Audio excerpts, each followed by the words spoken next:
My name is Scarlett Monroe. Some of you out there, you can call me the Bunker Girl. I'm the face behind CollapCast, the voice in the quiet when everything else goes dark. If you're listening, you're still here, and that means something. Stay with me.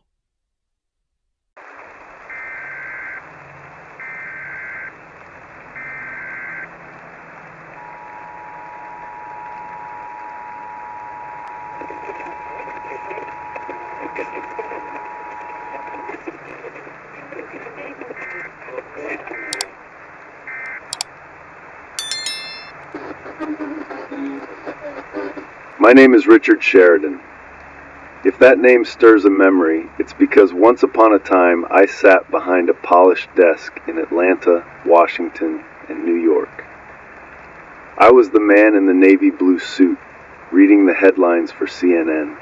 Calm voice, squared shoulders, always ready to cut to commercial with the kind of polish that came from repetition. Back then, the lights were hot, the makeup was thicker than I liked, and the teleprompter fed me a script written by half a dozen producers who believed they knew how the world should sound. That was then. Now I speak to you from a cabin hidden in the Appalachian highlands of West Virginia. To be precise, somewhere on the edge of the Monongahela National Forest, where the hills fold into each other like old green quilts and the mist clings low in the mornings. I live here alone, on a patch of land most mapmakers forgot.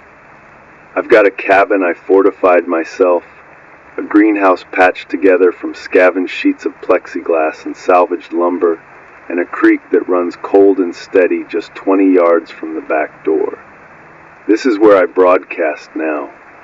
Not to millions, not to ratings charts, not to advertisers, but to the silence of the airwaves, hoping someone somewhere tunes in. Why am I here? That's the question, isn't it? Why is a former CNN correspondent living like a mountain homesteader, tending goats and chickens, fixing fences, and fishing for trout with a line I tie by hand? The answer is simple. America fell apart, and I decided I wasn't going to fall with it. I remember the first time I thought about leaving.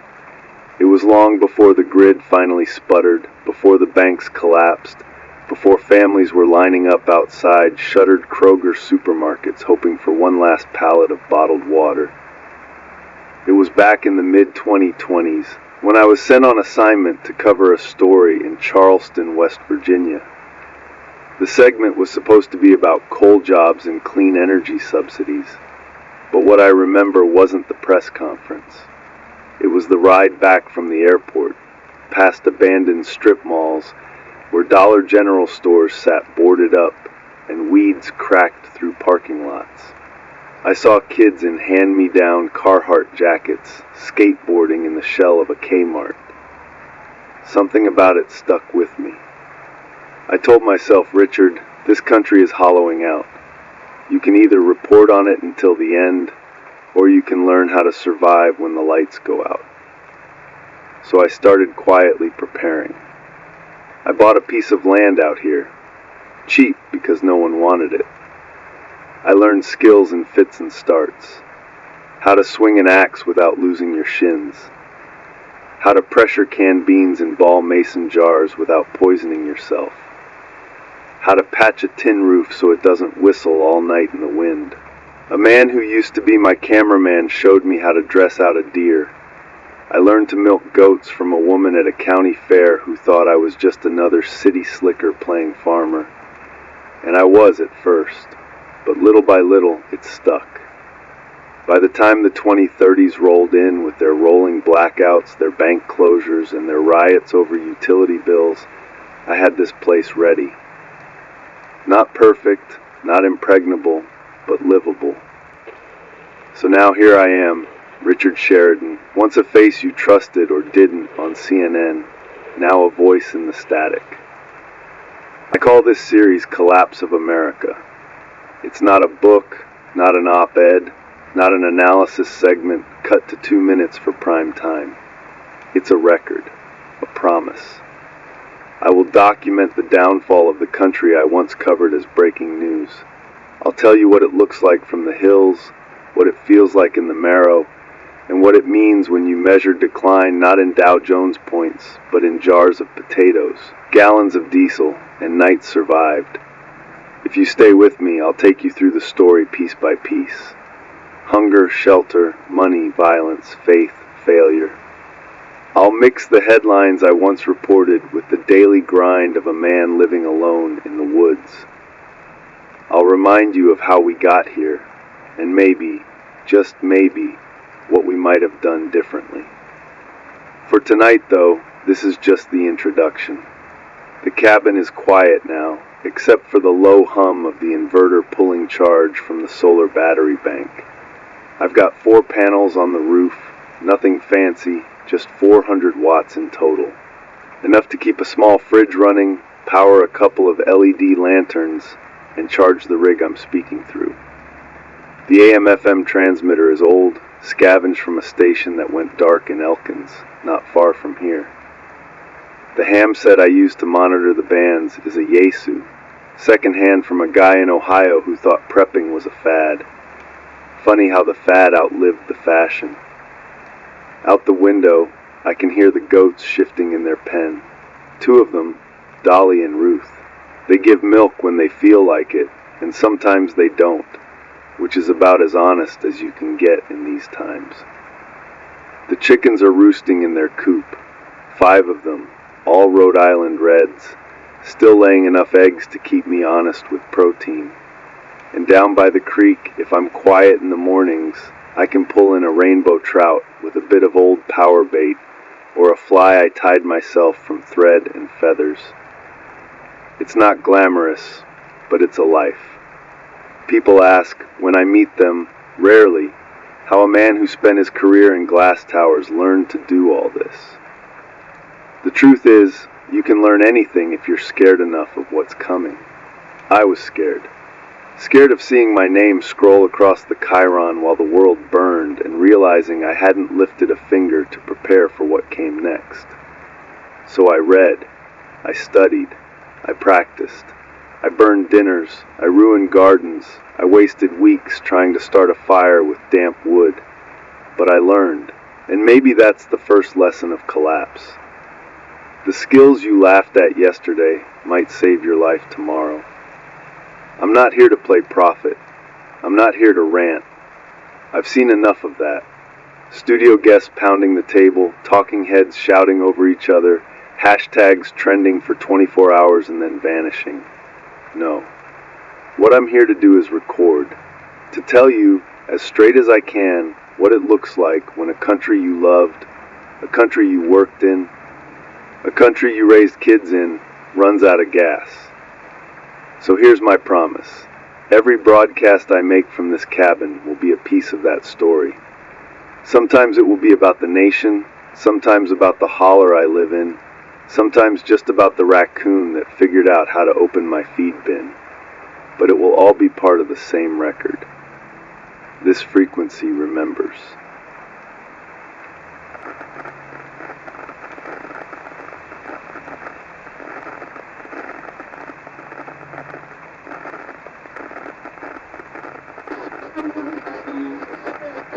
This is Richard Sheridan, speaking again from the Appalachian Highlands.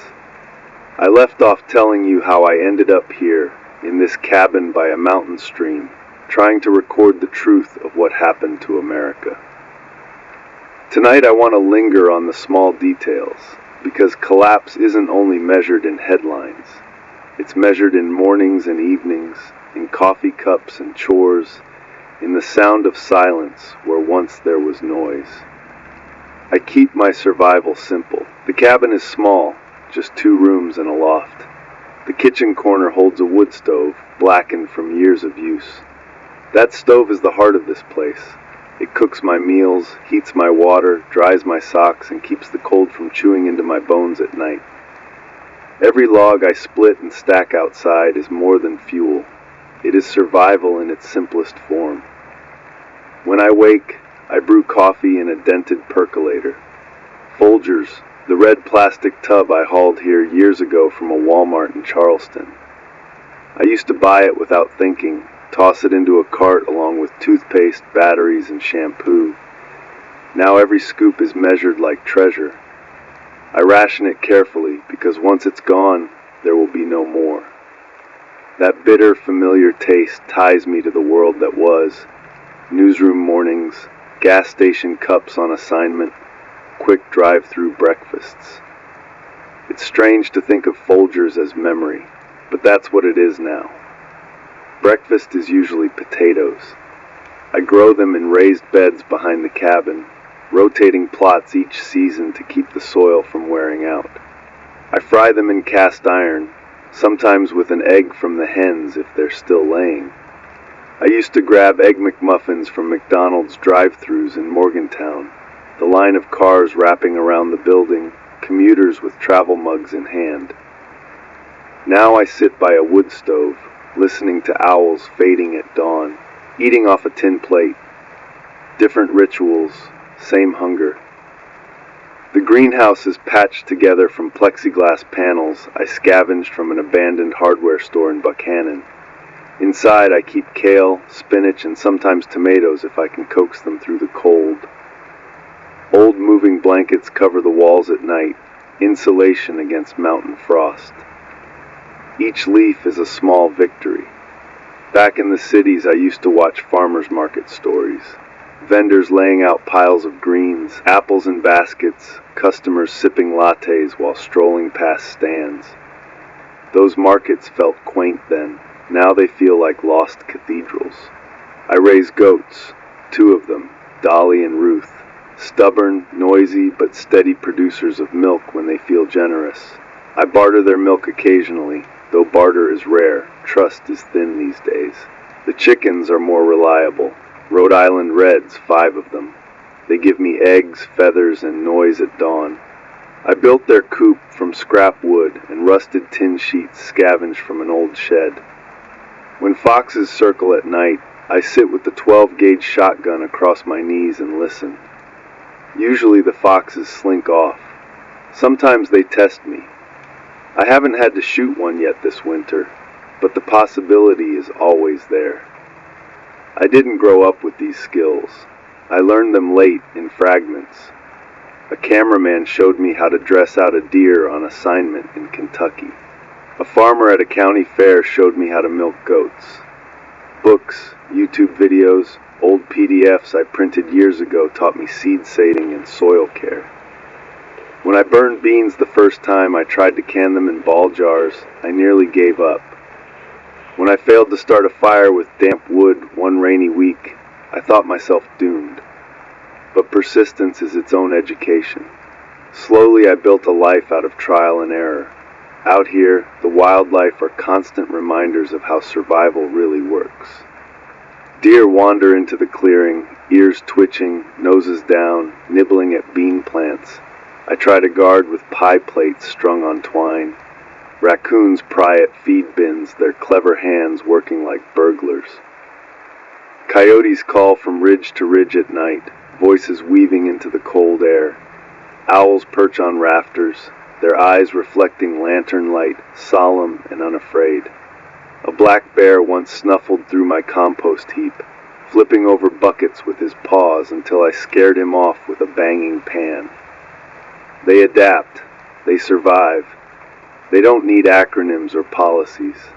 They don't need to argue about GDP, gross domestic product, or IMF, International Monetary Fund reports. They just live. And in collapse, it's the animals who prove most resilient. I contrast that with the newsroom life I once had. Manhattan mornings, walking out of CNN's glass tower on Columbus Circle with Starbucks cups littering the sidewalks. A Duane Reade pharmacy on the corner where I bought chapstick before going live. Crowds streaming past, taxis honking, screens flashing headlines overhead. I thought that was the center of the world. Now the center of my world is a woodpile, a rain barrel, and a crackling radio. And that brings me back to why I'm speaking at all. Because collapse isn't just hunger or cold. It's memory. It's forgetting who we were. I don't want silence to swallow everything. I don't want the future, if there is one, to remember only rumors and scraps. So I record these broadcasts, night after night, not knowing if anyone hears. This frequency remembers. That's what I keep telling myself. That if nothing else, these words will drift across the spectrum like leaves on water, carrying the truth of what happened here. Not headlines, not spin, not government-scripted briefings. Just a man in a cabin, telling you plainly what it feels like to live through the end of an empire. If you're listening, know this. The downfall wasn't sudden. It was slow, built into the daily lives of ordinary people. Utility bills creeping up to $900 a month. Grocery prices doubling at Kroger and Walmart until families chose between meat and milk. Homeless families in minivans parked outside Dollar Generals. Tent cities under Seattle bridges. Poisoned water in Flint and Jackson.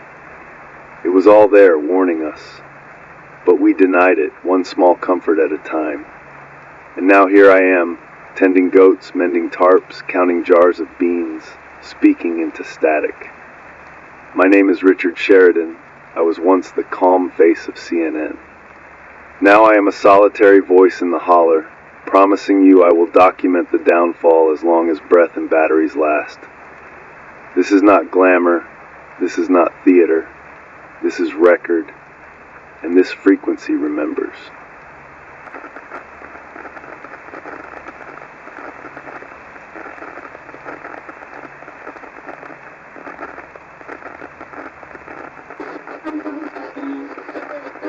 This is Richard Sheridan, once again from the highlands of West Virginia. If you followed me through these first words, you know already this isn't entertainment. This isn't a show designed for Nielsen ratings or an evening segment wrapped neatly in 2 minutes before cutting to a commercial for McDonald's or Home Depot. This is my record, my confession, my attempt to set down, while I still can, how America fell apart and what it feels like to live through the aftermath. I look around this cabin sometimes and marvel at how much of my life has been reduced to basics. 4 walls, a roof patched with tin, a wood stove, a root cellar, a pen for goats, a coop for chickens. No cameras, no producers, no Manhattan skyline outside my window. Just fog clinging to the ridges in the morning, wood smoke curling through the holler, and the steady gurgle of a creek that still runs clear. That creek is a blessing. It feeds my gravity filter, fills my barrels, and keeps me alive. Some mornings, when the sun rises over the ridge and glitters on the surface, I crouch at its edge and remember the bottled water aisles of Walmart. Pallets of Dasani and Aquafina stacked head-high under buzzing fluorescent lights. Families tossing packs of 30 into carts without thinking. Just another item beside Goldfish crackers or Folgers coffee. Now I kneel in the mud with a plastic jug, grateful for every drop that flows down from the mountains. The small routines keep me tethered. Splitting logs, gathering eggs, tightening the greenhouse tarps before frost. They sound dull when I say them, but each task holds the weight of survival. When I lived in New York, my days were filled with rundowns, press briefings, urgent meetings about segment order. That all vanished in static. Now survival is the only rundown, and each day I cross off another task like a line in a broadcast script. What I miss most are the sounds of people, the chatter of a newsroom, the hiss of espresso machines in coffee shops, the rhythm of footsteps on subway platforms. Out here, sound is different. The barred owls call at dusk with their strange refrain. Who cooks for you? Who cooks for you all? Coyotes yip and howl across the ridges, their voices braiding together in the night. A black bear once huffed outside my window, sniffing at the compost heap, its breath fogging in the lantern light. The woods are never silent, not really, but they are solitary. The voices I hear now don't answer mine. That's why I talk into this rig. This scavenged transmitter, patched together from old equipment out of an abandoned station near Elkins, is my last connection. Maybe no one hears. Maybe these words fade into nothing. But if you do hear, know that you're not alone. Somewhere in the static, I am here too. A man, a voice, a witness. When I was younger, I thought truth was something you found in court documents, in press releases, in interviews with senators. Now I know truth is simpler. Truth is the taste of creek water after boiling. Truth is the weight of an egg in your palm, still warm from the hen. Truth is the ache in your back after splitting logs, the sting of smoke in your eyes after stoking the stove. These truths don't need interpretation. They just are. And maybe that's why the collapse feels so final, because the truths we relied on, the institutions we trusted, were hollow. When they fell away, we were left with nothing but the raw edge of survival. I think of the people I used to interview, the father in Ohio who worked 2 jobs and still couldn't afford groceries, the nurse in Detroit patching classrooms with duct tape, the family in West Virginia living in a Walmart parking lot, their minivan curtains taped up, insisting they weren't homeless as long as the car started. I wonder if they made it this far. I wonder if they're out there still, listening. This frequency is for them. For anyone who remembers what it was to live in the United States of America, the empire that fell not from conquest, but from neglect. We ignored the warning signs. We told ourselves next year will be better. And then one year, it wasn't. So I promise you this. I will keep speaking. I will tell you how the empire unraveled. Through hunger, through homelessness, through the vanishing dollar, through failing schools and poisoned pipes. I will tell you about life in the holler, the goats and chickens, the owls and bears, the wood smoke and silence. I will leave behind a record not of slogans, but of survival. My name is Richard Sheridan. Once I was a voice on CNN, dressed in a navy blue suit under hot studio lights. Now I am a man in wool socks and a patched Carhartt jacket, speaking by lantern glow into the night. And this is my first promise. I will document the downfall, one broadcast at a time, until my batteries fail or my voice gives out. This frequency remembers, even if no one else does.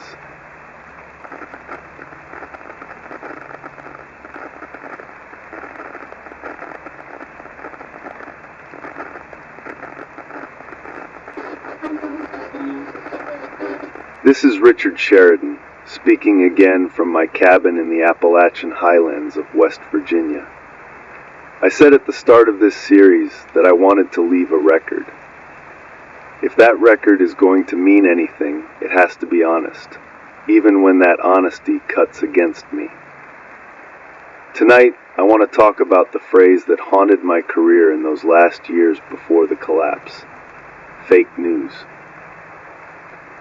I heard it shouted at me outside rallies. I read it in the flood of online comments after broadcasts. I saw it printed on bumper stickers, spray painted on signs, even chanted by crowds. Fake news. At first, I dismissed it as political theater, a talking point spun by angry audiences who didn't like what they heard. But now, sitting in the silence of these hills, I have to admit something that I could never say into a CNN microphone. They weren't entirely wrong. CNN, my network, my employer, my home for 2 decades, lost its integrity long before America lost its footing, and I was part of it. I'll give you examples because I don't want to speak in vagaries. I remember 2016, covering the election. We filled hours of airtime with panels of strategists who were really paid surrogates. We showed empty podiums at campaign rallies just because we knew the candidate would draw ratings. Our producers told us, "Don't cut away, viewers want to see this live." It wasn't news, it was spectacle. But we dressed it up in graphics and breaking banners. I remember 2020, when the pandemic, what I've called the outbreak, dominated every broadcast. Our control room screens were split in 4, then 8, then 12. Experts, commentators, politicians, all shouting at once. We weren't clarifying, we were amplifying fear. And behind the scenes, government officials fed us talking points. They'd call producers at 2 in the morning, insisting certain words be used, certain angles emphasized. We told ourselves it was public service, but really it was control. I remember January in Washington when the Capitol shook. We had footage pouring in from cell phones, shaky live feeds, rumors spreading faster than facts. Instead of slowing down, instead of pausing to verify, we ran with it. Chyrons screamed, anchors speculated, panels fanned the flames. We were told, stay on this, don't lose the audience. Integrity was a casualty of ratings. And it wasn't just politics, it was everyday stories too. Hurricanes where reporters stood waist deep in water for dramatic effect, even when dry ground was 10 feet away. Gas price stories shot at Exxon signs with the highest numbers we could find, ignoring the averages. Segments on shootings where we looped the same 10 seconds of cell phone video until it felt like the only truth. I sat in control rooms in New York and Atlanta and Washington. I read from teleprompters glowing with scripts approved by layers of editors, executives, and sometimes even officials whispering in the background. I told myself I was serving the public, but deep down, I knew we were serving ourselves, and often serving the government too. It wasn't always lies. That's the dangerous part. Much of what we reported was technically true, but it was the way we shaped it. The stories we elevated, the ones we buried, the words we repeated until they became dogma. That's where the integrity cracked. That's why people stopped trusting us. And so when crowds shouted fake news at me, when they spit near my shoes outside rallies, I told myself they were wrong. Now I know they were responding to a truth I couldn't face at the time. Out here in the holler, I live differently. My news comes from the forest, not the feed. The deer who return each season, the owls who call at dusk, the creek that rises after storms. These are signals you can trust. They don't spin, they don't serve ratings, they don't bend to government pressure. They just are. Reliable, consistent, honest. I contrast that with the years I spent chasing headlines in Washington, walking down Constitution Avenue, watching senators stride into hearings, watching aides hand them pre-written remarks. I'd walk back to CNN's bureau, slip on a tie, sit under lights, and repeat their words almost verbatim. We dressed it as analysis, but it was often just stenography. I remember one night in particular, during the debt ceiling standoff of 2023. Our producer handed me a briefing note straight from the Treasury Department. Say this, he told me. Say the markets could crash by morning. I asked if it was confirmed. He said it doesn't matter, it's the message. I went on air, I read the line, and markets shivered. Later, when nothing happened, we ran another segment explaining why averted disaster was a victory. No correction, no apology, just a new spin. That's how fake news works. Not outright lies, but half-truths stretched into narrative. And I was complicit. It eats at me now. Alone in this cabin, sipping the last of my Folgers coffee, feeding the goats, mending tarps against winter storms, I think about how many people trusted me once, trusted the tie, the logo, the voice, and how many of them I let down. This broadcast, like the others, is my attempt at penance. Tonight's chapter is a confession. Yes, CNN was accused of being fake news, and yes, much of that accusation was earned, controlled by ratings, shaped by government influence, weakened by its own hunger for relevance. If you're still listening, remember this. America didn't collapse only because of failing banks or poisoned pipes. It collapsed because the truth became malleable, because the institutions meant to guard it sold it for ad revenue and influence. And I, Richard Sheridan, was part of that failure.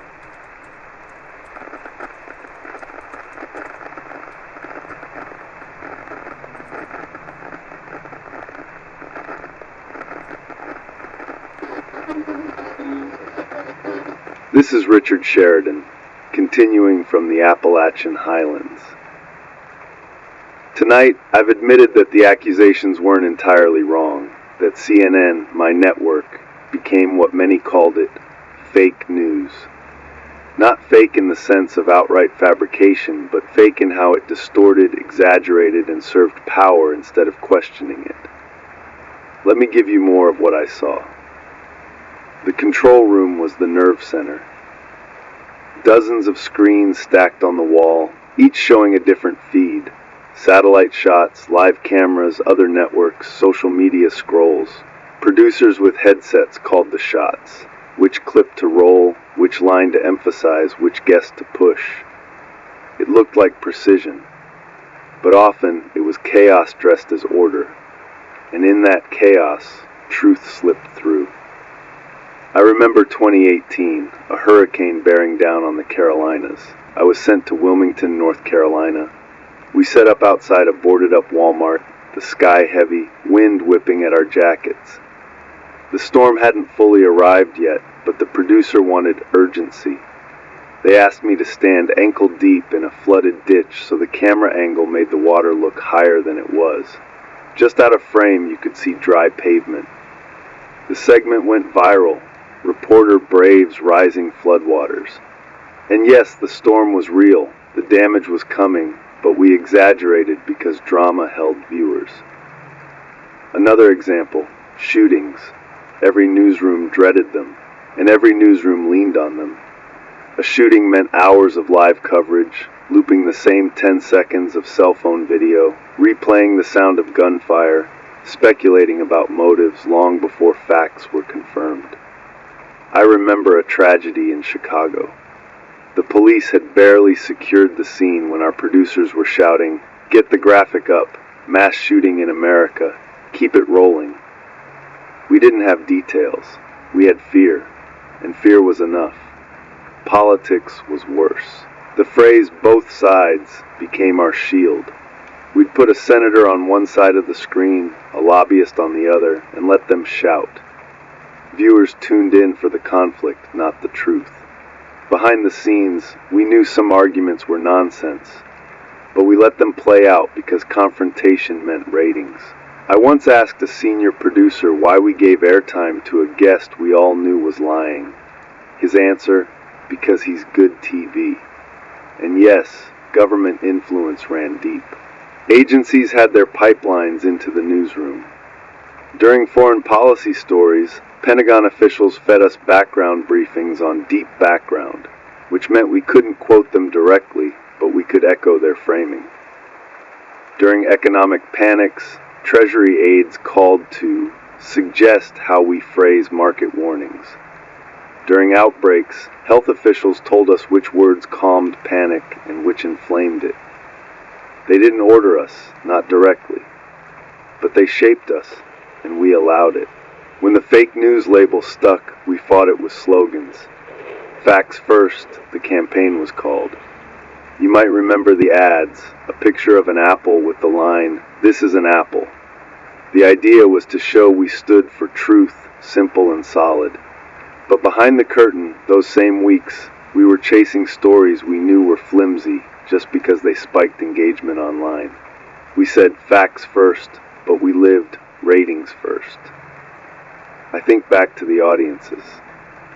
People in small towns like Logan, West Virginia, watching us on cable in the evenings. They wanted to trust. They needed information to make sense of a chaotic world. And we failed them. We gave them panels of pundits instead of clarity. We gave them sensational graphics instead of sober analysis. We gave them theater instead of truth. That failure still weighs on me. Here in the cabin, I live with different standards. My facts are simple. Is there enough wood stacked to last the week? Did the hens lay eggs today? How much charge do the solar batteries hold? Did the filter clog on the rain barrel? These facts don't need spin. They don't need a chyron. They are self-evident. I sit here, sipping the last of my Folgers coffee, and I realize this life is more honest than the one I lived in glass towers.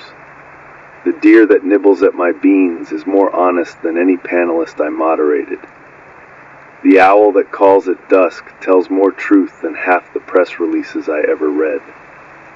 The irony stings. I was trained to project authority, to speak with calm clarity into cameras. Now I speak with the same voice, but stripped of the gloss, into static. No producers, no graphics, no audience metrics, just me and the microphone. And maybe that's the only way truth survives now. Unpolished, unbranded, unprofitable. People ask, if anyone does hear me, why I bother? Why keep talking if trust is already dead?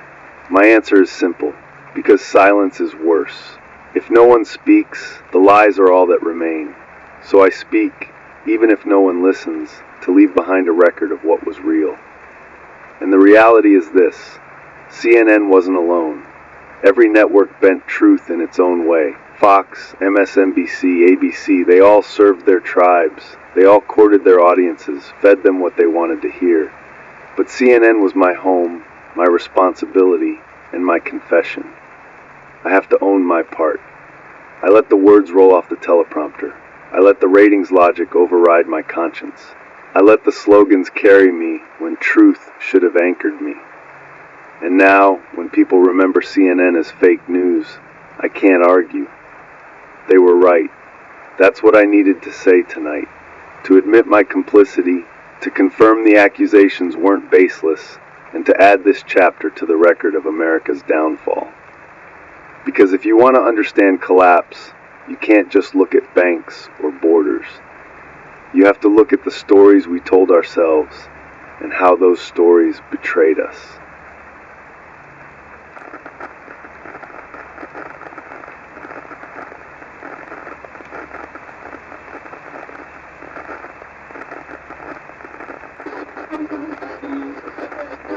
This is Richard Sheridan, continuing my confession from the Appalachian Highlands.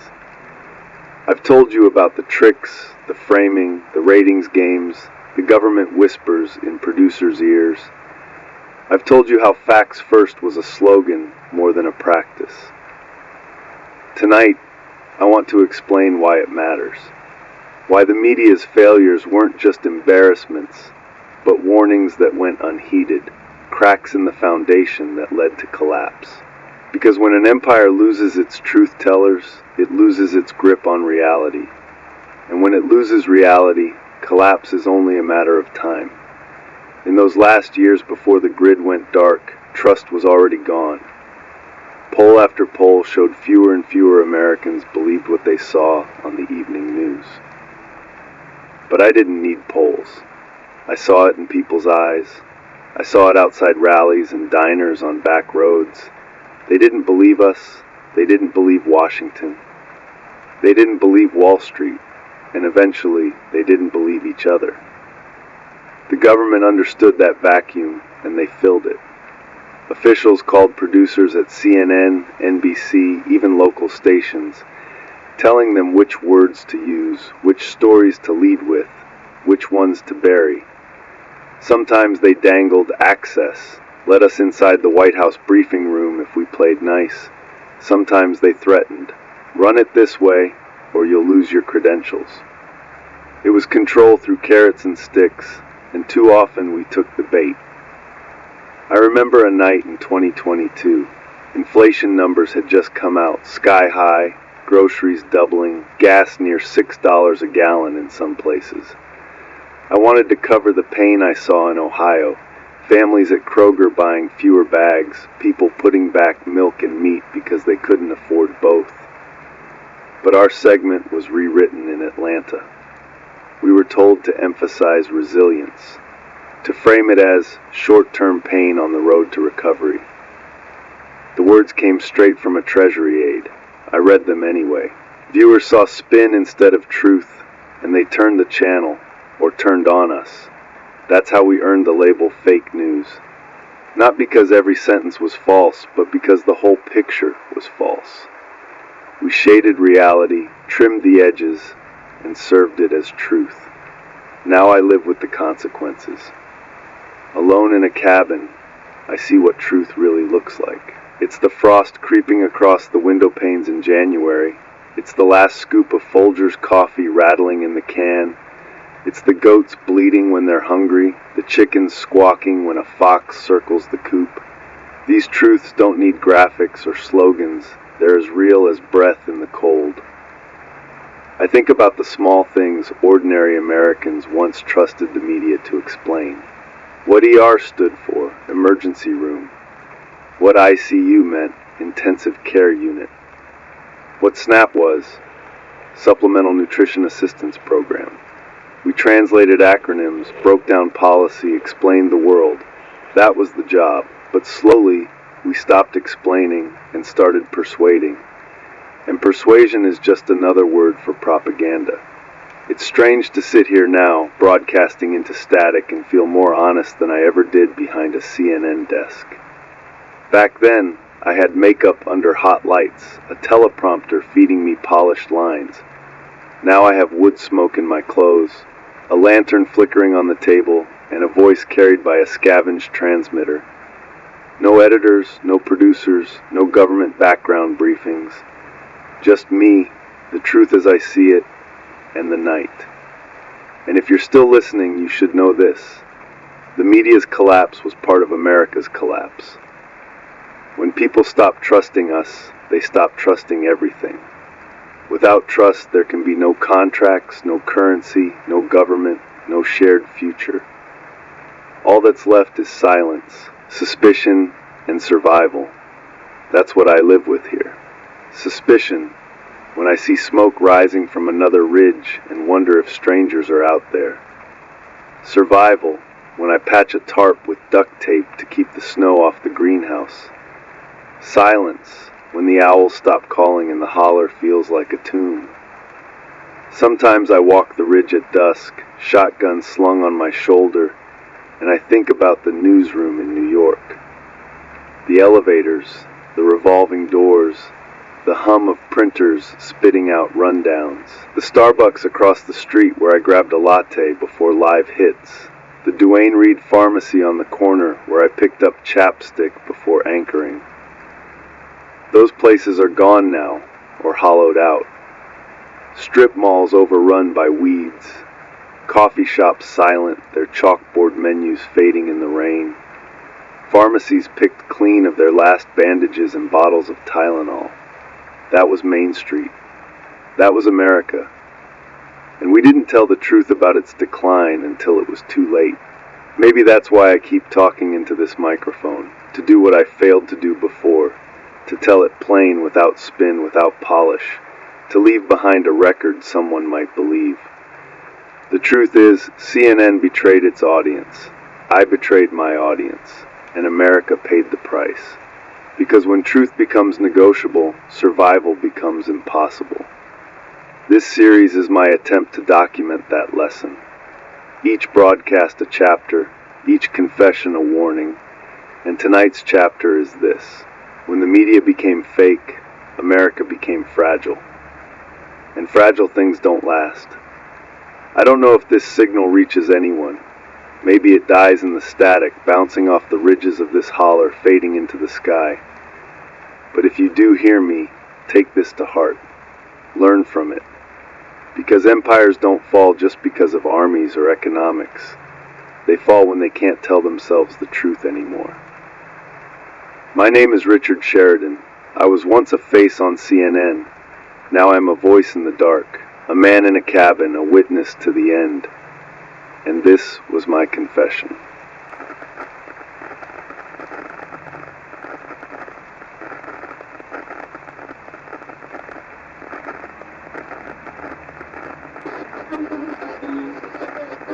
This is Richard Sheridan, broadcasting again from my cabin in the West Virginia hills.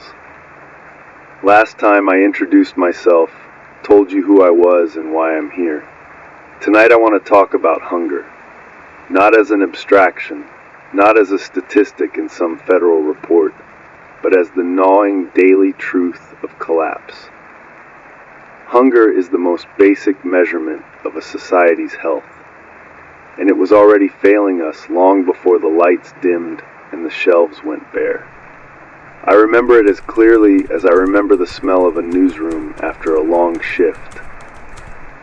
In the 2020s, I was sent to Ohio and Michigan to cover the rise of food insecurity. The assignment was supposed to be straightforward: get footage of food bank lines, interview volunteers, cut together a segment for the evening broadcast. But what I saw stayed with me long after the cameras shut off. I stood outside a warehouse distribution center in Cleveland. The line of cars wrapped around the block, down the avenue, and into the side streets. People idled in rusted Chevys and battered Fords, their fuel gauges hovering near empty, burning precious gas just to sit and wait. Mothers leaned their heads against the steering wheels while kids kicked the back seats. Volunteers from the Greater Cleveland Food Bank handed out boxes filled with pasta, peanut butter, and sometimes a pack of hot dogs if the donations stretched far enough. I asked one woman why she was there. She said she worked full-time at a Dollar Tree, just a few miles from the Rock and Roll Hall of Fame. She laughed when I asked about her paycheck. I work, she told me, but I still can't eat. In Detroit, I watched the same story unfold outside a shuttered Kmart-turned food pantry. The Motor City, once the symbol of American industrial strength, was feeding its children from donation bins. Volunteers carried pallets of Kellogg's cereal, made just down the road in Battle Creek, and handed them out like rations in a war zone. Back in those days, the federal government put out reports calling it food insecurity. That was the official phrase. Clean, bloodless. The acronym they used was SNAP, which stands for the Supplemental Nutrition Assistance Program. It sounded clinical, technical. What it meant in practice was millions of Americans relying on food stamps and pantries just to survive in a country whose grocery stores overflowed with 20 brands of cereal and 50 varieties of yogurt. I remember standing in a Kroger in Columbus, Ohio, after shooting a food bank story. I walked the aisles to clear my head. Floor-to-ceiling shelves groaned with goods. Doritos, Oreos, frozen pizzas, gallons of Mountain Dew. Just 20 minutes away, families were waiting 4 hours for a box of rice and beans. That contradiction was America in the 2020s.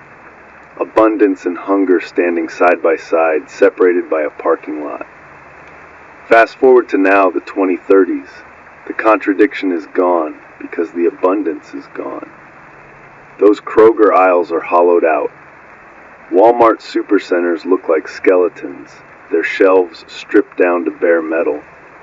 Food Lion stores, once the fallback in rural towns, are dark shells with for lease signs flapping in the wind. Here in the Appalachian Highlands, there are no food banks anymore. There are no trucks bringing pallets of peanut butter. There are no volunteers handing out pasta boxes. What there is now is what you can grow, what you can hunt, what you can trade, or what you can scavenge from places already picked clean. My diet is simple. Potatoes because they keep, and because the soil here, when worked right, will still yield them. Venison, when I'm lucky enough to line up a shot and when the deer haven't wandered too far into the hollows. Beans, dried and stored in jars, and canned goods from raids into forgotten corners of old towns. The last time I went into a shuttered Dollar General near Elkins, I found a case of Hormel chili hidden under a collapsed shelf. The cans were dented but still sealed. That chili has kept me through more than one winter night. People once laughed at the idea of stocking shelves with canned chili and beans. They called it prepper food. But let me tell you, when the frost sets in and the snow blocks the hollow roads, and the only sound outside is the creek freezing in patches, a hot can of Hormel tastes like a 5-star steakhouse. I ration what I have carefully. Breakfast is usually potatoes fried on the wood stove, maybe an egg from the Rhode Island Reds if they're still laying. Lunch is thin, beans, sometimes trout from the creek if I've been lucky with the line. Dinner, if it can be called that, is whatever I haven't already eaten that day. It isn't glamorous, but it keeps me upright. I sometimes think back to the old commercials. Walmart promising save money, live better. Kroger's slogans about freshness. Food Lion with its low price guarantees. Those jingles used to play during my broadcasts. Now they sound like relics from a civilization that believed grocery shelves were eternal. Out here, the wildlife remind me of the order that still exists beyond our collapse. The deer browse in the clearing, twitching their ears at every sound. The raccoons try to pry open the feed bins, their little hands working like locksmiths. And the owls hoot from the tree line at night, their calls echoing in the holler. They hunt, they eat, they survive. They don't need slogans, they don't need stores. They remind me that hunger isn't new, it's only new to us. But America should have known better. We had warnings. We saw the hunger lines stretching down city blocks. We saw families living in minivans parked outside Walmart supercenters, running inside just to use the bathrooms. We saw SNAP participation climb year after year while politicians argued on Capitol Hill about deficits and tax cuts. We saw all of it, and we looked away. Now we live with the consequences. Hunger isn't a statistic anymore. It's not a chyron at the bottom of a screen. It's what keeps people awake at night. It's what drives neighbors to steal from each other. It's what sends desperate men with rifles down back roads looking for anything to fill their stomachs. And here in my cabin, it's what keeps me planting, fishing, hunting, and rationing every day.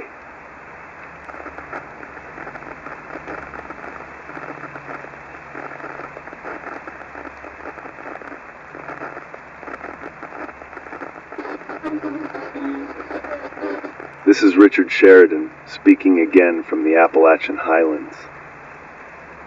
When I think about hunger, I don't only remember food banks in Cleveland or Detroit. I remember the grocery stores, those temples of abundance that once convinced us scarcity was impossible. I used to walk the aisles of Kroger, Walmart, Food Lion, even the little IGA stores tucked in rural towns, and marvel at the variety. 20 kinds of potato chips, 100 kinds of cereal, freezers stacked with frozen pizzas, burritos, and ice cream, bread shelves overflowing with Wonder, Pepperidge Farm, and Arnold. It felt eternal. Now, when I pass through those stores, they're gutted, shelves stripped to the studs, freezer doors hanging open, their glass cracked, insides black with mold. The aisles where kids once begged for Oreos are silent, the only sound the scuttle of mice through cardboard. Sunlight streams through broken skylights, illuminating dust motes where once there were fluorescent lights and shoppers pushing carts. It's strange how memory clings to details. I remember the Kroger in Charleston, West Virginia, just off McCorkle Avenue. I used to stop there on my way back from assignments, grab a rotisserie chicken and a bag of mixed greens, maybe a 6-pack of Yungling if the night was long. I remember the Food Lion in Elkins, the one near the high school. I interviewed a teacher once about rising food insecurity, then walked across the parking lot and saw aisles stocked like nothing was wrong. It was all a mirage. The shelves looked endless, but the stability behind them was paper thin. The first time I scrounged through one of those stores after collapse, I felt a kind of vertigo. The signs were still there, low prices every day, but the shelves were bare. I found a single dented can of green beans behind a toppled display, and I held it like treasure. That was when I realized America had already been living off borrowed time. Out here, my diet is humble: potatoes, beans, venison, trout, and whatever I can coax out of the greenhouse. Sometimes I stumble across canned goods in abandoned houses: Campbell's soup, Dinty Moore stew, the occasional can of Hormel chili. That chili is a blessing: salt, protein, a little fat, all in one dented tin. I heat it in the cast iron pan and eat it straight, savoring every bite. Back in the newsroom days, I thought nothing of grabbing lunch at Chipotle or Panera, or ordering a seamless delivery late at night. Thai noodles, a sandwich, sushi if I felt indulgent. Those meals were gone before I even remembered them. Now every meal is deliberate. Every meal is rationed. I remember covering stories about food deserts in the 2020s, neighborhoods where fresh produce was scarce, where the only options were convenience stores or fast food. I spoke to families in West Virginia who relied on Dollar Generals for their weekly groceries. At the time, it was framed as inequality, as neglect. Now the entire country is a food desert. Every abandoned Walmart is a monument to our arrogance. Every looted Dollar General a reminder of how thin the margins were. Barter has taken the place of currency when it comes to food. A jar of peanut butter is worth a gallon of gasoline. A sack of flour can trade for ammunition. Out here, when I meet someone on the trail, I measure trust in calories. What are they carrying? What do they need? Once I swapped a dozen eggs for a mason jar of honey.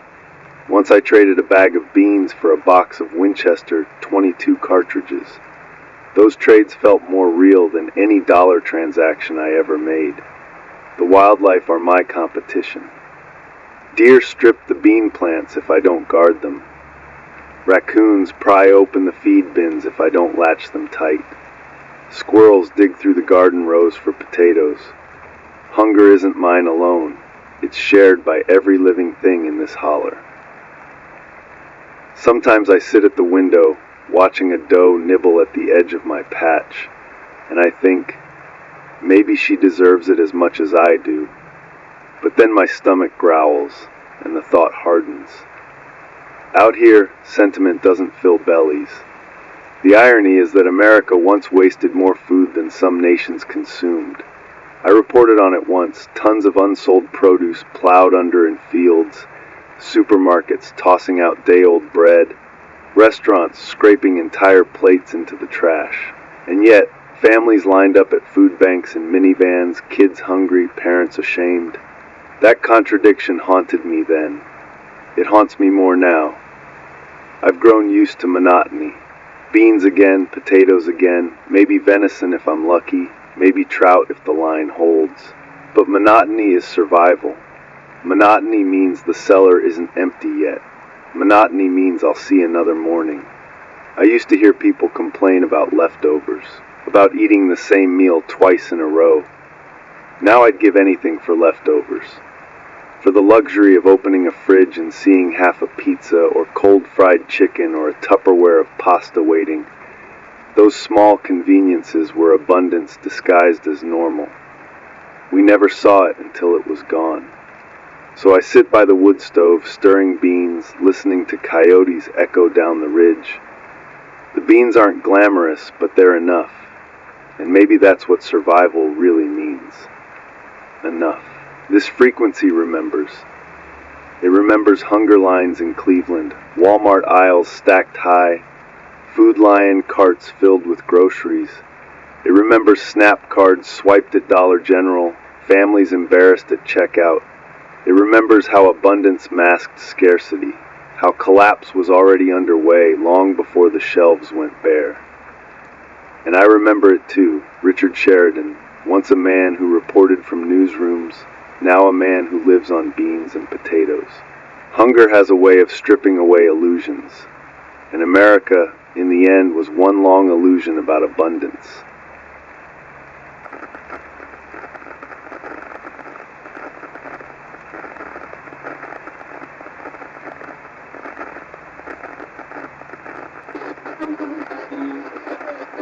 This is Richard Sheridan, continuing from my cabin in the Appalachian Highlands.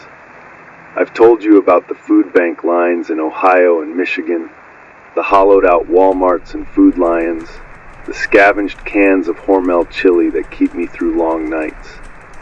But to understand what hunger means in collapse, you have to go deeper than shelves and cans. You have to feel what it does to people, the way it gnaws not just at the stomach, but at dignity, memory, and even hope. I remember a woman I interviewed in Detroit in the late 2020s. She worked 2 jobs, one at a CVS, one at a laundromat, and still stood in line at a food bank every Saturday. Her kids waited in the back seat of a rusted Dodge Caravan while volunteers loaded a box of pasta, canned tuna, and peanut butter into her trunk. When I asked her what kept her going, she said, "Kids don't understand politics. They just understand empty stomachs." Her words echo now in every hollow I walk, every abandoned store I pass. Hunger strips away illusions. You can pretend debt isn't real, pretend politics is theater, pretend climate warnings are exaggerations, but when your stomach growls and your child cries for food, there's no pretending. Hunger is truth in its rawest form. Out here, I live with that truth every day.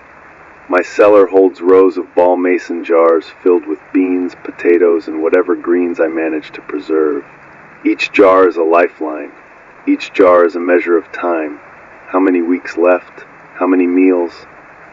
I keep a tally in a battered notebook, marking off each jar opened, each pound of potatoes gone. The numbers don't lie. I ration carefully. Breakfast is thin, fried potatoes if I have them, maybe an egg if the hens are generous. Lunch is beans, slow cooked on the wood stove, salted lightly to stretch what's left of my supply. Dinner is whatever the day allows, sometimes venison if I've hunted, sometimes trout if the creek has been kind, sometimes just more beans. There are no feasts, no banquets, just sustenance.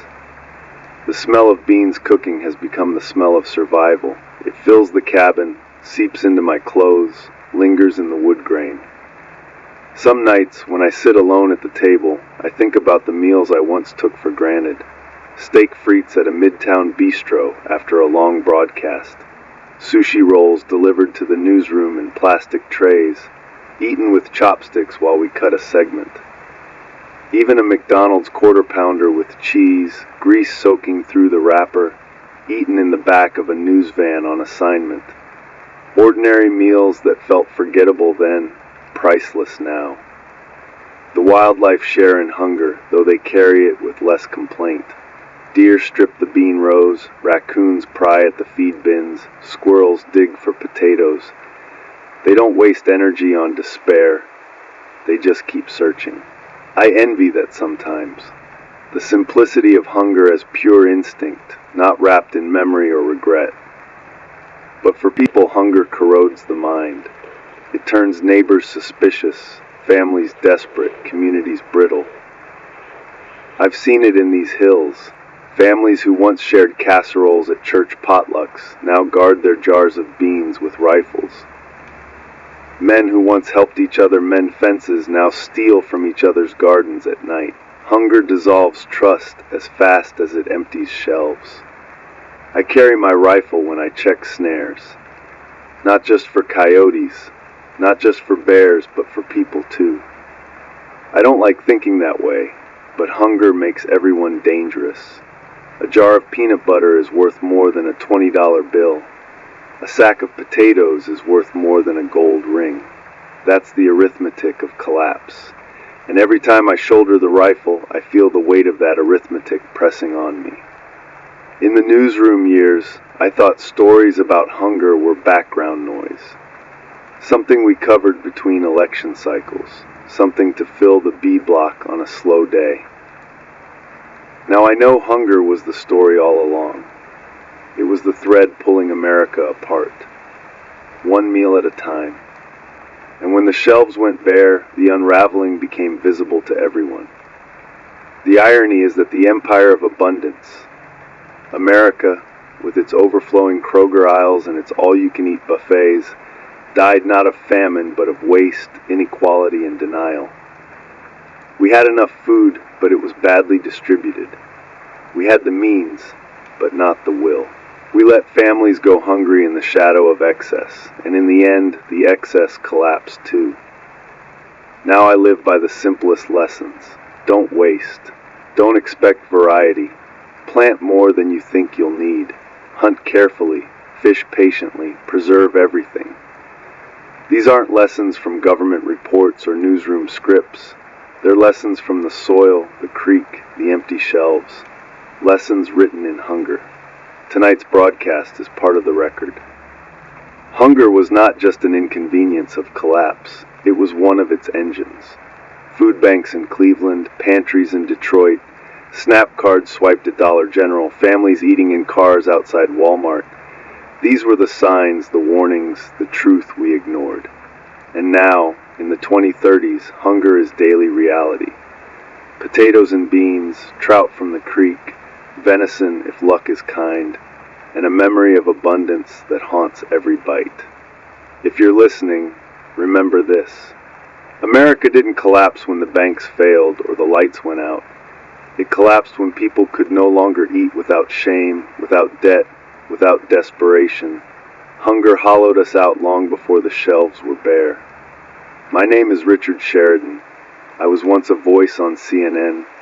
Now I'm a man in a cabin with a wood stove, counting jars in a cellar, speaking into static. And I promise you this, I will keep documenting the downfall, one truth at a time, until this voice fades or this frequency dies, because this frequency remembers, and it remembers hunger most of all.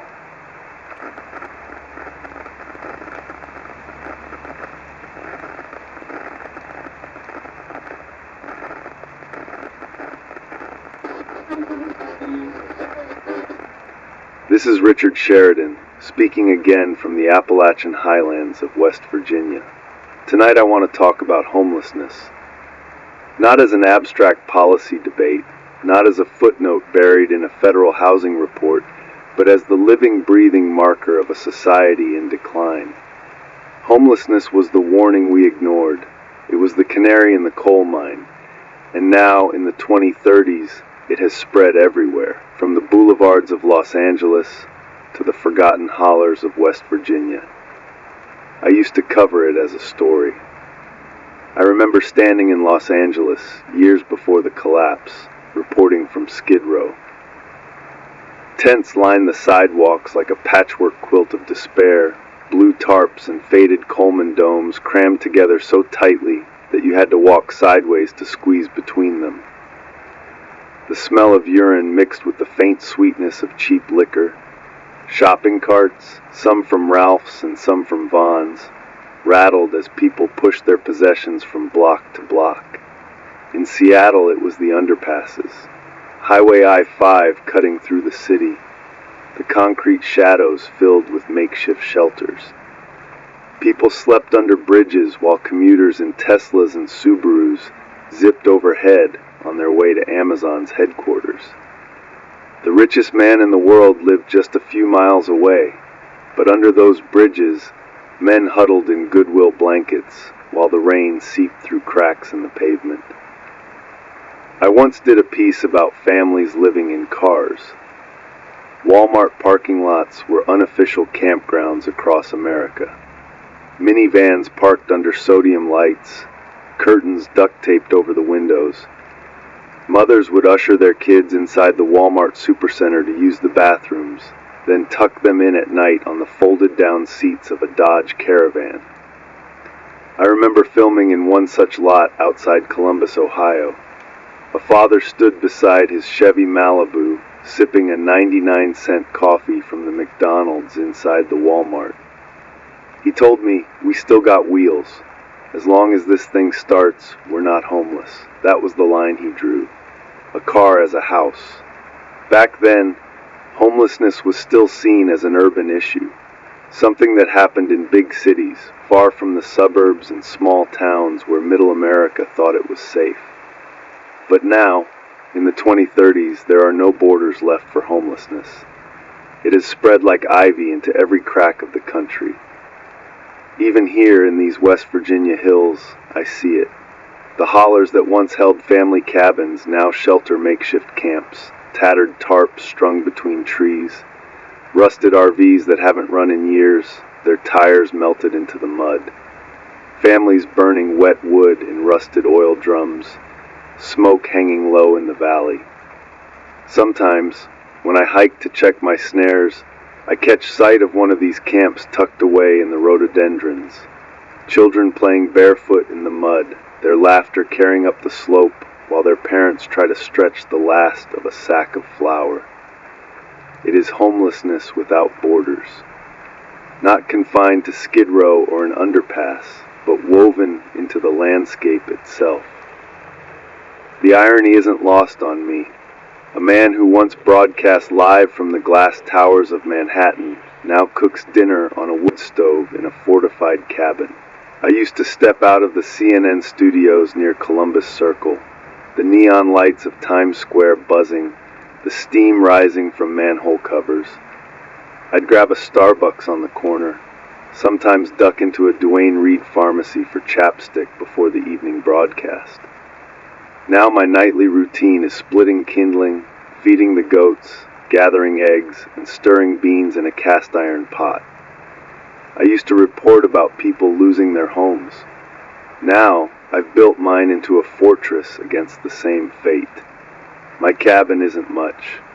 Pine walls I reinforced with salvaged sheet metal, a wood stove in the corner blackened from 100 fires, a solar array on the roof, 400 watts in total, just enough to run the lights and keep this radio alive. A greenhouse patched from plexiglass and duct tape, where I try to coax tomatoes and peppers to grow. A root cellar dug into the hillside, lined with ball mason jars filled with potatoes, beans, and whatever else I can keep through the winter. And yet, compared to the camps I see in the hollers, this feels like a palace.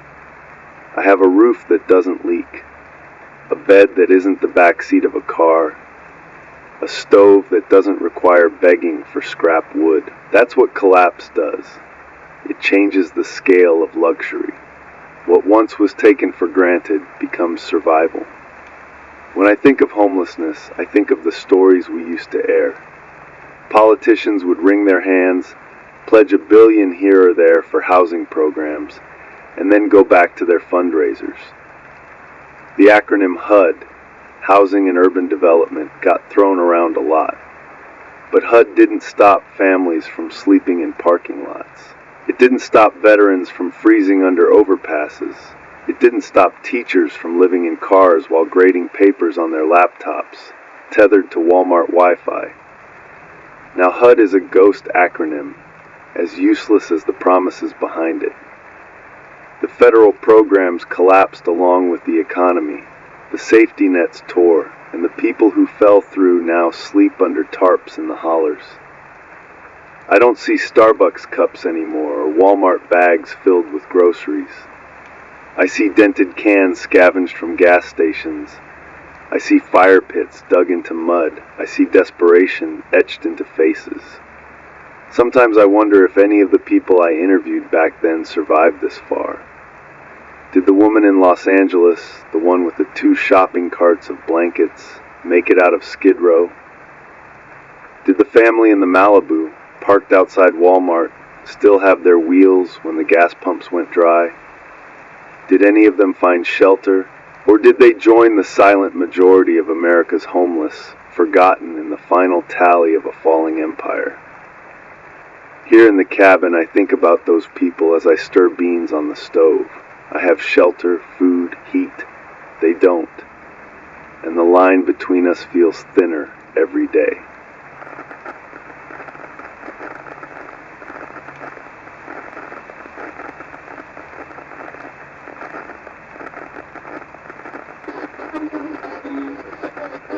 This is Richard Sheridan, speaking again from the Appalachian Highlands. When I spoke earlier of homelessness spreading from Los Angeles to Seattle, from underpasses to Walmart parking lots. I meant it literally. I walked those streets as a reporter. I saw blue tarps stretched between shopping carts, tents pitched on sidewalks where once there were shops, cars filled with blankets, and stuffed animals doubling as bedrooms for children. I remember Skid Row in Los Angeles, whole blocks lined with tents, makeshift kitchens running off camp stoves, men and women shuffling past with plastic bags tied to carts. The smell was unforgettable. Urine, smoke, cheap liquor, and desperation all mixed together. I remember crouching down to interview a man who had once worked construction. He told me, "This isn't living, this is waiting to die." He stared past me when he said it, as if his eyes couldn't focus on the world anymore. In Seattle, I reported from under I-5. The highway roared above, commuters heading to Amazon's glass towers, while below, entire families huddled in tents patched with duct tape. Children ran barefoot across gravel while parents smoked cigarettes on milk crates. Volunteers handed out sandwiches and Narcan kits, because overdoses were as common as fevers. Even then, in the mid-2020s, it felt like two worlds stacked on top of each other, one glistening, one crumbling. And then there were the cars. I can still see the parking lot of a Walmart outside Columbus, Ohio, bathed in orange sodium lights. Rows of minivans parked overnight, curtains drawn with duct tape, mothers leading kids inside to use the restroom, brushing their teeth at sinks meant for hurried shoppers. Fathers pacing outside, clutching styrofoam cups of McDonald's coffee from across the street. One father told me, "We're not homeless, we've got wheels." He said it with pride, with defiance, as if the hum of an engine could erase the truth. That was the America of the 2020s. Cities hiding their poor under bridges, suburbs hiding them in cars, rural towns pretending it wasn't happening at all. But by the 2030s, after collapse, there were no illusions left. Homelessness wasn't an urban problem anymore. It was a national condition. Even out here, in the quiet hollers of West Virginia, I see it. Makeshift camps tucked into the woods, tarps sagging under rain, fire pits ringed with scavenged cinder blocks, families burning wet logs in rusted oil drums, smoke choking the valley, children chasing each other barefoot in the mud, their laughter piercing in its normalcy. They laugh, even when their stomachs are empty. That laughter carries through the trees at night, a reminder that innocence outlives dignity. Sometimes I stumble across these camps when I'm checking snares or fishing the creek. I keep my distance, not because I see them as enemies, but because desperation makes people dangerous. A loaf of bread, a jar of beans, a gallon of water. These are treasures now, and anyone with empty hands might try to take them. So I watch from a ridge, unseen, and I remember how I once interviewed people like them under the lights of a camera. Now they are my neighbors, even if we never speak. The irony isn't lost on me. I live in a cabin with patched walls, a wood stove, goats, chickens, jars in a cellar. To me, it feels like scratching by. But compared to those camps, compared to cars with broken heaters and tents with holes, it is luxury. I have a roof that doesn't leak, a bed that isn't the back seat of a Chevy Malibu, a stove that doesn't depend on scavenged scraps of wood. I am not homeless, and that distinction weighs heavy. I once reported on HUD, the Department of Housing and Urban Development. Press conferences where officials promised billions for affordable housing, billions for vouchers. None of it stopped the tide. HUD was a band-aid on a hemorrhage, and when the government itself faltered, HUD became just another acronym, another memory. Now there are no vouchers, no subsidies, no affordable housing programs. There are just empty buildings and desperate people. Cities like Detroit and Cleveland, where foreclosures once swept neighborhoods, are now hollow shells.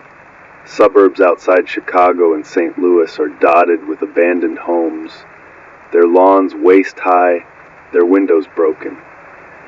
Some families squat in them, but without power or heat, a roof alone isn't much.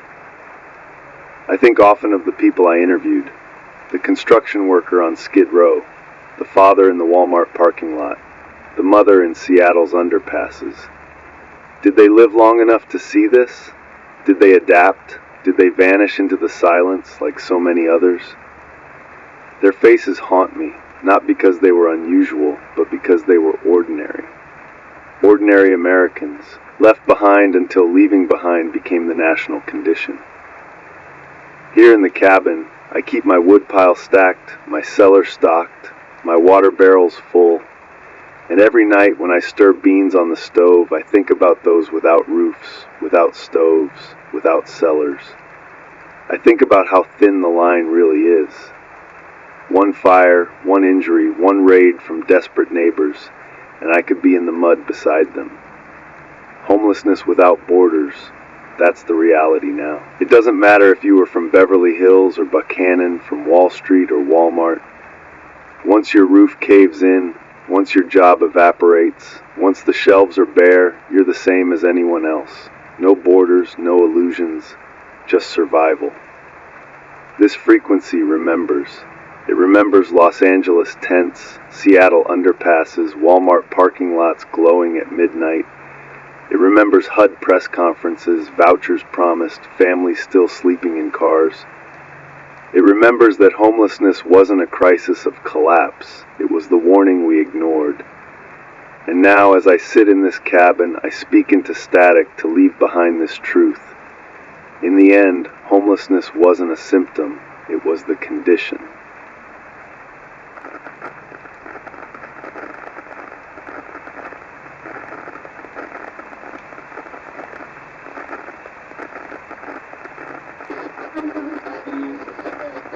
This is Richard Sheridan, speaking one more time tonight from my cabin in the Appalachian Highlands. I've told you about tent cities in Los Angeles, underpasses in Seattle, families in Walmart parking lots, and now the makeshift camps scattered through rural hollers like this one. Homelessness was once treated as someone else's problem, a blight confined to cities or the unlucky few. But in truth, it was the first crack in the American foundation. When homes were lost, when families slept in cars, when children brushed their teeth in gas station bathrooms, the collapse was already here. We just refused to see it. I remember sitting in CNN control rooms while producers debated whether to run stories on homelessness. Too depressing, one would say. Doesn't test well with viewers. And so, between celebrity gossip and stock tickers, we buried the truth. Occasionally, we'd send a camera crew to film a tent encampment, overlay sad music, interview a few faces, then we'd move on to the next headline. But for the people living it, there was no moving on. The truth is, homelessness was America's great unspoken shame.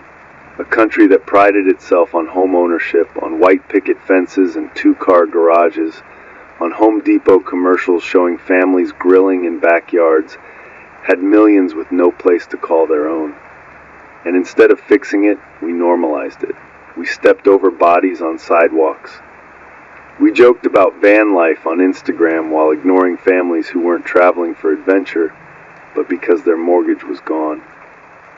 Out here in West Virginia, I see the legacy of that denial. Empty coal towns where houses sag under collapsed roofs, trailers leaning on cinder blocks, their windows covered with plastic. Abandoned strip malls with storefronts that once held pawn shops, nail salons, and pizza joints, all hollowed out, now shelters for the desperate. Homelessness has no borders anymore, no city limits. It's everywhere, and it changes people. I've watched it strip away pride and replace it with hunger. I've watched neighbors barter away family heirlooms for a sack of potatoes. I've watched strangers fight over discarded trash like it was gold. Homelessness doesn't just take your roof, it takes your certainty. Once you lose that, every day becomes a gamble. I think often of the irony. I live in a cabin with patched walls, tarps over cracks, jars lined up in a cellar, goats bleeding in the pen. To me it feels precarious, fragile. But compared to tents in the mud, cars in parking lots, or tarps in the woods, this is privilege. Survival with a roof is privilege. Warmth, even from a smoky wood stove, is privilege. Sometimes at night, when the wind dies and the valley is still, I imagine the silence broken by voices. Families in tents whispering to keep children calm. A man in a car running the engine just long enough to take the chill off. A woman tucking her head into a blanket, trying to sleep on concrete. I imagine them listening to this frequency, if they have a radio left, and wondering if someone else knows what it feels like. I do. I see you. I remember you. When I reported in Washington, I interviewed HUD officials, Housing and Urban Development. They spoke in acronyms and statistics, housing starts, voucher allotments, affordable units. I nodded, I took notes, I went live. But I never felt the truth of it until now, until I see the camps hidden in tree lines, the tarps sagging under rain. Acronyms don't matter when your bed is gravel. Homelessness taught me something I didn't want to learn, that stability is thinner than we ever imagined. One pink slip, one medical bill, one storm too strong, and you are out on the street. For millions, it wasn't laziness, it wasn't addiction, it wasn't bad choices, it was math. Rent too high, wages too low, bills stacking faster than paychecks. And when the system itself collapsed, the math caught everyone. I survive now not because I'm smarter or stronger, but because I prepared earlier. I found this cabin, patched it, stocked it, learned to grow beans and split wood. That's luck as much as anything. I think about the ones who had no cabin, no cellar, no goats, no creek. What did they do? Where did they go? Most of the time, I don't want to know the answer. Tonight, I want this broadcast to carry a truth we ignored for too long. Homelessness was not the edge of collapse. It was the center. It showed us who we were and who we left behind. And when it spread beyond the cities, when it reached every town, every holler, every parking lot and strip mall, the United States of America had already ceased to exist in any meaningful way. Now I live with a wood stove, a lantern, a rig patched together with scavenged parts. I speak into static, not knowing if anyone hears. But if you do, remember this. Homelessness is not just a lack of shelter. It is the unraveling of dignity, the hollowing out of hope. And once it spreads far enough, no nation survives. My name is Richard Sheridan. I was once a man who wore suits under studio lights and told America's stories. Now I am a man in patched wool socks, speaking from a cabin in the West Virginia highlands. And this is my record, Homelessness Without Borders, the clearest sign that collapse had already come. This frequency remembers.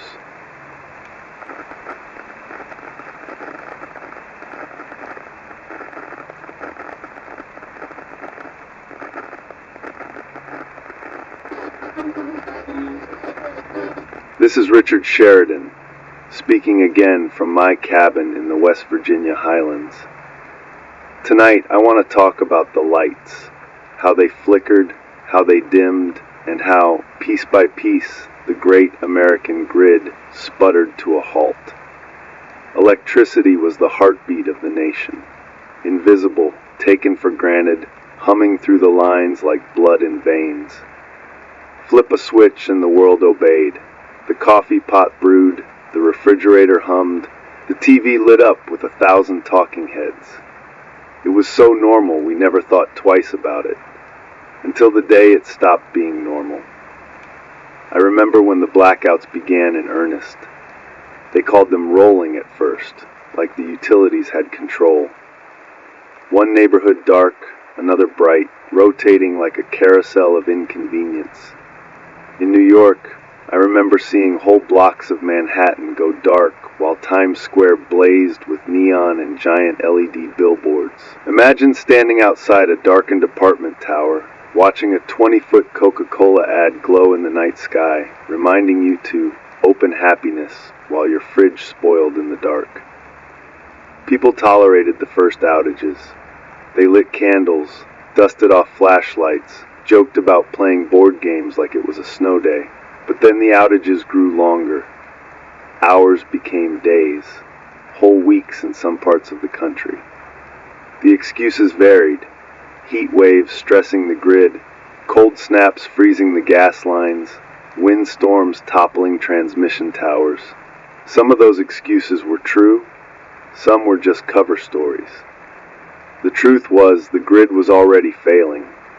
Decades of underinvestment, miles of rusting infrastructure, transformers long past their rated life. We thought the system would last forever. But like everything else in America, it was built on credit and wishful thinking. By the late 2020s, the bills started to climb. I interviewed families in Kentucky who saw their monthly electric statements hit $900, $1,100. People were choosing between paying for heat and paying for groceries. They called it energy poverty in the reports. But to the people living through it, it was just misery. Then came the attacks. Most people didn't know the acronym CISA until it was too late.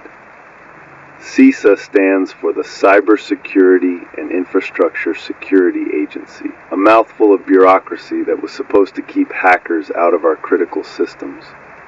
They did their best, I don't doubt that, but best wasn't enough. When foreign actors, Russians, Chinese, sometimes just criminal syndicates, poked at the seams of the grid, they found holes. Malware buried in control systems, ransomware freezing substations. It didn't take bombs to black out a city, just a line of code.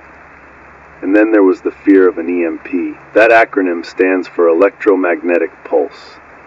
The theory was that if a nuclear weapon detonated high in the atmosphere, the pulse would fry circuits across entire regions, wiping out the grid in seconds. We never saw a full EMP strike, but we saw pieces of the same fragility. Solar storms hitting the magnetosphere, frying satellites, tripping systems. Hackers burrowing into SCADA controls, that's supervisory control and data acquisition, the brain of the grid. And finally, the slow decay of equipment that nobody had the money or will to replace. Now in the 2030s, the lights are mostly gone. Here in the hills, I haven't seen a power company truck in years. The nearest substation sits rusting near Elkins, weeds growing up around the chain-link fence, warning signs bleached by the sun. The wires overhead still hum on windy days, but there's nothing flowing through them. The lines are just skeletons now, reminders of what once tied the country together. In this cabin, my survival depends on rationing every watt. I've got 4 solar panels on the roof, about 400 watts on a good day. They feed into a battery bank. Old lithium cells I scavenged from a wrecked Chevy Volt, wired together as best I could. On sunny afternoons, I get enough charge to run a small refrigerator, a couple of LED lanterns, and this radio rig. But clouds roll in quick over the Appalachians, and some weeks I run on fumes. That's when the Honda generator comes out, a little red EU 2200i, one of the quiet models. I run it sparingly, maybe an hour in the morning to top up the batteries, maybe an hour at dusk to keep the fridge cold.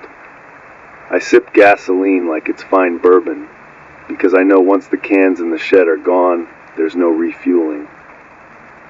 There was a time when I used to laugh at the ads for generators. Keep your family safe during the storm, Home Depot commercials would say, showing happy families playing Monopoly while the neighbors sat in the dark. Now I ration every pull of the cord, every ounce of fuel. Monopoly boards are ashes, but the hum of a generator still feels like survival. I've grown used to the darkness in ways I never imagined. Nights are truly dark now, the kind of dark most Americans had never experienced. No glow of streetlights, no hum of distant cities reflecting off the clouds, just the stars, sharp and endless, and the beam of a flashlight when you remember to check the batteries. I used to love the glow of Manhattan at night, Times Square flashing like daylight at midnight. Now I love the Milky Way spilling across the holler, unchallenged by neon. It's beautiful, but it's lonely too. Wildlife has returned in ways I didn't expect. With the lights gone, the animals move more freely.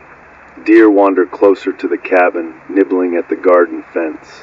Owls sweep silently across the clearing, hunting mice that scatter through the woodpile. On moonless nights, I've seen black bears lumber across the edge of the creek, unbothered by headlights or traffic. The forest feels alive again, reclaiming space once drowned in floodlights. But people are struggling. I've heard stories of entire neighborhoods going feral when the power cut for good. Apartment buildings in Pittsburgh turned into vertical tombs when the elevator stopped. Nursing homes in Charleston where the backup generators failed and patients died in their beds. Families in Morgantown rigging extension cords to cars, running engines just to charge phones until the gas stations ran dry. I think often of those last gas stations. Sheetz, Marathon, Exxon, all of them hollowed out, pumps wrapped in yellow tape, card readers dark. Once upon a time, I used to grab a Sheetz hot dog and a Coke on long reporting drives. Now I siphon the last drops from abandoned trucks, straining gasoline through coffee filters into 5-gallon jugs. Every ounce counts, because every ounce means another day of cold food instead of spoiled meat. The lights went out slowly. They dimmed, flickered, teased us with false hope. Then they went out for good. And in that silence, America shrank. Without the grid, we lost not just comfort but connection. The hum of refrigerators, the buzz of neon, the glow of baseball stadiums, the flicker of televisions, all gone. We are a country that once measured our worth in kilowatts, and now we measure it in candles. And here in this cabin, I try to keep a single light burning. This radio, these words, carried on the remnants of the spectrum, a faint glow in the dark, a reminder that someone is still out here, still telling the story.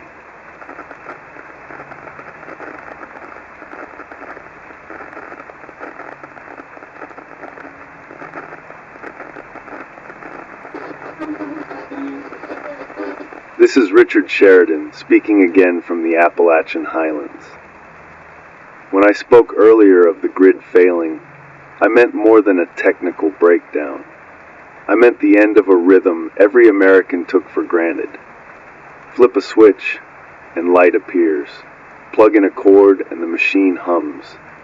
Press a button, and a screen glows.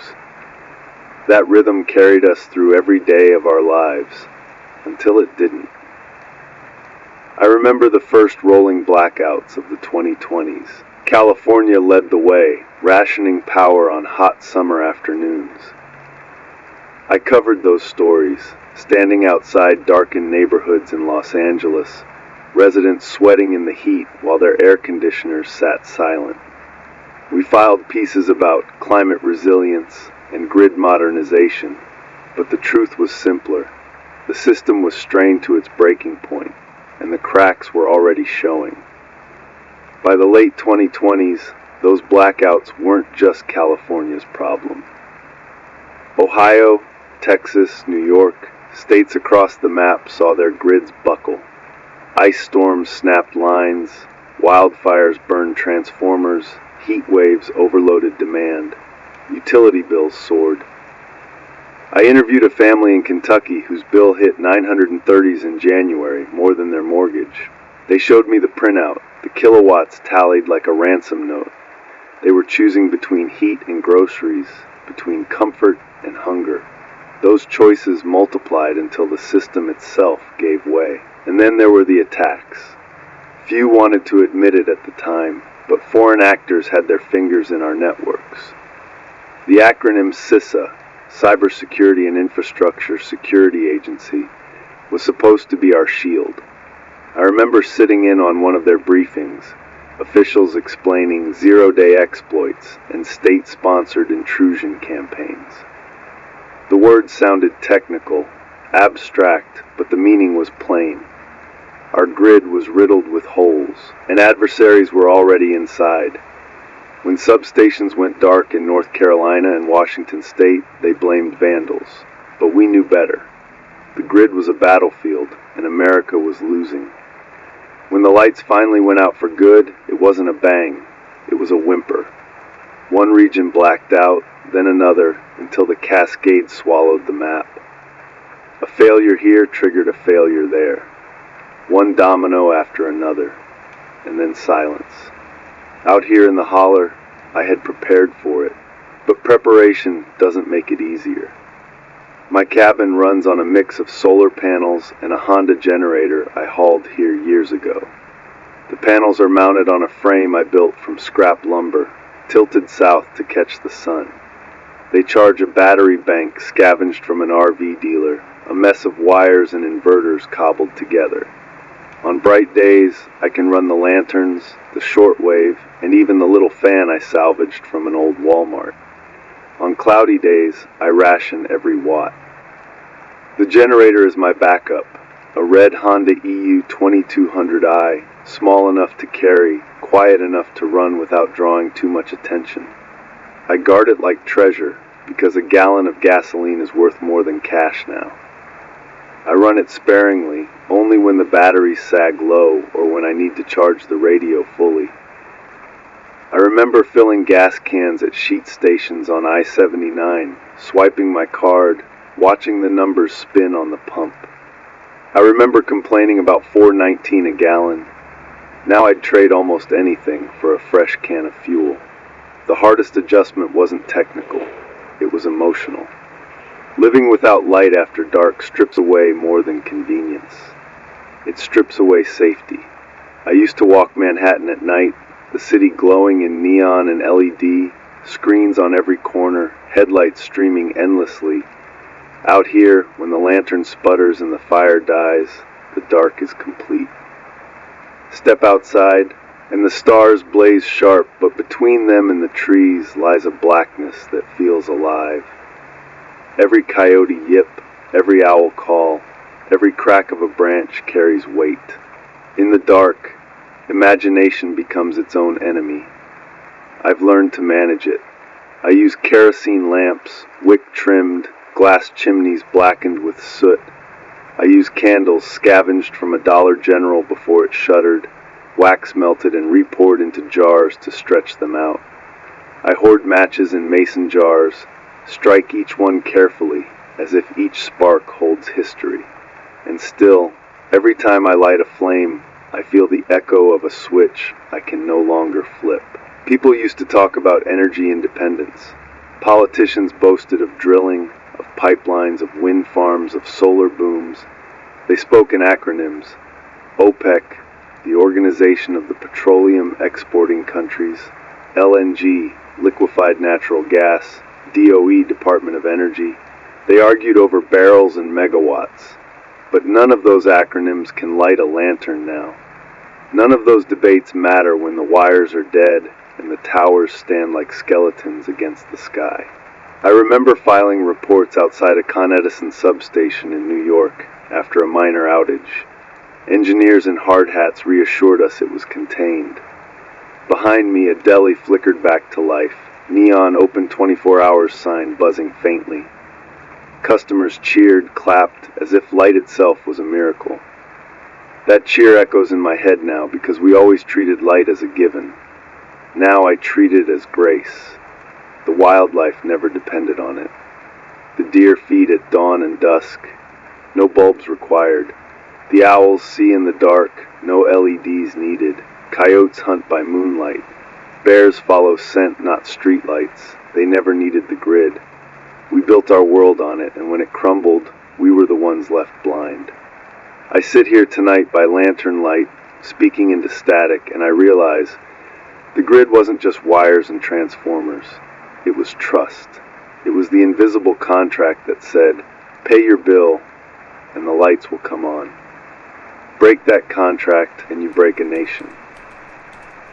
That's what happened.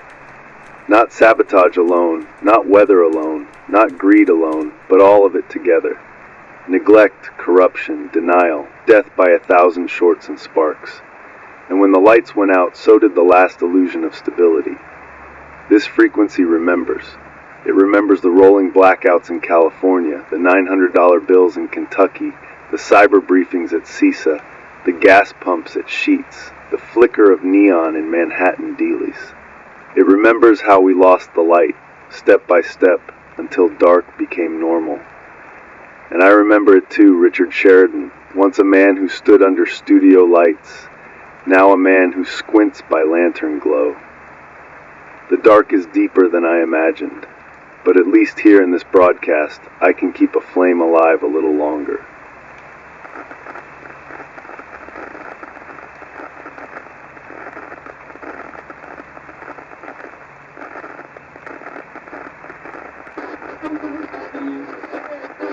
This is Richard Sheridan, speaking one last time tonight from the Appalachian Highlands. The grid didn't just fail outside my door, it failed everywhere. I've traveled just enough since the collapse to know this truth. The dark is national. Town after town sits silent, its stoplights dead, its street lamps nothing but rusting poles. Houses that once glowed with televisions and microwaves now stare out with hollow windows. At night, America is no longer a sea of light visible from space. It is a void where millions once lived their routines, their comforts, their illusions. I remember flying once, years ago, covering a hurricane. I looked out the plane window as we crossed the Midwest and saw clusters of light stretching to the horizon. Cities glowing like constellations, highways strung with white headlights and red taillights. It looked eternal, like the Milky Way pinned to the ground. Now, I imagine those same skies are empty, black, a reminder of what we lost. The emotional weight of it is heavier than the technical collapse. People don't realize how much light defined our lives. Children sleeping with nightlights, families gathering under kitchen fluorescents, lovers strolling beneath street lamps, workers sweating under factory bulbs. Light meant safety. Light meant civilization. Without it, fear grows. Every shadow feels like a threat. Every sound is sharper, every silence heavier. I felt it most the first winter after the collapse. Snow sealed the holler, the days short, the nights endless. I rationed candles, lit the kerosene lamp only for an hour at a time. When the flame flickered out, darkness swallowed everything.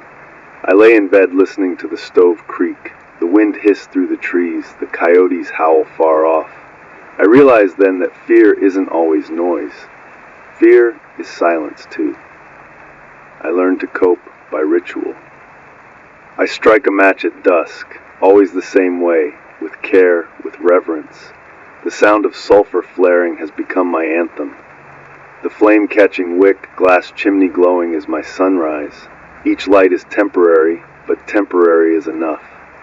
Temporary is survival. Sometimes I think about all the ways we wasted light. Empty office towers in Manhattan glowing all night, every floor lit though no one worked inside. Neon signs buzzing over closed diners, stadiums blazing for games while neighborhoods went dark. We treated light like a toy, a spectacle, never like the fragile miracle it was. And because we wasted it, we never imagined losing it. The acronyms come back to me sometimes. DOE, Department of Energy, FERC, Federal Energy Regulatory Commission, NERC, North American Electric Reliability Corporation, agencies that issued reports, warnings, charts full of red zones and percentages. I read them, I went on air, I explained them to viewers. And then I left the studio, walked down well-lit streets, and forgot. Acronyms don't matter when the wires corrode, when transformers blow, when greed and neglect eat the system alive. What matters is what you hold in your hand. A candle stub, a box of matches, a solar lantern that charges on weak sunlight. Out here, those are my lifelines. The generator is luxury. The wood stove is necessity. I keep thinking of one night in Manhattan. It was the summer of 2019. A blackout swept part of the city, Midtown dark, Times Square screens flickered out, subways stalled underground. I remember walking with a cameraman down 8th Avenue, street performers still singing, people lighting their phones as torches. New Yorkers adapted in hours, treating it like an adventure. The next day, power returned, and everyone forgot. That was a preview of collapse. Temporary, novel, survivable. But when the lights don't come back, the novelty fades, only survival remains. And that's where we are now. Survival in the dark. Out here I've grown used to it. My eyes adjust. I navigate the cabin by memory, by touch, by the faint glow of embers in the stove. I can find the water jug in the dark, the shotgun by the door, the ladder to the loft. My life is mapped in silence, in shadows. The animals remind me that darkness is natural. Deer feed at dawn and dusk. Owls see where I stumble. Coyotes hunt by moonlight. Bears lumber through thickets, guided by smell, not sight. For them, the dark isn't an enemy. It's home. For us, it was always a threat, something to be banished with bulbs and screens. We forgot how to live in it. And when the lights went out, we forgot how to live at all. This broadcast is my record. Tonight's chapter is darkness, the rolling blackouts, the $900 bills, the cyber attacks, the kerosene lamps, the matches, the silence. If anyone hears this, know that America didn't fall only through corruption or greed. It fell because it lost the light, literally and figuratively. It lost the current that powered its illusions. And when the lights went out, the truth was exposed. The truth is this: we were fragile. We thought ourselves eternal, but we depended on a grid of wires and transformers, stretched thin, corroded, undefended. When it failed, so did we. So I sit here now, lantern flickering, stove glowing, voice carried through static. My name is Richard Sheridan. I was once a man who spoke under studio lights, telling America's stories. Now I am a man who speaks by candlelight, telling America's end. And this frequency remembers. Even in the dark, it remembers.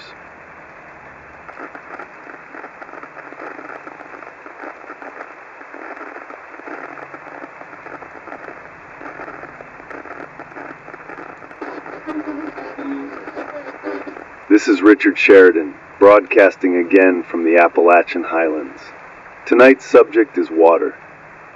The simplest, most obvious element of life, the one we assumed would always be there when we twisted a faucet. And now, in the 2030s, it has become the new oil, scarce, precious, fought over and hoarded.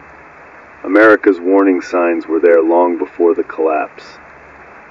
Flint, Michigan, should have been enough to shock us awake. I was sent there as a correspondent in the mid-2010s, back when the water crisis first broke into national headlines. I walked the streets and interviewed mothers holding jugs of brown tap water, children breaking out in rashes after a bath. I remember the smell of chlorine masking lead, the bottled water pallets stacked in church basements, the National Guard distributing cases like relief supplies in a disaster zone. And yet Flint wasn't a disaster caused by an earthquake or a hurricane. It was man-made. It was neglect. Years later, I was in Jackson, Mississippi. Another poison system, another city abandoned by its leaders. Pipes leaking, water running yellow, families lining up outside Walmart and Kroger for bottled water. Dasani, Aquafina, Nestle Pure Life, those brands became survival tools, not just soda aisle staples. I watched store workers roll out pallets of plastic shrink-wrapped bottles, and people lunged for them like they were gold. in a way, they were. Those images stayed with me. Back then, they were treated as isolated crises. Now, looking back from the 2030s, I see them as foreshadowing. They were the test run of what happens when a country lets its infrastructure rot. Water, once assumed to be endless, was already slipping away. Out here in the hills, I survived because I made water my first priority. My cabin sits above a cold mountain stream, clear enough to see trout darting between the rocks. I rigged up a gravity-fed filter system using PVC pipe, an old ceramic filter I ordered online years ago, and a couple of food-grade barrels. The stream flows through the pipe, down into the barrels, and I catch it in a spigot. It isn't pretty, but it keeps me alive. I also have rain barrels under the eaves, the kind you used to see for sale at Lowe's in the gardening section. Back then they were marketed as a way to save on lawn watering. Now they're my backup lifeline. A good thunderstorm fills them quick, and I purify the catch with iodine tablets or by boiling it on the wood stove. When I need to, I hike down to the stream and fish. Trout mostly, rainbows, sometimes brook trout if I get lucky. They bite best at dusk when the water cools and the insects skim the surface. I'll sit there with my line in the water, listening to the coyotes call from ridge to ridge. Their howls carry through the holler like ghosts trading secrets. It's eerie, but it reminds me I'm not the only creature scraping by in this world. Compare that to the old days when water was an afterthought. Stores piled it high, end caps stacked with Dasani and Aquafina, cases selling for $3 or $4. Gas stations like Sheetz or 7-Eleven had coolers filled with plastic bottles sweating under fluorescent lights. People bought them without thinking, tossed half-drunk bottles into trash cans, left cases forgotten in the back of SUVs. We wasted water like it was infinite. We ran sprinklers on Kentucky bluegrass lawns in Arizona. We flushed toilets with gallons that could have sustained a family. We let pipes leak for years while utilities sent out glossy mailers bragging about conservation. And now the shelves are bare. Now those brands, Dasani, Aquafina, exist only as empty bottles scavenged from roadside ditches, washed and reused by survivors like me to store what trickles out of a stream. The logos still shine in faded blue, but the water inside comes from rainstorms, not Coca-Cola bottling plants. I remember when Nestle was fighting communities in Michigan over water rights, sucking aquifers dry for pennies while selling it back to us for dollars. At the time it seemed like a scandal. Now it seems like prophecy. Water really did become the new oil, pumped, traded, fought over, and controlled. Only now there aren't corporations trucking it in. There are just survivors like me, crouched over streams, filling bottles with trembling hands. Here in the cabin, I treat every drop like currency. Washing is rationed. I use a rag dampened from a basin, not showers. Laundry is done in a bucket, wrung out by hand, hung on a line that stretches from the cabin to the chicken coop. Drinking water comes first, cooking water second, everything else third. There's no room for waste. Sometimes I think about the irony of it all. I used to stand in CNN studios under hot lights, sipping from little green room bottles of Poland Spring without a thought. Now I count ounces in reused Aquafina bottles and pray for rain. The wildlife understands water in ways we forgot. Deer nose their way down to the stream at dawn, leaving delicate tracks in the mud. Birds flock to puddles after storms, fluttering and preening. Coyotes follow the watercourses, their prints mingling with raccoon tracks. I've even seen a black bear lumber down to drink, the creek rising around his legs while he slurped like it was his birthright. Which of course it was.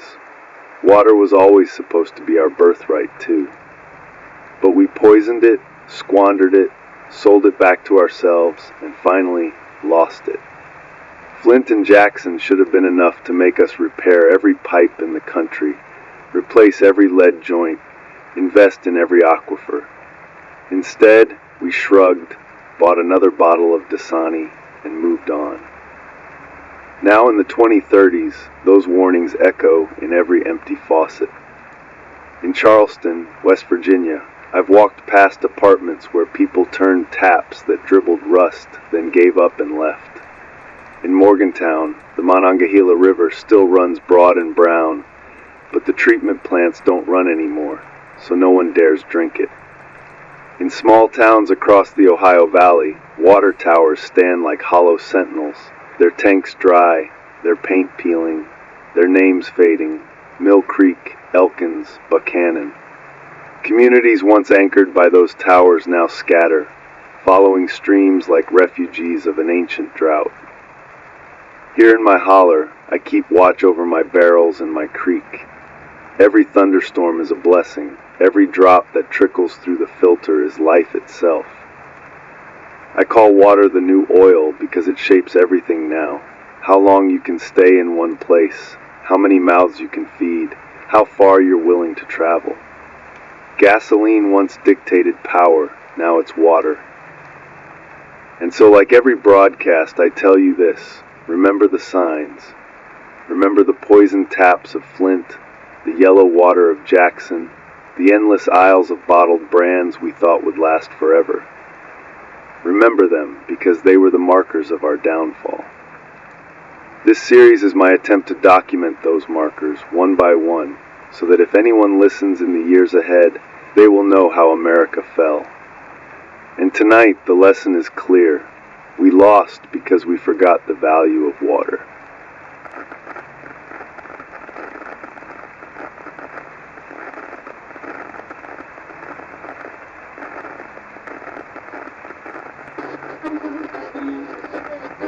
This is Richard Sheridan, speaking again from my cabin in the Appalachian Highlands. When I said earlier that Flint and Jackson were warnings, I meant it. I reported from those places. I stood in kitchens where the tap water ran brown. I interviewed mothers who held up baby bottles filled with liquid that smelled like metal. I walked past pallets of bottled water stacked outside churches, volunteers handing out cases like rations. I remember one mother in Michigan telling me, "We're paying for poison." At the time it seemed like a scandal. Now I know it was a preview. America treated water as if it were infinite, clean, and guaranteed. You turned a handle and it poured, cheap and endless. But beneath that illusion, the pipes corroded, the rivers choked, and the aquifers drained.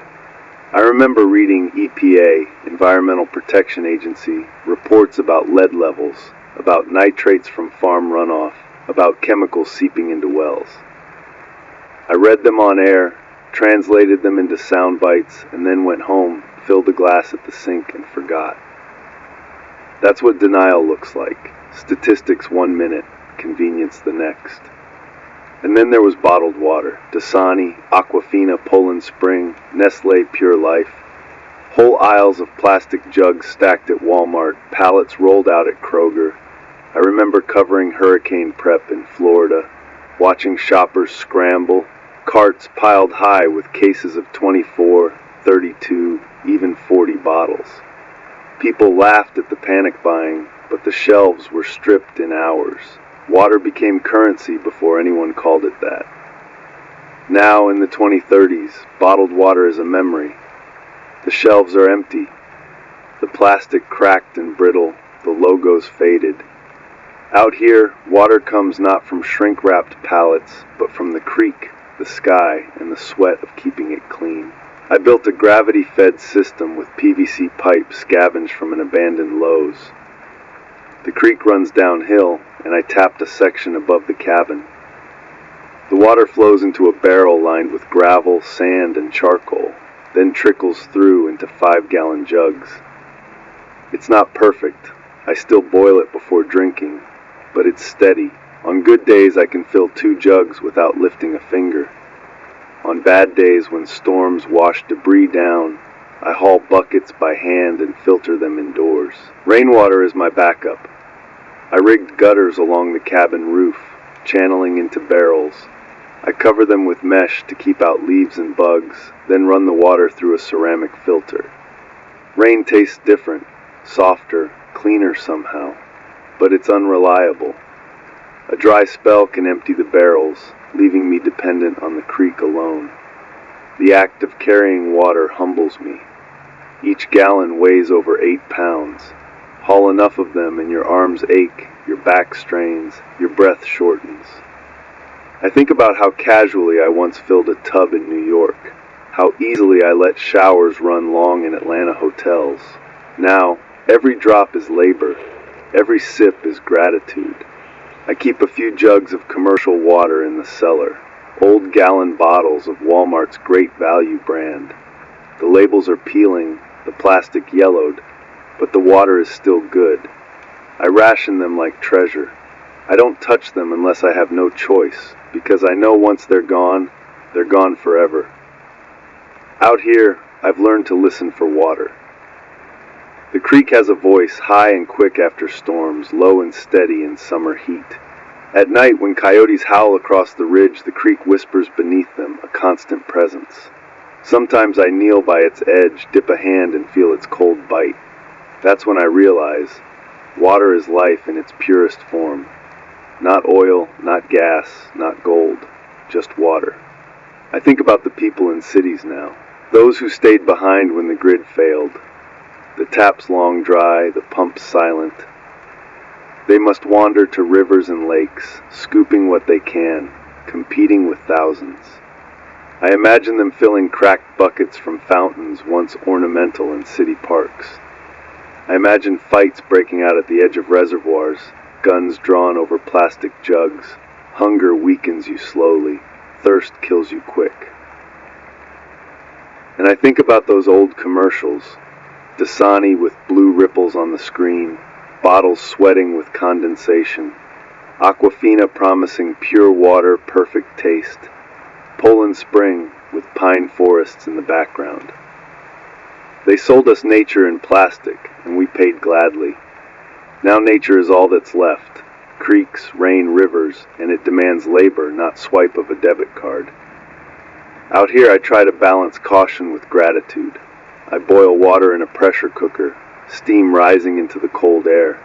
I sip slowly, feeling it soothe my throat.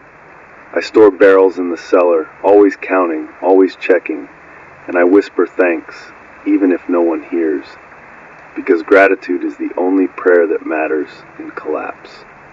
This frequency remembers. It remembers Flint's poison, Jackson's dry taps, pallets of bottled water at Walmart, hurricane runs at Kroger. It remembers commercials selling purity, shelves stacked high, Americans buying plastic instead of pipes. And it remembers the silence when the taps went dry, when the shelves were bare, when water became the new oil. And I remember too Richard Sheridan, once a man who never thought twice about a glass of tap water, now a man who hauls jugs from a creek, who listens to rain barrel drips as if they were music. The sound of water has become the sound of survival.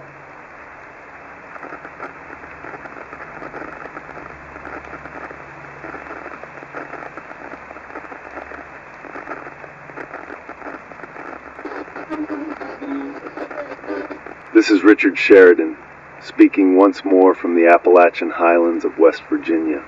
Water has become the rhythm of my life. I check the creek in the morning, listening for its voice, gauging how fast it runs. I check the rain barrels at dusk, tapping the sides to measure what's left. I boil, filter, pour, sip. Each act is deliberate, each act a reminder that survival is not complicated. It's elemental. I used to report on Wall Street, watching stock tickers scroll across screens. Investors traded futures on corn, oil, natural gas, even pork bellies. They never traded water futures when I was young, but by the 2020s they did. I remember filing a segment about it. California farmers worried that Wall Street speculators would price them out of the water their fields needed. At the time it sounded abstract, a curiosity for business news. Now it feels prophetic. We commodified life itself, and when the market collapsed, the commodity remained. Water. Still priceless, still scarce, still life. Out here, I've come to treat every jug, every drop, as wealth. I hoard it the way bankers once hoarded gold. I watch the meniscus in a mason jar, that thin curve of liquid against glass, and I see value greater than any dollar. My pantry isn't filled with paper bills, it's filled with barrels and jars, lined up like treasure chests. Sometimes I dream about old comforts. I remember the pop and hiss of a soda can, cold condensation on my palm, the syrupy taste of Coca-Cola fizzing on my tongue. I remember drinking Gatorade during long assignments, lemon-lime neon under fluorescent lights in a CNN control room. Those drinks weren't luxuries then, they were background noise. Now they're fantasies, impossible luxuries I'll never taste again. The only liquid that matters is water, and the only flavor I add is a pinch of salt when I've sweated through a day. I think often of Flint and Jackson. I see their faces when I fill a pot. Mothers holding cloudy bottles, children breaking out in rashes after bathing, officials insisting the water was fine while families grew sick. America's betrayal of its own people was clearest in those pipes. The government's promises ran dry long before the taps did, and I think of the bottled water aisle at Walmart. I see it as vividly as if I were there now. Stacks of great value gallons, cases of Dasani shrink-wrapped in blue plastic, Poland Spring bottles glinting under lights, shoppers piling cases into carts without a thought, stocking up for picnics, soccer games, hurricane prep. We built cathedrals of convenience, and when the shelves went bare, we were shocked. We shouldn't have been. The signs were always there. Out here, I've learned that water shapes everything. My chores revolve around it. My hunting and fishing depend on it. Even the animals mark their days by it. Deer tread paths down to the creek, hooves carving trails into the mud. Raccoons leave prints by the shallows, their clever hands scooping minnows. A black bear once lumbered past me as I crouched at the water's edge, its head down, its tongue lapping greedily. For them, water is instinct. For me, it's labor and prayer. I boil every drop. Sometimes in a battered pressure cooker, sometimes in a dented steel pot. I watch the steam rise and curl against the ceiling, and I think about how miraculous it is that with fire and patience I can turn danger into safety. I strain it, sip it, savor it. Every swallow feels like a small victory. I think back to Manhattan nights, walking out of the CNN building on Columbus Circle, grabbing a bottle of smart water from Duane Reade, unscrewing the cap without a second thought. The taste was bland, indistinguishable, but the act was effortless. That effortless act is gone. Now every sip carries weight, and it reminds me of a truth I can't escape. America's downfall wasn't sudden. It wasn't just hunger or darkness or riots. It was the erosion of the basics. Water you couldn't trust, food you couldn't afford, power you couldn't rely on. We ignored those basics because we thought technology, slogans, and markets would shield us. They didn't. Tonight, as I sit by lantern light, a jug of creek water at my feet, I feel both fragile and grateful. Fragile because I know one dry season, one burst barrel, one fouled creek could undo me. Grateful because tonight at least I have enough. Enough to cook beans, enough to sip slowly, enough to see another dawn. This broadcast is part of my promise. Each night I record a piece of America's downfall. Tonight's chapter is water, the poisoned taps of Flint and Jackson, the bottled aisles of Walmart, the creek in the holler, the rain barrels I guard like treasure. If anyone listens, remember this: water was always life. We treated it like a product, like a commodity, like a background guarantee. But when the shelves went bare, when the pipes corroded, when the grid failed, water revealed itself for what it always was, the new oil, the only wealth that matters. My name is Richard Sheridan. I was once a man who stood in control rooms, translating EPA reports into sound bites. Now I am a man who kneels by a creek with a jug, praying the flow doesn't run dry. And this frequency, like every drop I drink, remembers.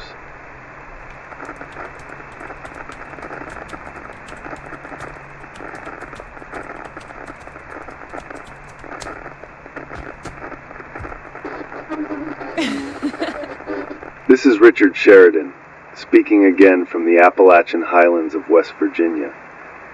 Tonight I want to talk about money, or rather, what used to be money. The dollar.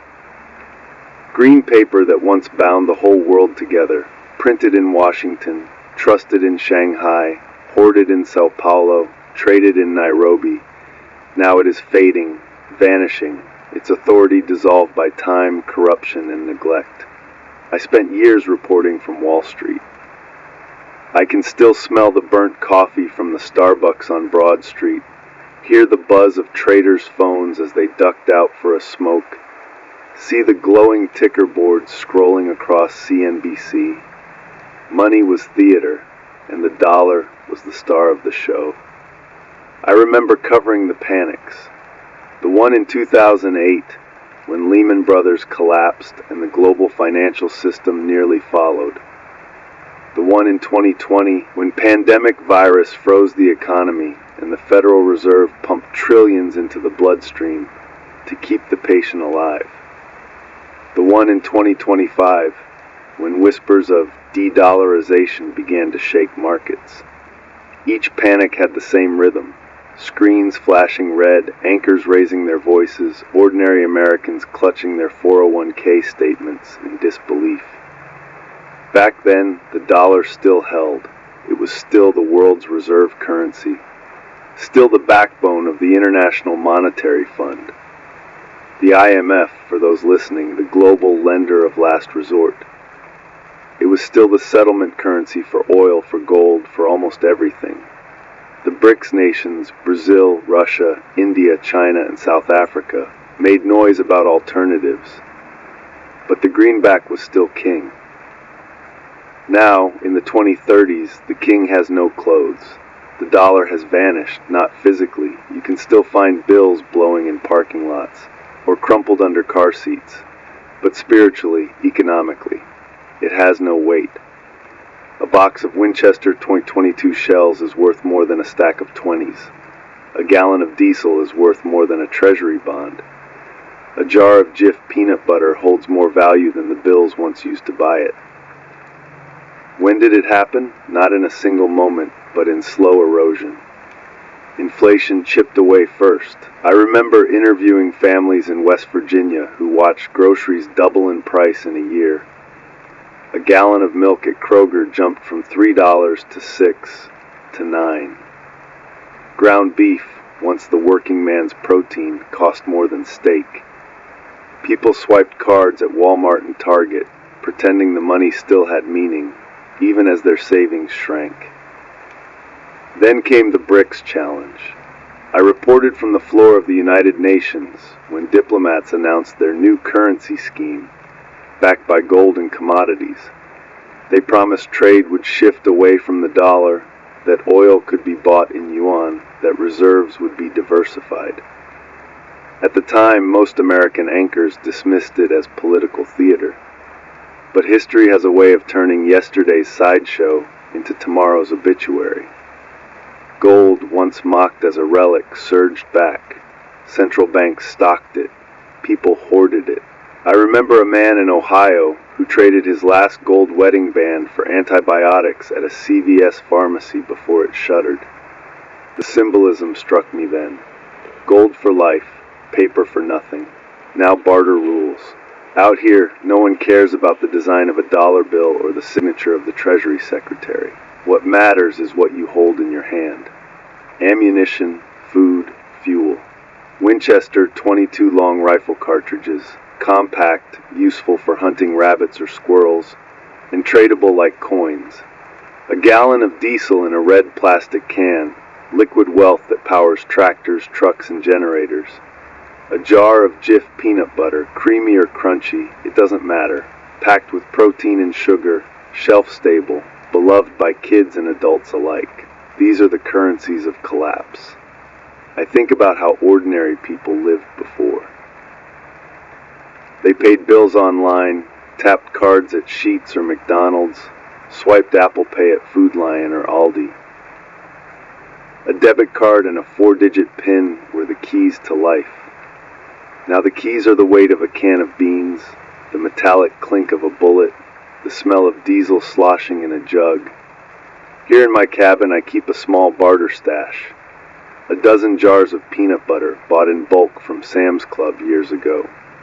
A couple of cases of bottled water, Dasani and Aquafina, now as valuable as bourbon. 2,000 rounds of .22 long rifle, tucked away in ammo cans lined with silica packets. And gasoline, siphoned and strained into jerry cans, hidden under tarps. I don't flaunt them. I don't trade often, but I know their value, and I guard them like a bank once guarded vaults. Wildlife doesn't care about the dollar. The deer still wander the ridges, unconcerned with inflation. The owls still sweep across the holler at night, their wings silent, their eyes bright. The coyotes still howl in chorus after dusk, their economy older and truer than ours. They trade in survival, not in paper. But people mourn the dollar like a lost parent. They remember paydays, checks deposited, accounts balanced. They remember tax refunds, Social Security deposits, the comfort of numbers in an account. Now those numbers mean nothing. The Social Security Administration is a memory, its checks as worthless as Confederate scrip. Retirement accounts are frozen fossils. The ATM screens at Wells Fargo and Bank of America still glow in some towns, but they blink out of service forever. I remember the last time I held a fresh bill, crisp from an ATM. It was a $20 note, Andrew Jackson glaring up at me. I remember thinking it smelled of ink and promise, as it always had. I used it to buy a turkey sandwich and a Diet Coke at a deli near the CNN bureau in New York. That was the last time it felt like money. Now when I see a bill, I use it as tinder. A crumpled $5 note lights a fire as well as newspaper. The irony isn't lost on me. Money once bought warmth, now it provides it only by burning. The vanishing of the dollar is the vanishing of trust. Trust in institutions, trust in promises, trust in tomorrow. That's what currency really was, when you strip away the ink and the slogans. It was belief, and when belief dies, money dies. This series I'm recording, these words I send out into the ether, are my attempt to document that death. To tell you how a nation that once printed "In God We Trust" on its bills lost both God and trust, and now counts wealth in bullets and beans.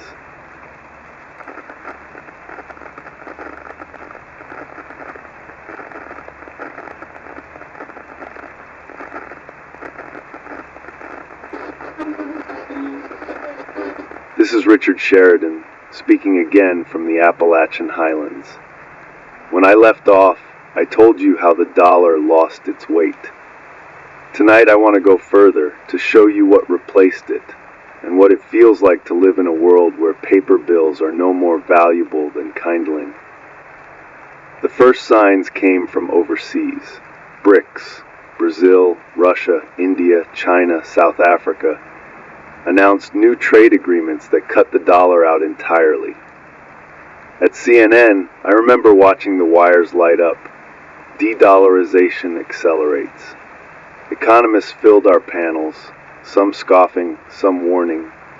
I sat under studio lights, repeating their phrases about reserve currency and confidence in U.S. markets. But the meaning was plain. The rest of the world was tired of being chained to our dollar. They built their own systems, and the dollar began to fade. The IMF, The International Monetary Fund issued report after report, insisting the dollar was still strong, still the foundation of global trade. And for a while, maybe it was. But I knew better. I had seen enough markets to know that confidence is fragile, and once it cracks, no amount of slogans can patch it. Then came the shortages. Truckers demanded diesel in exchange for hauls, not paper. Farmers at markets in Ohio posted signs, cash not accepted, trade only. Even pawn shops in West Virginia refused green bills, asking instead for canned goods, ammunition, or batteries.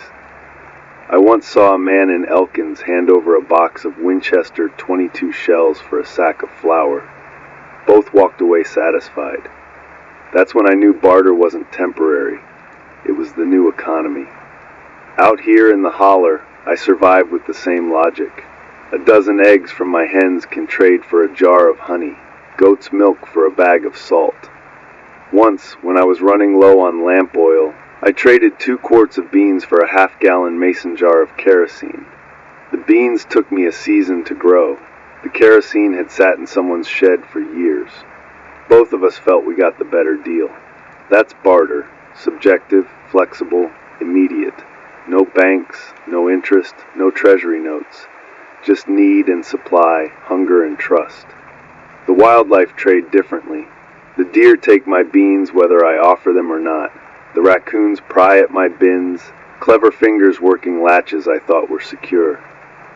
The coyotes howl through the night, their economy one of tooth and claw. They never needed dollars. They never needed bricks or IMF reports. They survive by instinct, and instinct doesn't collapse. I keep a few bills in a tin box in the cellar. 10s, 20s, even a crisp 50 I once held back for emergencies. The paper feels brittle now, the ink fading. I take them out sometimes, look at the faces, Hamilton, Jackson, and I wonder if they ever imagined their likenesses becoming worthless scraps. I could burn them in the stove for heat, but something in me resists. Maybe it's nostalgia, maybe superstition. I keep them as relics of a world that no longer exists. I think back to the gas stations. Sheets on I-79, BP stations off back roads, marathon pumps outside Charleston. I used to swipe my card, watch numbers climb, curse the price, and drive away. Now, fuel is barter gold. A gallon of diesel can fetch a sack of rice or a box of shotgun shells. A 5-gallon jerry can is wealth beyond measure. The pumps are tombstones now, their card readers blank, their hoses stiff, but the liquid that once flowed freely through them still carries more value than a $100 bill ever did. The irony is sharp. America once printed its way out of every crisis. Bailouts, stimulus checks, quantitative easing, trillions conjured out of thin air. I remember reading headlines about liquidity injections and monetary expansion. Technical words for a simple act, flooding the system with paper and pretending it was wealth. Out here, I know better. Wealth is what feeds you, warms you, keeps you alive. Wealth is beans in a jar, water in a barrel, bullets in a box. I once interviewed a man in West Virginia during the opioid crisis. His house was falling apart, his job gone, his future bleak. He told me, money don't mean a thing when you can't eat. At the time, I thought it was despair talking. Now I know it was truth. So I live by a different measure. I measure wealth in calories, in BTUs, British thermal units, the heat energy in wood and fuel. I measure wealth in hours of lantern light left in a jar of oil, in the number of eggs I collect at dawn, in the gallons of clean water stored in barrels. These measures don't lie. These measures don't inflate or default. They keep me alive, and that is wealth enough. At night, I sometimes dream of old currency. I see myself in Manhattan, walking past a Duane Reade pharmacy with a $20 bill in my pocket, confident I could buy anything inside. Snacks, soda, toothpaste, aspirin. That confidence is gone now. A $20 bill in my pocket today means nothing. but a jar of peanut butter on my shelf means life. This frequency remembers. It remembers Wall Street tickers, IMF reports, BRICS summits, Walmart cash registers ringing at midnight. It remembers pawn shops taking cash, farmers counting bills, truckers handing receipts. It remembers the illusion that money was eternal. And it remembers the silence when that illusion died. And I remember it too, Richard Sheridan. I was once a man who explained currency movements on live television, repeating acronyms and forecasts. Now I am a man who trades eggs for kerosene, beans for salt, and carries bullets like coins. The dollar is gone. Survival remains.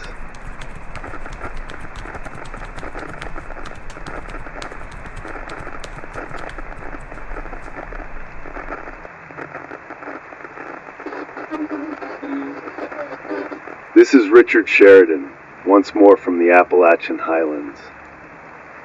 I've told you how the dollar faded from foreign markets, how BRICS built alternatives, how barter replaced bills in towns and hollers across America.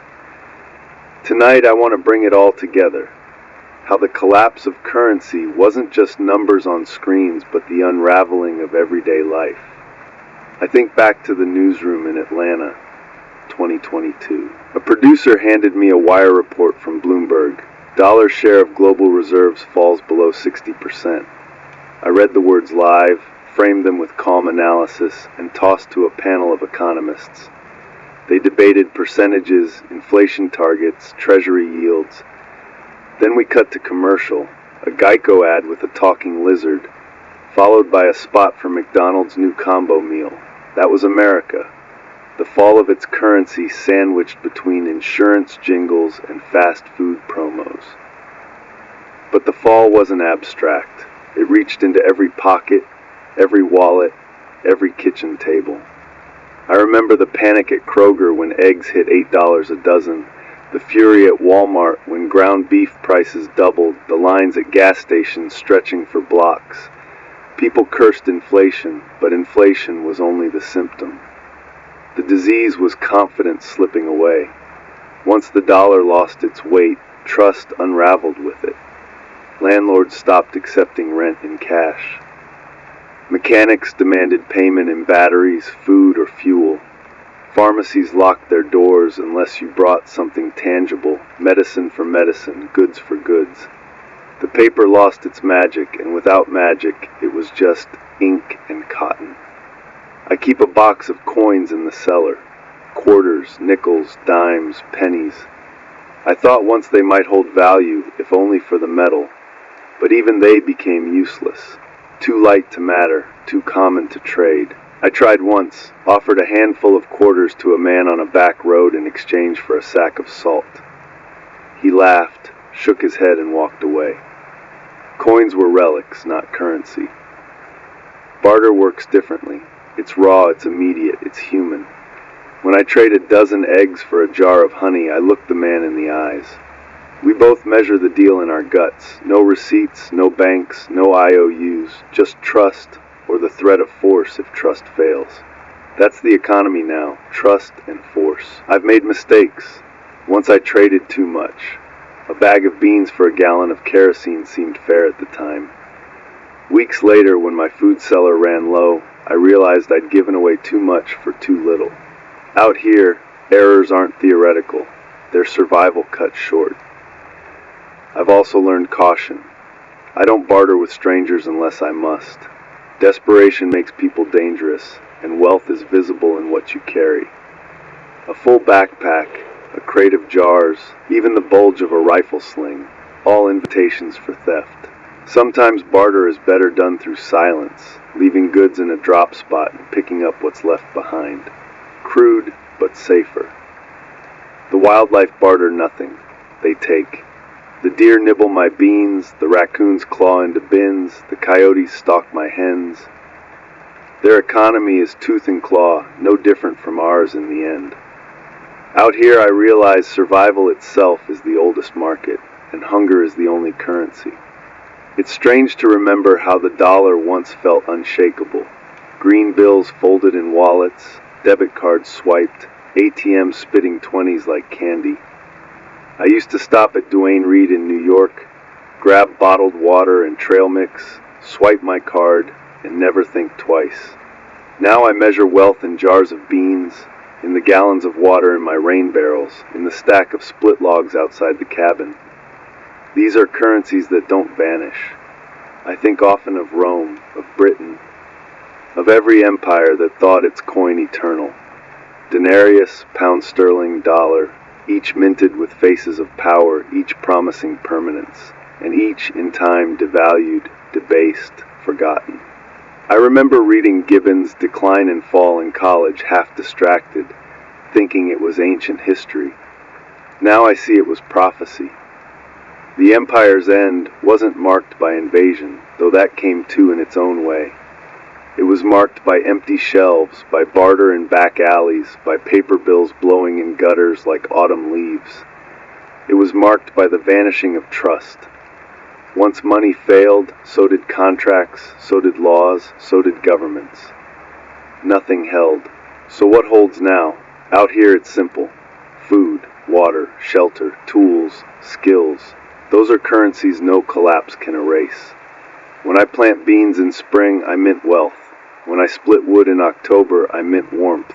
When I boil creek water, I mint life. That's the economy I live in now. This broadcast, like the others, is my record. Tonight's chapter is money. What it was, how it vanished, and what replaced it. If anyone listens years from now, let them know this.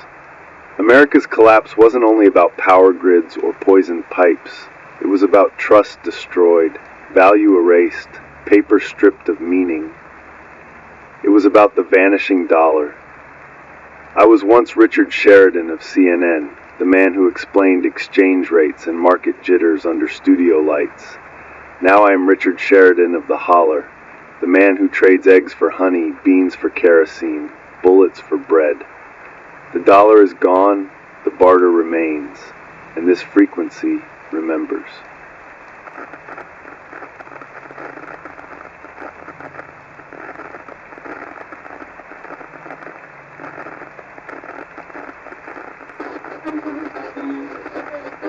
This is Richard Sheridan, broadcasting once again from my cabin in the Appalachian Highlands.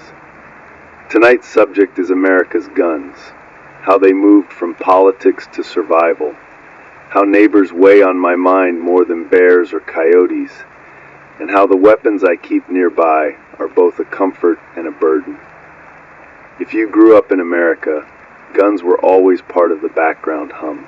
The Second Amendment, our right to bear arms, was invoked in speeches, debated on cable news, plastered across campaign ads.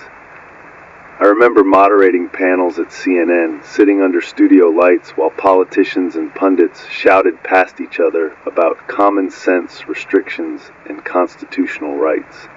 Back then, it was politics. Now, it's survival. The AR-15 was the symbol of the divide. For those unfamiliar with the name, AR doesn't stand for assault rifle. It stands for Armalite rifle, after the company that first designed it. Light, accurate, customizable, it became America's most popular rifle. I covered too many stories where the AR-15 was the weapon of choice in a tragedy. Mass shootings, police standoffs, protests gone violent. Each time, the same debates flared. And yet gun stores, Cabela's, Bass Pro Shops, little mom-and-pop outfits tucked between pawn shops and diners, sold them faster than they could stock them. Then there were the Glocks, Austrian by design, but as American as McDonald's by adoption. Polymer pistols, reliable, easy to clean, available in every caliber you could imagine. I interviewed police officers in Chicago who swore by them. I interviewed victims' families who cursed them. I remember a Glock display case in a Walmart in Kentucky, before Walmart pulled most of its firearms from the shelves. Rows of black pistols glinting under fluorescent light, while moms filled carts with goldfish crackers and Mountain Dew just a few aisles over. And the shotguns, Mossberg, Remington, Winchester. Every farm I visited had one leaning by the back door. Birdshot for turkeys, buckshot for deer, slugs if you needed to put something down fast. I remember a segment we filmed in rural Missouri, the farmer chuckling as he patted his Mossberg 500. Cheaper than a guard dog, he told me. Back then, the guns were symbols. They represented politics, identity, even entertainment. Hunters gathered at Cabela's in blaze orange vests, trading stories over beef jerky samples. Gun rights activists rallied on courthouse steps. Protesters marched with ban assault weapons signs. It was a cultural battlefield as much as anything. Now in the 2030s, there's no debate. The talking heads are gone. The laws are gone. Guns are just tools as necessary as an axe or a shovel. And like tools, they can build or they can destroy. Here in my cabin, I own two, a .22 rifle and a 12-gauge shotgun. The .22 is an old Marlin, worn smooth from years of use. It's not glamorous, not tactical, not something you'd see in an action movie, but it's reliable, light, and cheap to feed. A box of .22 long rifle cartridges used to cost less than a lunch at McDonald's. Now each cartridge is worth more than a dollar bill. I use the .22 for rabbits, squirrels, the occasional groundhog trying to dig under the fence. It's quiet, efficient, and keeps me fed. The shotgun is a 12-gauge pump, heavy, loud, hard-hitting. It sits by the cabin door, loaded but not chambered. Birdshot on top, buckshot below. I've used it once on a fox that got into the chicken coop, and once to scare off a pair of dogs that wandered too close. I pray I never have to use it on people, but I know that day might come. That's the part I wrestle with. Out here, wildlife doesn't scare me. Bears keep their distance if you give them respect. Coyotes howl and yip, but they melt back into the woods when they sense you near. The real danger isn't the animals. It's the neighbors. Not the old neighbors, the ones who lived here before collapse. Folks who grew beans in their gardens, who traded zucchini for eggs, who waved when you passed them on the road. Most of them are gone now, moved to towns or lost to the chaos. The new neighbors are desperate travelers, drifters, scavengers, families with hollow eyes and empty hands. They come up the hollers looking for food, water, anything they can take. I don't hate them. Hunger and thirst make beasts of us all. But I know the line between sympathy and survival. If someone threatens what I've built here, my goats, my chickens, my jars of beans, my barrels of water, I will defend it. Not because I want to, but because I have to. That's the cruel arithmetic of collapse. When I cook on the wood stove at night, I think about how strange it is for me, Richard Sheridan, once a polished anchor in Manhattan, to keep a shotgun within arm's reach while stirring beans. I used to handle microphones, not rifles. I used to walk the halls of CNN's glass tower on Columbus Circle, not patrol a fence line with a .22 slung over my shoulder. But here I am, the same man, the same voice, holding different tools because the world demanded it. I sometimes remember the stories I covered. The man in Texas who said his AR-15 was the only thing that made him feel free. The mother in Connecticut who said guns had stolen her child. The senator who quoted the Second Amendment like scripture. The activist who held up a bullet casing and said, "This is America's idol." They were all right in their own ways, and they were all blind to the future. The Second Amendment debate ended not with a law, but with reality. In collapse, there is no Congress, no Supreme Court, no lobbyists. There is only the gun in your hands and the neighbor on your doorstep, and the hope that you never have to point one at the other. Here in the dark of West Virginia, I keep my guns close, but my prayers closer. I pray for rain to fill the barrels, for beans to ripen in the greenhouse, for deer to wander near the clearing, and I pray that no one desperate enough to risk everything walks up my holler, because then I'll face the choice I dread most. Whether to use the 12 gauge not on foxes, not on dogs, but on people. That's the truth of America's gun culture now. It isn't politics, it isn't identity, it isn't even freedom, it's survival. And survival, as I've learned, is heavier than any rifle.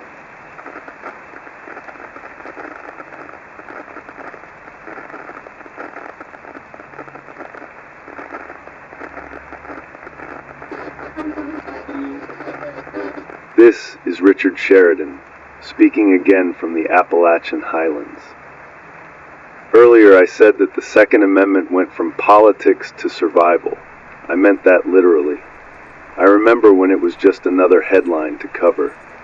Gun rights activists rally in Richmond. Congress debates assault weapons ban. I'd sit at a desk in Washington or Atlanta, reading from a teleprompter while clips of protesters with signs flashed behind me. To me, it was theater. Loud voices on both sides, neither willing to bend, both feeding ratings. But when the collapse came, the argument ended.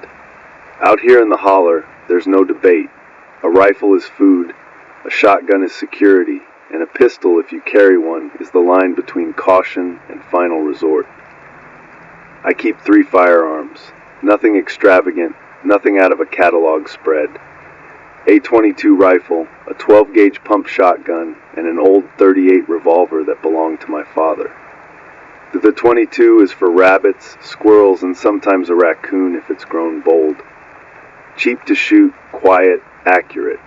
I keep a box of Winchester .22 shells in a tin on the shelf, counting them like coins. Every shot is a trade, measured in calories, measured in meat. The 12-gauge is my deterrent. A Mossberg, simple, reliable, scarred from use. When foxes circle the chicken coop, I sit by the door with the shotgun across my lap. When I hear coyotes howl too close, I rest my hand on its stock. And when I think about neighbors, desperate, hungry, armed themselves, I pray I never have to lift it against them, because once a shot is fired, you can't take it back. The revolver is nostalgia as much as anything. My father kept it in a drawer when I was growing up in Ohio. I remember sneaking glances at it, the worn grip, the smell of gun oil. He was a cautious man, not a gun nut, but he believed in being prepared. When he passed, I took it with me. Now it sits in a holster by my bunk. I hope I never use it. But it carries his presence, his voice reminding me that preparation is survival. I was never a gun guy. I didn't hang posters of AR-15s on my wall. I didn't stockpile ammo in closets. I lived in cities, New York, Washington, Atlanta, where guns were abstractions, tools other people obsessed over. I covered stories about shootings, about legislation, about protests. I wore a tie, held a microphone, and pretended to understand. Now I do. Guns are no longer abstractions. They are the difference between beans in a pot and an empty plate, between quiet nights and violence at the door. It's strange how the symbols changed. Once the AR-15 was the lightning rod of politics, assault weapon to some, modern sporting rifle to others.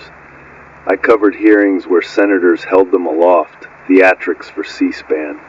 Now out here the AR isn't a symbol, it's just another rifle. If you have one, you guard it. If you don't, you make do with what you can. Out here, survival doesn't care about politics. It cares about range, reliability, and ammo count. I haven't fired my guns often since the collapse. Ammunition is precious, and noise carries far in the hills. A single shot can echo through the holler, a beacon to anyone listening. So I ration my shots the way I ration beans. I set snares, I fish, I stretch food in the cellar, but I keep the rifles oiled, the shells dry, the revolver loaded, because hunger or desperation may force my hand. The wildlife test me constantly. Deer chew at my beans, rabbits gnaw at my seedlings, raccoons pry into the feed bins. Sometimes I shoulder the .22, line up a shot, and let instinct guide me. Sometimes I let them go, saving the bullet for another day. It's a calculation, a ledger written in calories and risk. The harder calculation is people, neighbors, strangers. I've seen smoke on the ridge, camps hidden in tree lines, figures moving on back roads. I know I'm not alone here. I know hunger drives men to desperate choices. And I know my chickens, my goats, my cellar, my tools, all are wealth worth stealing. I pray I never have to aim at a man, but I would be a fool not to prepare for it. That's what collapse does. It strips away illusions and leaves you with choices you hoped you'd never face.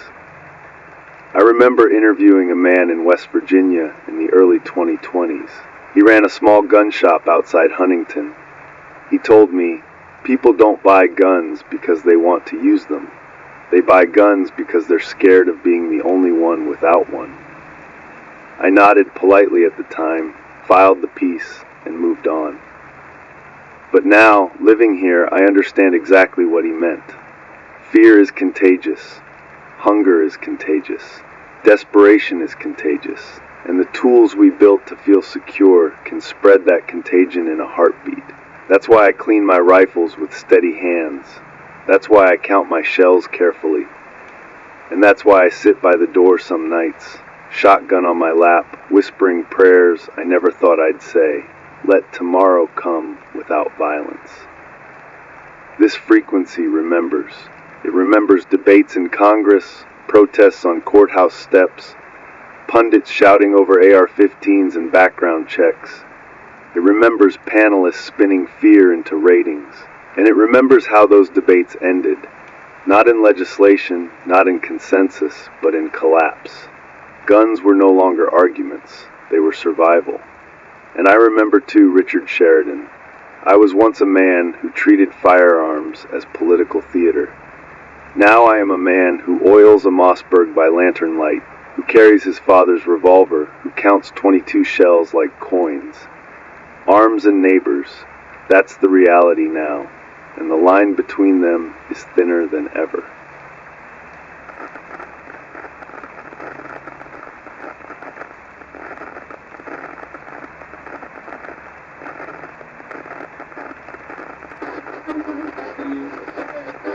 This is Richard Sheridan, speaking once more from my cabin in the Appalachian Highlands. I've told you about my .22, my Mossberg shotgun, my father's old revolver, tools for survival, but also symbols of the choices that collapse forces on us. Tonight I want to talk about neighbors, the people who once were part of our safety net, who now exist as both comfort and threat. Before the collapse, neighbors were small talk over fences, borrowed lawnmowers, block parties, church suppers. I grew up in Ohio suburbs where people waved as they drove past, where kids traded baseball cards, where porch lights felt like a kind of trust. Out here I still see porch lights on some nights, but they're lanterns now, flickering in the distance, fragile as fireflies. And behind every light is a question, friend or danger.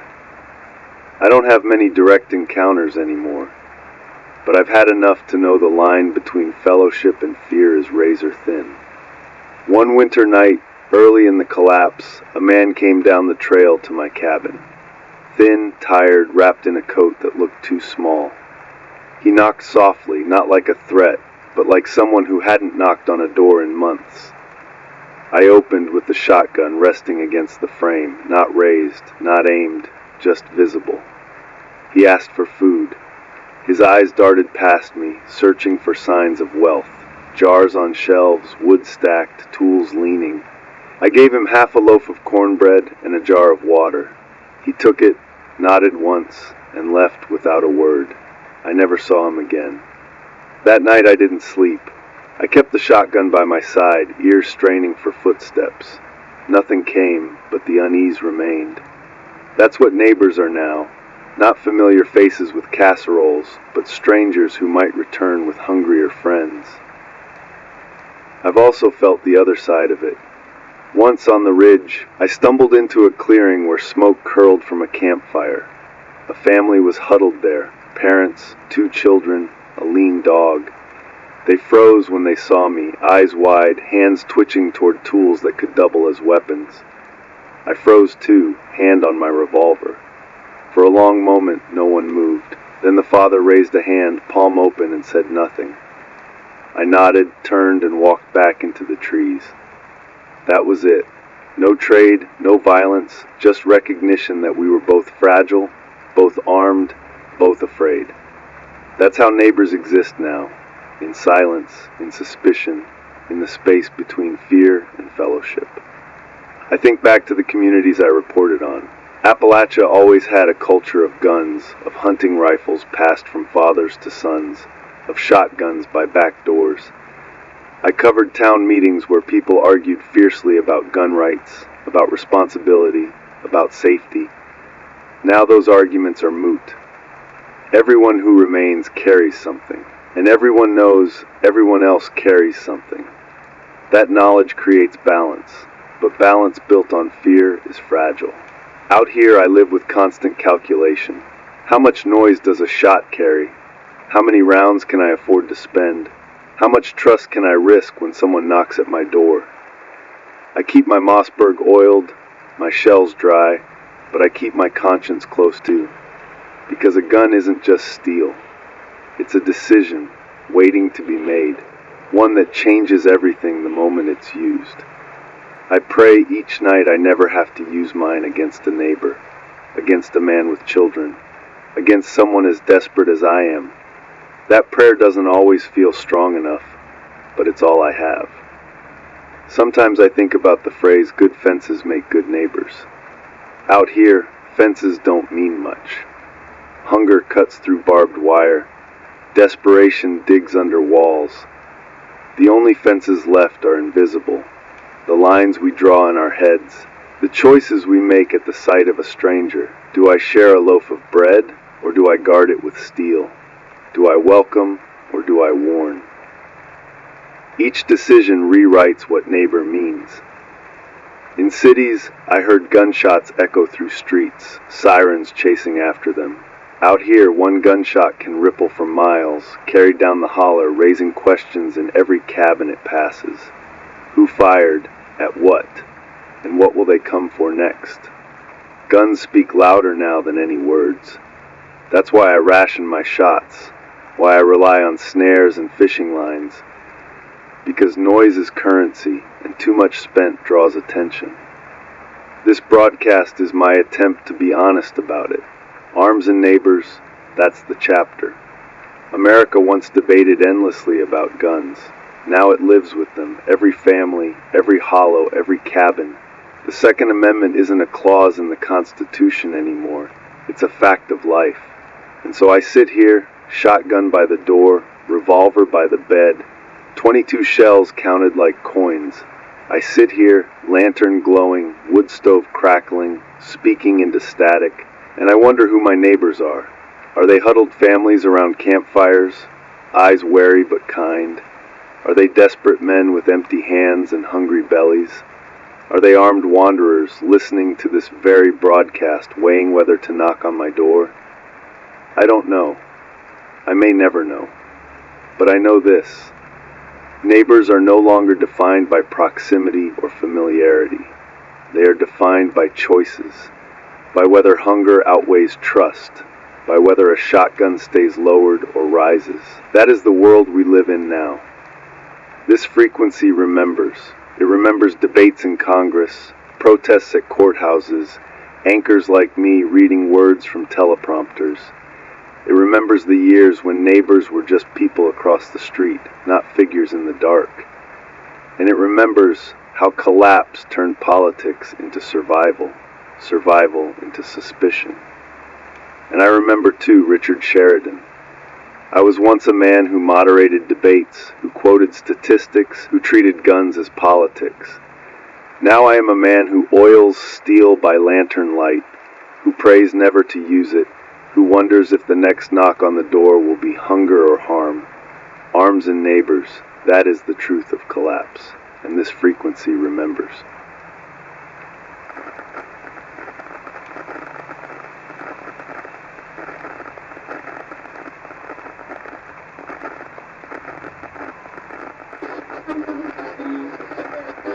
This is Richard Sheridan, speaking again from the Appalachian Highlands of West Virginia.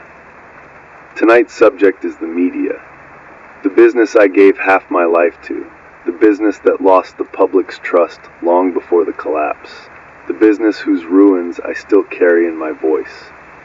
I came of age in newsrooms, control rooms buzzing with headsets, producers shouting across the floor, glowing monitors stacked wall to wall. AP wires, the Associated Press, the backbone of old-school reporting, fed into screens like a constant heartbeat. Anchors rehearsed their reads in glass booths, makeup artists dabbed at their foreheads, camera operators rolled focus.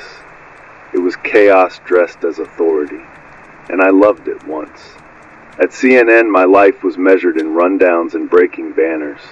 A plane crash in Indonesia, a Supreme Court ruling in Washington, a hurricane bearing down on Florida. Each hour had its rhythm, its urgency. There was pride in it. Pride in being the voice that told America what had happened and what it meant. But somewhere along the way I felt the ground shift under me. I remember the first time I sensed it clearly. It was during a live segment on Capitol Hill, covering yet another budget standoff. I looked into the camera, explained the basics, what a continuing resolution meant, why a government shutdown mattered, what acronyms like CBO, Congressional Budget Office, stood for. I thought I was doing my job, breaking down complexity into clarity. After the segment, my producer shoved a phone in my hand. "Look at the comments," she said. Thousands of viewers, angry, hostile. Fake news, they wrote. Propaganda. You're just reading a script. It wasn't just a fringe. It was ordinary Americans, the very audience we thought we were serving. That was the moment I realized we had lost something you can never win back. Trust. Trust collapses slow, like rust. A little flake here, a streak there, until one day the whole beam gives way. Every institution in America rusted the same way. Government, schools, banks, churches. But media's rust was visible, loud, undeniable. People stopped believing us, and we gave them plenty of reasons. I don't absolve myself. I sat in those control rooms, read from those prompters, played my part in the theater. I knew when stories were inflated for ratings, when graphics were designed for fear, when debates were staged more like pro wrestling than journalism. I knew, and I went along because that was the job. And now here I am, in a cabin with a wood stove and a ham radio, trying to speak without spin, to an audience I cannot see and may never hear from. The irony is sharp enough to cut glass. I sometimes think back to the media landscape before the collapse. Local news anchors in small towns like Charleston or Wheeling, smiling into cameras while reading from teleprompters. National giants like Fox, CNN, MSNBC, each with their tribes, each preaching to the choir. Newspapers shrinking, folding. Radio hosts screaming through AM static. And then the internet, a hydra of half-truths and outright lies where anyone with a webcam could claim authority. I covered one story in particular that stuck with me. It was a presidential rally in Michigan, late 2020s. Outside, supporters waved flags. Inside, chants shook the rafters. When I stepped out afterward, two men recognized me from the network. One pointed and said, "There goes the liar." The other spat near my shoes. I wasn't assaulted, not physically, but the message was clear. To them, I was the enemy. And I knew in that moment that no fact, no chart, no carefully sourced report would change their minds. When trust collapses, everything becomes propaganda. To one side I was a leftist shill, to the other a corporate hack. To some I was both at once. It didn't matter what the words were. The brand stamped on the screen determined the meaning. Now, in the 2030s, those networks are gone. The glass towers in New York are empty. The satellites that once beamed cable news across the world are dark. The AP wires are silent. The presses of the Washington Post and New York Times are rusting hulks. The voices that once filled America's living rooms have gone quiet. All that remains are faint signals like this one, lone voices bouncing through the spectrum, hoping someone is listening. The irony isn't lost on me. I spent decades chasing viewers, chasing ratings, chasing trust. Now I speak with no audience guaranteed. I don't know if anyone is on the other end of this frequency. I may be talking only to the owls that hoot outside my cabin window, or the deer that browse near the garden fence. But I keep speaking because truth has to live somewhere, even in the dark. Here in the cabin, my routines are simple. I split wood in the mornings, tend the goats, check the rain barrels. I cook beans on the wood stove, sometimes trout if the creek has been kind. I gather eggs from the hens, store them in reused cartons that still have the Kroger logo on the side. Those cartons once held dozens of eggs shipped in by refrigerated trucks, stacked high in grocery aisles under buzzing fluorescent lights. Now they hold the fragile wealth of my own flock. Ordinary details, ordinary objects, Kroger cartons, Ball Mason jars, Jif peanut butter jars. These are the remnants of a consumer world that thought it was eternal. I tell you this because I want my broadcasts to be more than analysis. I want them to be human, grounded in the daily facts of survival. Otherwise, I'd just be another anchor at another desk, another voice spooling words into air with no anchor in reality. That's what media forgot. We forgot to stay human. We got lost in graphics and panels and polls and clever sound bites and curated outrage. And when the audience stopped trusting us, we blamed them instead of ourselves. Now I live with that irony every night when I key this microphone. I'm a man trained to read prompters, now speaking unscripted into the static. I'm a man who once worked in newsrooms with hundreds of colleagues, now alone with a wood stove and a shortwave rig. I'm a man who once measured audience share in millions, now measuring in silence. And yet, for the first time, I think I may actually be telling the truth.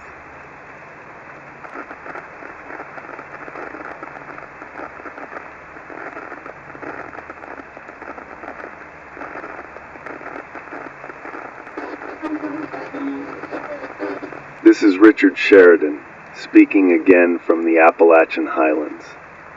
Earlier, I admitted that trust in journalism collapsed long before the country did. Tonight, I want to lay bare what that looked like inside the rooms where I worked, the control rooms, the studios, the offices where scripts were shaped. Because if I'm going to leave a record, I can't soften the truth. I was there. I was complicit. The control room was the heart of CNN. Rows of monitors stacked floor to ceiling, each one tuned to a different feed. Satellite shots, rival networks, social media streams. Producers with headsets barking orders. Directors calling camera cuts. Graphics operators loading lower thirds with breaking headlines. On the surface, it looked like precision, but beneath, it was chaos disguised as order. In that chaos, truth was always negotiable. I remember covering elections. Candidates would say outrageous things at rallies, and instead of fact-checking, we cut live to the podium. The logic was simple. Don't lose the feed. Don't lose the audience. Hours of free airtime given, not because it informed, but because it entertained. Ratings trumped clarity. Viewers thought we were prioritizing democracy. In reality, we were prioritizing market share. I remember disasters. Hurricanes where we positioned correspondents ankle-deep in water for dramatic shots, even when dry ground was a few feet away. Wildfires where the same 30 seconds of flame footage ran on a loop for hours. Mass shootings where we repeated cell phone clips until horror itself became programming. We told ourselves we were informing. Really, we were dramatizing.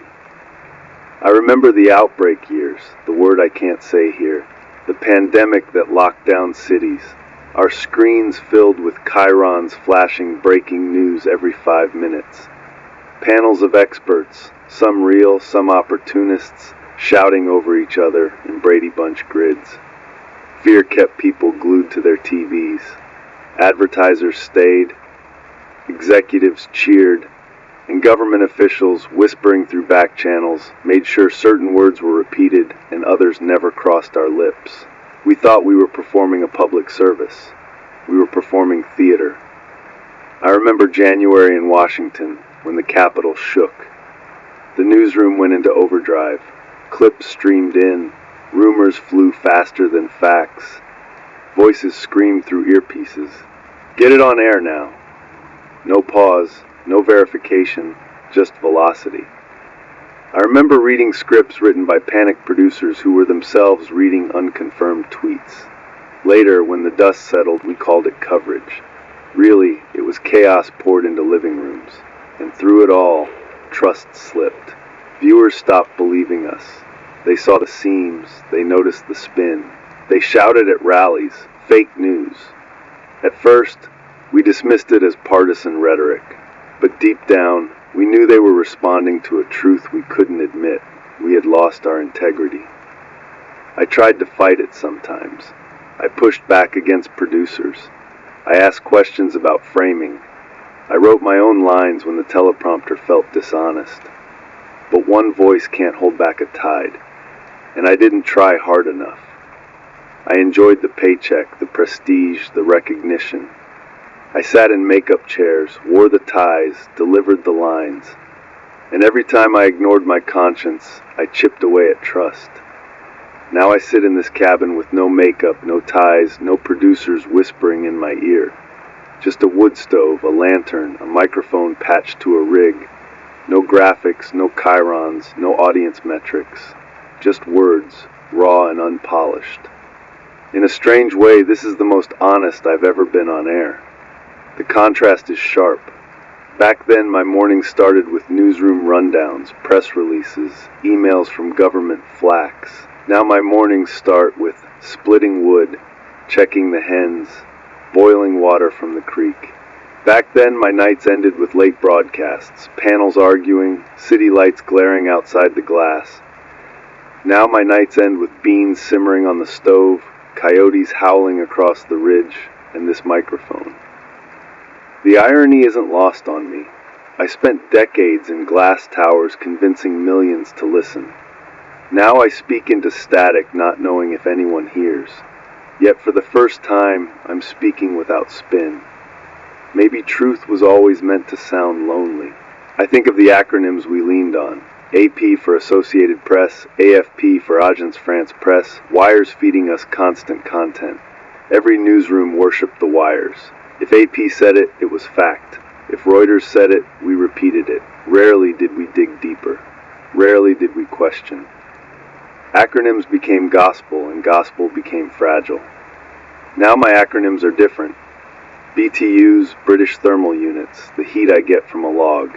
GPM, gallons per minute, what my creek can push through a pipe. H, amp hours, what's left in my solar batteries. Those acronyms mean survival. They don't spin, they don't serve ratings. They just measure truth. This frequency remembers. It remembers CNN control rooms humming with screens, chyrons screaming breaking news, anchors like me smoothing our ties and speaking with authority we hadn't earned. It remembers viewers shouting fake news, and it remembers the unease in our own eyes when we heard it. And I remember too, Richard Sheridan. I was once a man who traded in spin and spectacle. Now I'm a man who speaks into static, telling truth without makeup, without graphics, without illusion. The media unraveled long before America did, and in that unraveling, the seeds of collapse were sown.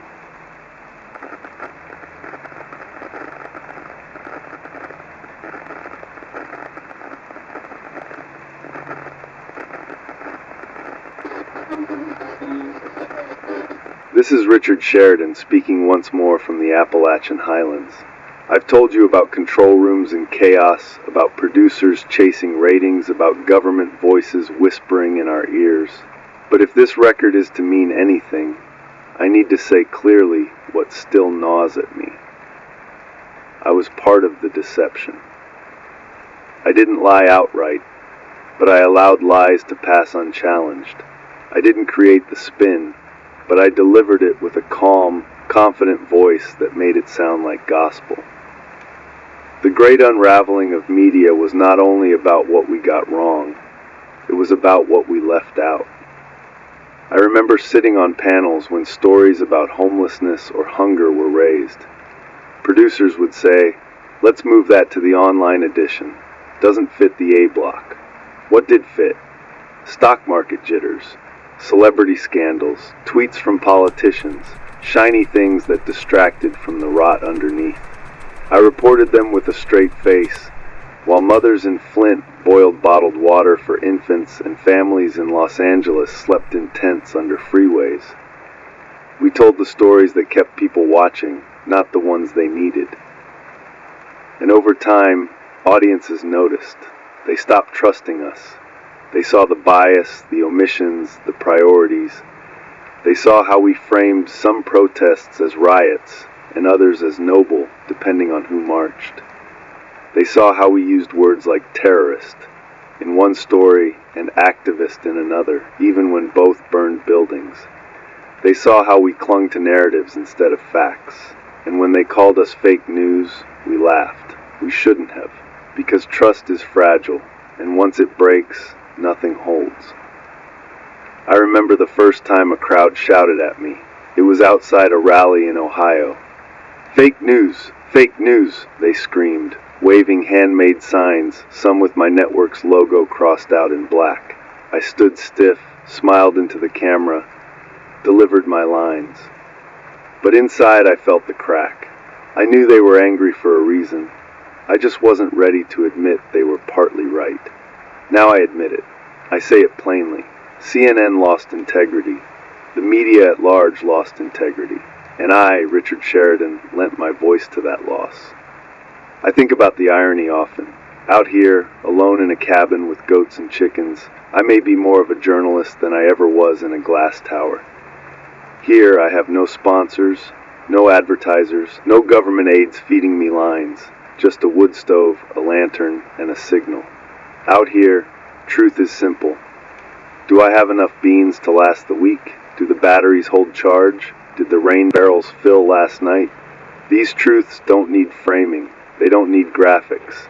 They don't spin. They simply are.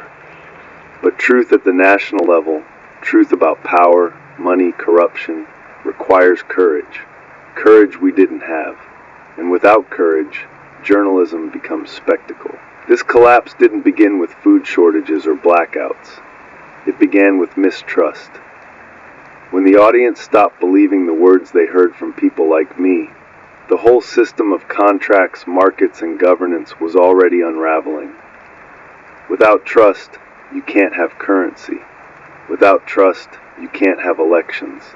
Without trust, you can't have community.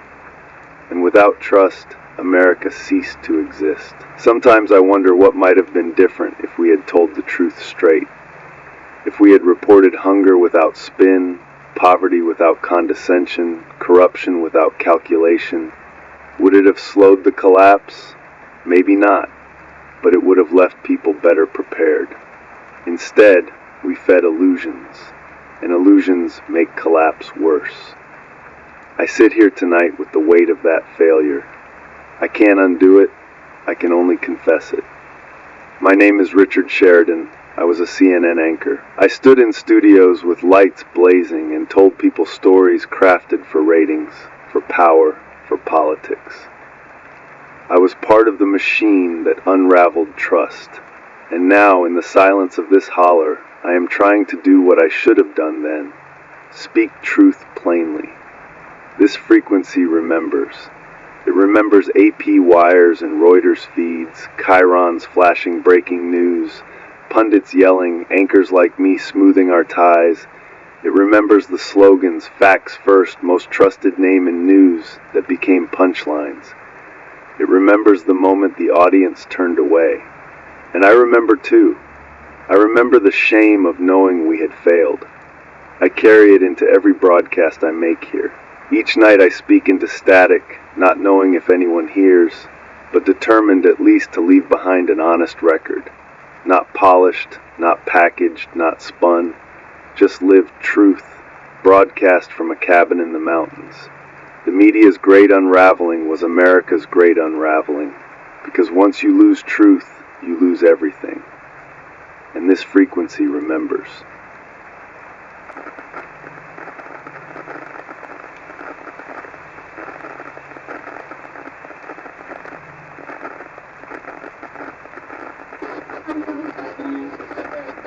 This is Richard Sheridan, speaking again from the Appalachian Highlands of West Virginia. Tonight I want to talk about education. The great American promise, the ladder we told ourselves would always be there, the one we let rot until the rungs snapped under our children's feet. I used to report on schools, not the polished ones politicians toured during campaign season, but the crumbling ones. I remember walking into a public school in Detroit, the paint peeling from the walls, the ceiling tiles stained brown with leaks. Kids sat bundled in coats because the boiler had failed again, and the district didn't have money to fix it.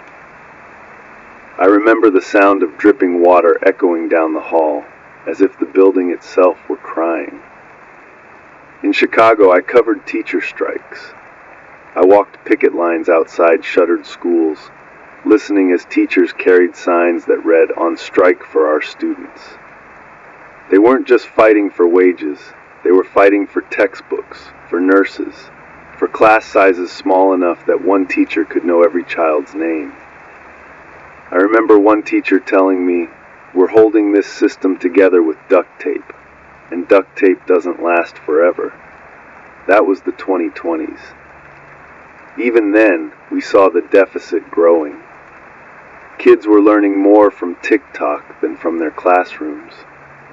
The algorithm became the teacher. 15-second clips taught history, science, politics, stripped of nuance, stripped of truth. And we, the adults, shrugged and called it the future. Now in the 2030s, there are no schools left to strike. The doors are locked. The teachers are gone.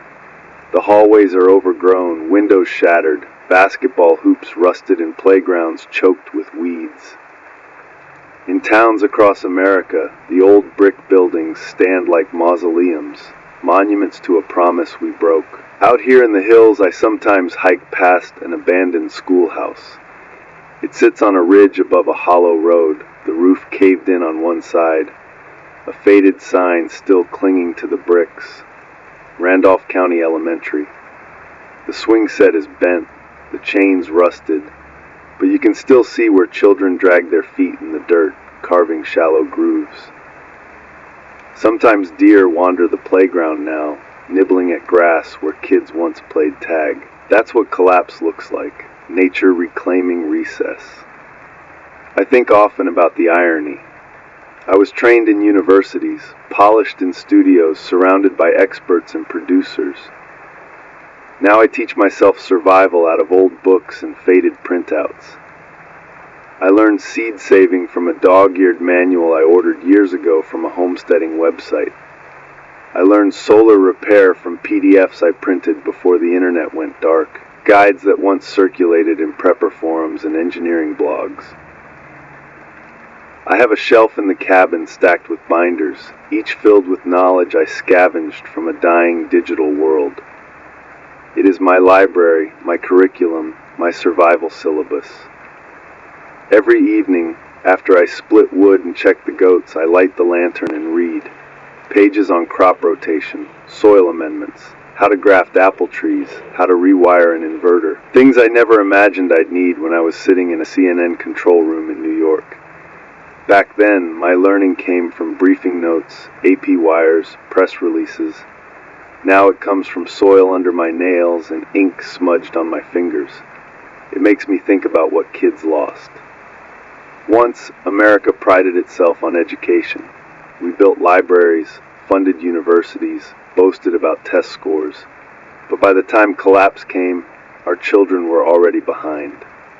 Teachers underpaid, classrooms overcrowded, infrastructure neglected. I remember visiting a Walmart in Kentucky where a mother told me she bought her son's notebooks and pencils with SNAP benefits, the Supplemental Nutrition Assistance Program, because the school no longer provided supplies. That was the level we had fallen to. Food stamps buying pencils. The deficit wasn't just in resources, it was in attention. Parents worked 2 or 3 jobs, kids came home to empty houses, and the screens became babysitters. TikTok, YouTube, Instagram, they filled the silence. I remember a 7th grader in Detroit telling me he learned more about World War II from Call of Duty video games than from his history class. He laughed when he said it, but I didn't. Now, in the silence of collapse, there are no screens, no teachers, no textbooks, just silence. And silence doesn't teach. I sometimes hear coyotes howling across the holler at night, their calls rising and falling like lessons passed through generations. The owls hoot, the deer graze, the raccoons pry at my feed bins. Each animal learns by instinct, by necessity. And I wonder, did we forget how to teach necessity? Did we give our kids screens instead of survival? When I plant beans, I think about classrooms. When I wire a solar panel, I think about chalkboards. When I clean a trout from the creek, I think about cafeteria trays. Each skill I've learned was supposed to be passed down, but it wasn't. We outsourced it to experts, to teachers, to institutions. And when those institutions crumbled, we were left with nothing. So here I am, Richard Sheridan, once a man who lectured the nation on politics and markets, now a man who teaches himself how to keep potatoes from sprouting in the cellar. My education deficit is being filled by sweat and trial, by burned fingers on a wood stove, by blisters from a shovel, and I survive. But what about the kids who never got a chance to learn even that much? This series I'm recording is meant as a record. Each broadcast a chapter in the story of America's downfall. Tonight's chapter is about education, the deficit that grew in silence until silence was all that was left. If anyone listens years from now, I hope they understand that collapse didn't begin with the blackout or the bank run. It began when we stopped teaching our children, when we left them to algorithms and screens, when we abandoned the schools to leaks and mold. That's the truth I wanted to share tonight.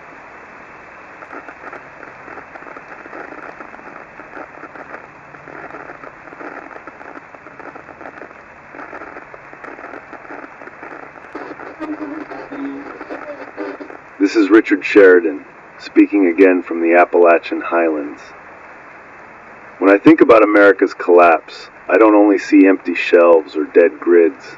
I see classrooms, or what used to pass for classrooms. I see the education deficit that hollowed us out long before the dollar lost value or the taps ran dry. I reported from Detroit once, years ago. I walked through a high school where paint peeled from walls and water dripped from ceilings into buckets. The library had no new books. The science labs were locked because they had no equipment. A teacher told me, "We can't keep kids engaged with broken projectors and 30-year-old textbooks."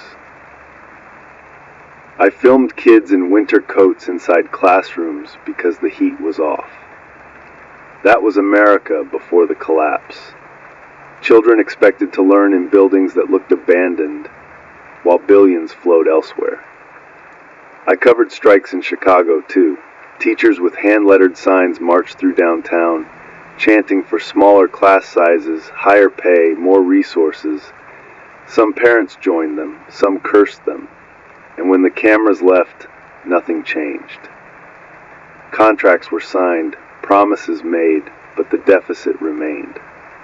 I remember a mother in Cleveland telling me her son learned more from YouTube than from school. At the time, I thought she was exaggerating, but she showed me his phone, full of videos, History lessons compressed into 60-second bursts, math problems solved with flashy graphics, dances mixed with fun facts. She shrugged and said, "It keeps his attention. School doesn't."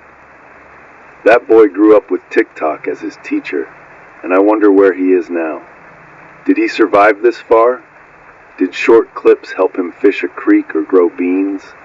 Somehow I doubt it. Education wasn't just about buildings or books.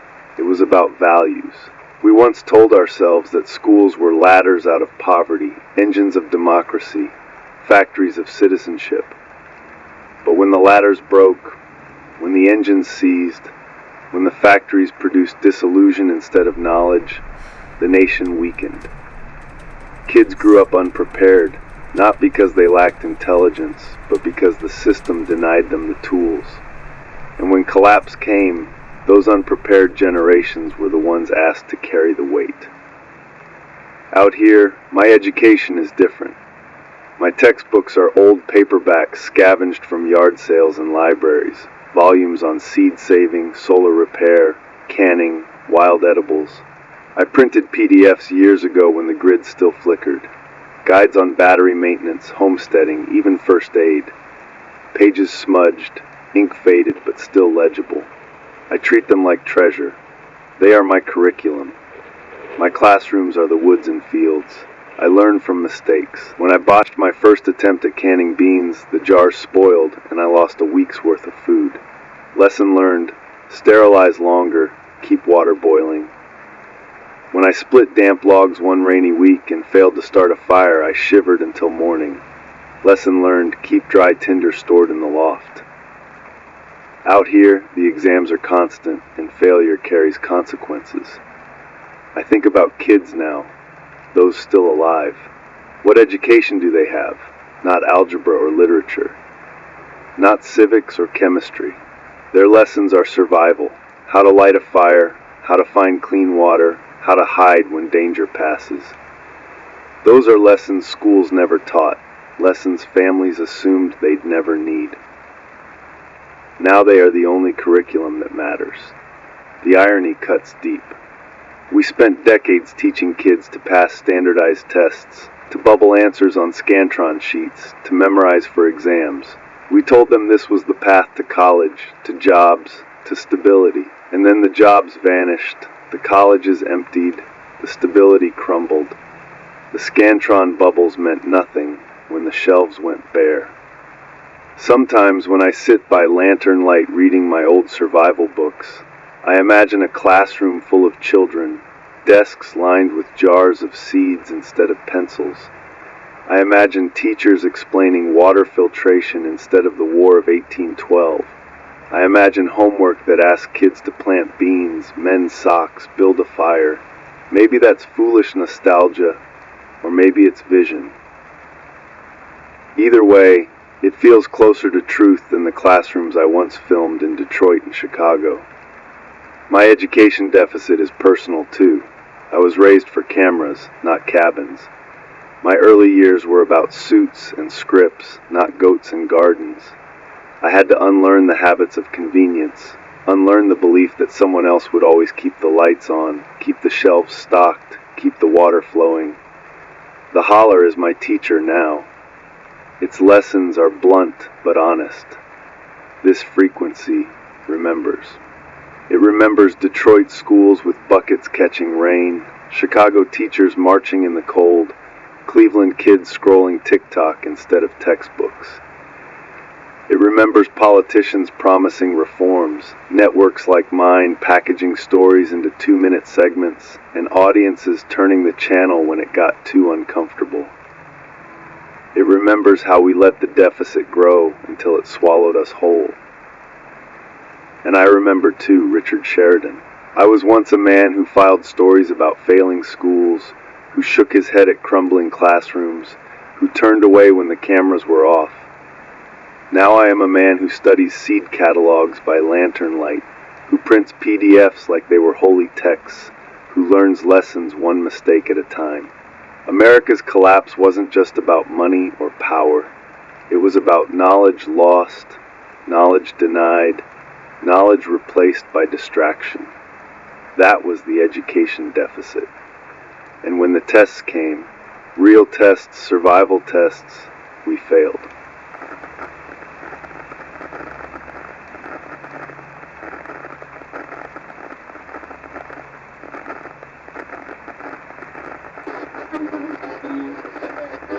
This is Richard Sheridan, speaking once more from the Appalachian Highlands.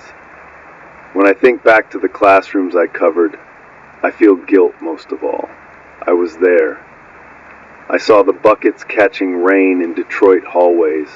I saw the outdated textbooks in Chicago classrooms, some still listing the Soviet Union as if it hadn't collapsed decades earlier. I saw teachers holding down second jobs, tutoring at night, driving Ubers, all while trying to keep their students afloat. And I reported it, yes, but then I moved on to the next story. That's what the job demanded, the churn. And in that churn, the warning was drowned. We should have known the collapse was already underway. You don't build a strong country on weak schools. You don't build resilient citizens when children graduate without reading at grade level, without understanding history, without hope. But we let it slide year after year, decade after decade, until the foundation cracked. I remember visiting a rural county in West Virginia, not far from here. The school gym doubled as a cafeteria. The cafeteria doubled as a community center. Teachers told me they bought supplies from Dollar General out of their own paychecks. Crayons, notebooks, Kleenex. I remember walking the aisles of that Dollar General later, seeing shelves lined with cheap spiral notebooks, pencils in plastic packs, glue sticks hanging from hooks. That was the supply chain of education. Discount bins, not investment. And kids knew it. They saw the broken windows, the leaky ceilings, the locked labs. They knew the system didn't value them. So they tuned out. They tuned into their phones instead, into YouTube shorts and TikTok dances. They learned in fragments, in sound bites, in distractions, designed to hold attention but never deepen it. I used to laugh at the absurdity of kids quoting influencers more than teachers. Now, in hindsight, I see it for what it was, abandonment. When collapse came, those kids weren't prepared. How could they be? They hadn't been given the tools to build, repair, preserve. They'd been trained to consume content, not to create solutions. And when the lights went out, when the shelves went bare, their education deficit became a survival deficit. Out here, I try to fill mine every day. I teach myself in ways I never thought I'd need. I learned to mend torn tarps with fishing line, to patch boots with duct tape, to sharpen knives with whetstones scavenged from hardware stores. I read old manuals, study seed packets, scribble notes in margins.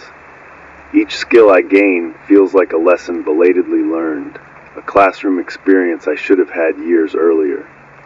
Sometimes I imagine what schools might have looked like if we'd taken collapse seriously. Kids tending gardens in courtyards, learning biology by growing beans. Shop classes teaching solar repair instead of just woodworking. Science classes testing creek water for safety.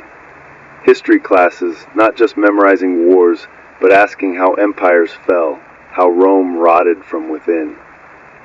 Maybe if we had taught collapse, we wouldn't have lived it. The holler is my teacher now.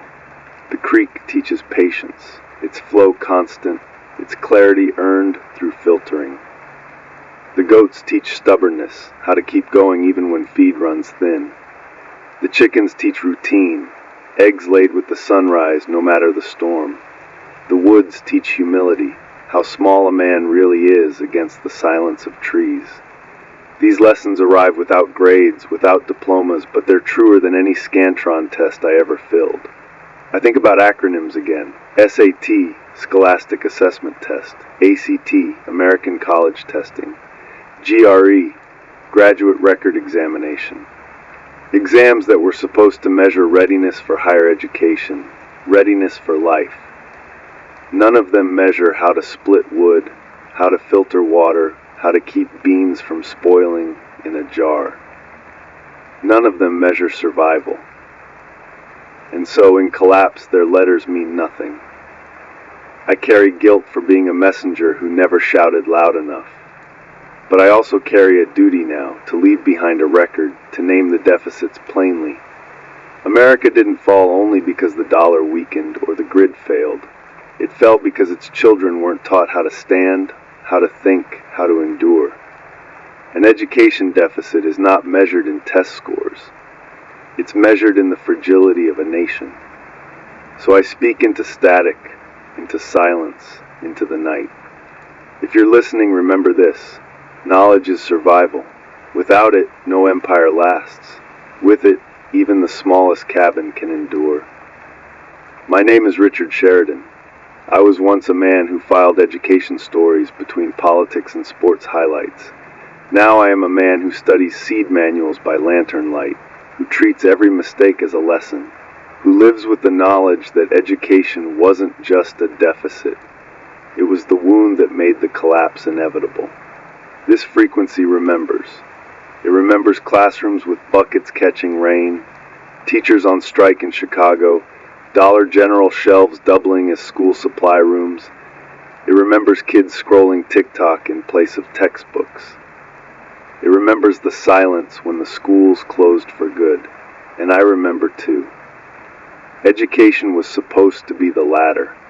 Instead, it became the pit. That was the deficit, that was the fall, and this frequency remembers.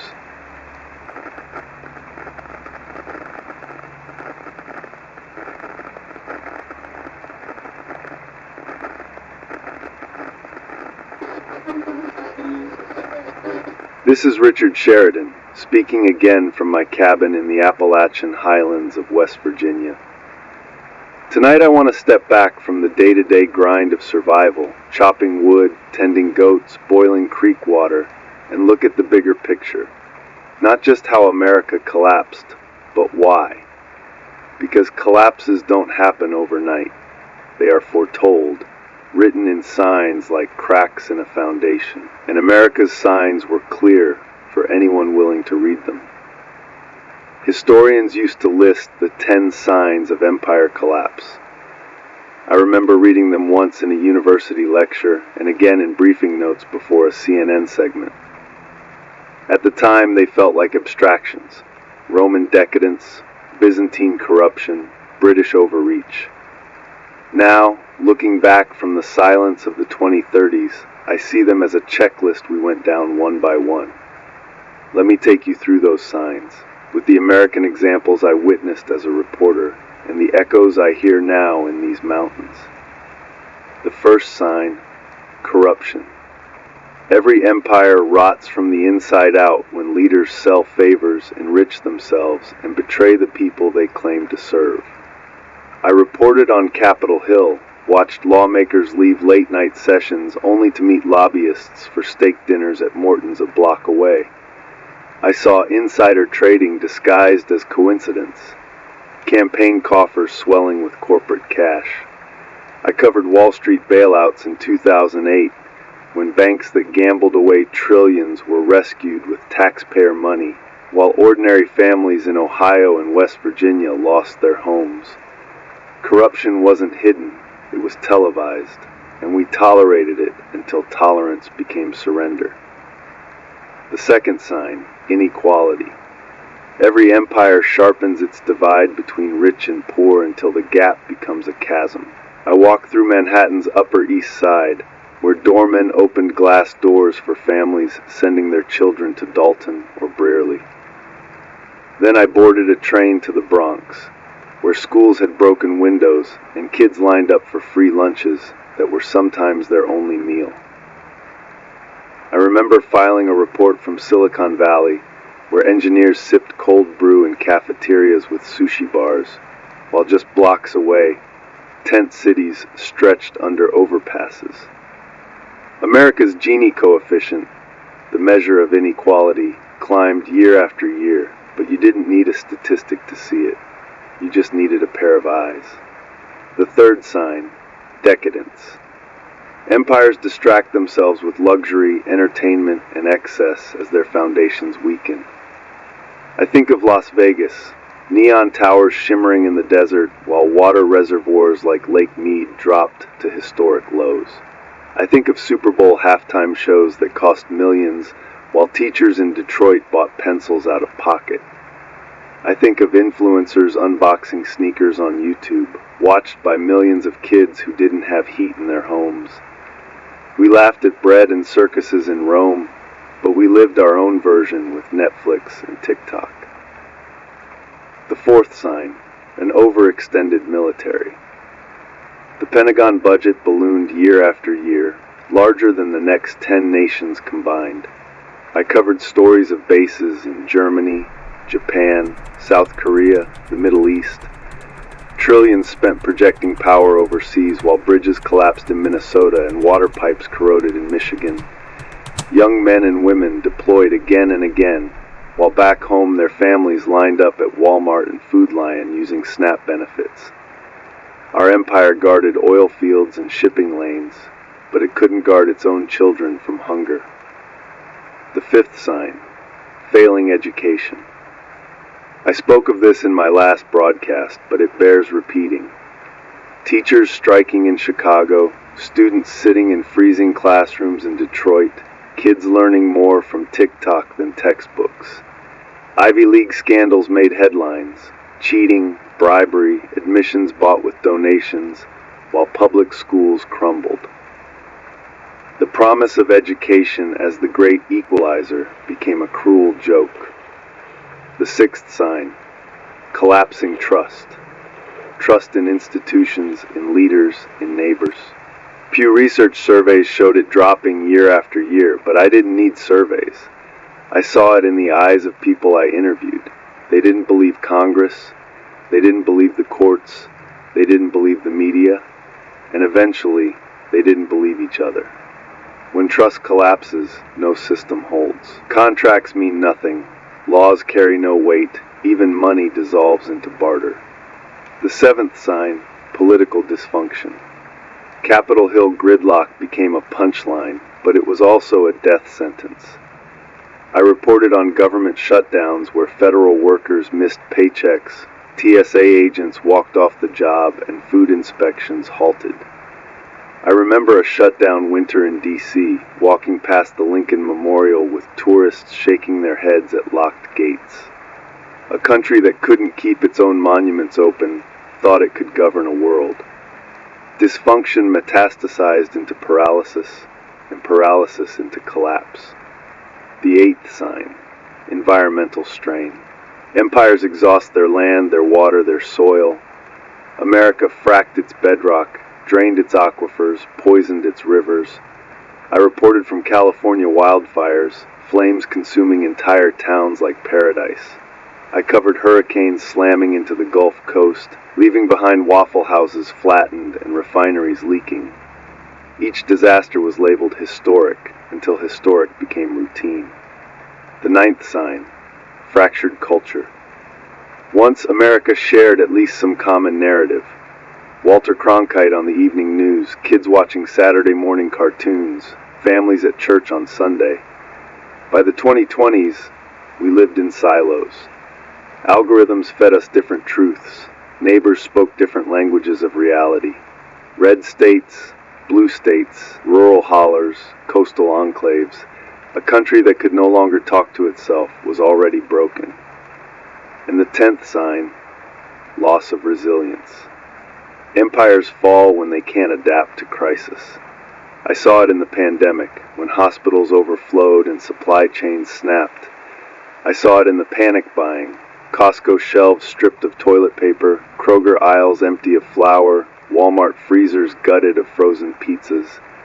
Americans used to pride themselves on ingenuity, on rolling up sleeves. By the end, we were a nation of dependency, unprepared for shocks, unable to bend without breaking. Those were the 10 signs. Corruption, inequality, decadence, overreach, failing education, collapsing trust, dysfunction, environmental strain, fractured culture, loss of resilience. Each one written into America's story, until the story reached its inevitable conclusion. Now I sit here in a cabin, wood stove crackling, solar battery humming faintly, goats shifting in their pen. I hear coyotes call from the ridge, I see deer step through the clearing. They don't need empires, they don't need signs. They live, they adapt, they endure. And maybe that's the lesson. Empires collapse, but life continues. The owls still hoot in the holler, the trout still swim in the creek, and somewhere, a man like me still speaks into the static, leaving behind a record. This series is that record. Tonight's entry is a ledger of signs we ignored. If anyone listens years from now, remember them. Empires don't fall overnight. They fall step by step, crack by crack, until one day the whole structure gives way. America was no exception.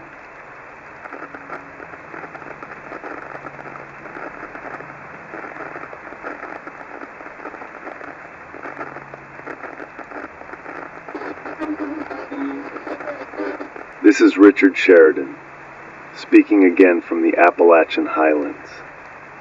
When I listed the signs of collapse, I wasn't speaking from textbooks alone. I saw them play out in real time. Each sign wasn't an abstraction. It was a headline I read, a story I reported, a memory etched into my own days behind the anchor desk. Take inequality. Rome bled wealth upward into marble villas while peasants struggled in dirt fields. America bled wealth upward into Manhattan penthouses and Silicon Valley compounds, while families in Ohio stood in line at food banks. I reported on CEOs earning bonuses the size of small nations while workers begged for overtime. I remember interviewing a woman in Michigan who worked at a Kroger bakery. She iced cakes all day, but couldn't afford one for her own daughter's birthday. That's inequality. Frosted smiles on one side of the glass, hunger on the other. Then there was decadence. Rome poured gold into games and gladiators. America poured billions into stadiums while schools crumbled and pipes corroded. I covered ribbon cuttings for arenas sponsored by banks that had just been bailed out with taxpayer dollars. Fans roared under LED lights while children studied by flashlight at home because the power had been cut for unpaid bills. That wasn't entertainment. It was bread and circuses without the bread. Military overreach? Rome stretched its legions thin across the known world. America stretched its forces across bases in more than 70 countries. I sat at a desk in Atlanta reading Pentagon press releases about freedom of navigation in seas most Americans couldn't find on a map. Trillions spent on wars in deserts and mountains, while bridges in Pittsburgh rusted and levees in New Orleans cracked. Overextension isn't just geography, it's priority. And America's priorities rotted from the outside in. Corruption? Rome had senators who sold their offices. America had politicians who left Congress for cushy lobbying jobs, cashing in before the ink on their legislation was dry. I reported on campaign finance scandals where millions flowed through shadowy PACs, political action committees, only to be shrugged off as business as usual. Corruption wasn't a scandal. It was the system. Failing education? I've spoken already about classrooms with leaking roofs and outdated textbooks. But the deeper failure was cultural. When empires stop teaching history, they stop understanding themselves. I watched panelists laugh on air at surveys showing Americans couldn't name the 3 branches of government, couldn't find Ukraine on a map, couldn't tell fact from meme. We chuckled as if it were trivia. It was a warning. An ignorant populace isn't free. It's fragile. Collapsing trust? Rome lost faith in its Senate, in its priests, in its emperors. America lost faith in government, in media, in each other.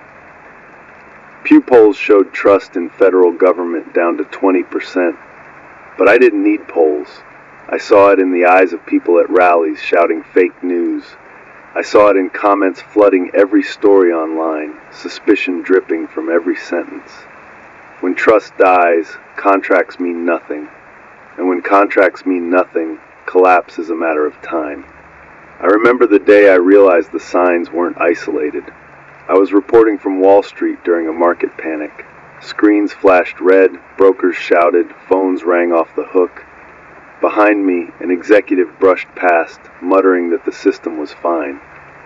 Minutes later, a janitor told me he'd lost his retirement savings. The disconnect was complete. One man insulated by power, another stripped bare by the same system. That's not stability, that's fracture. Out here, in the holler, I see the signs differently. Corruption is no longer lobbyists in Washington. It's a man stealing from his neighbor's garden at night. Inequality isn't billionaires in penthouses.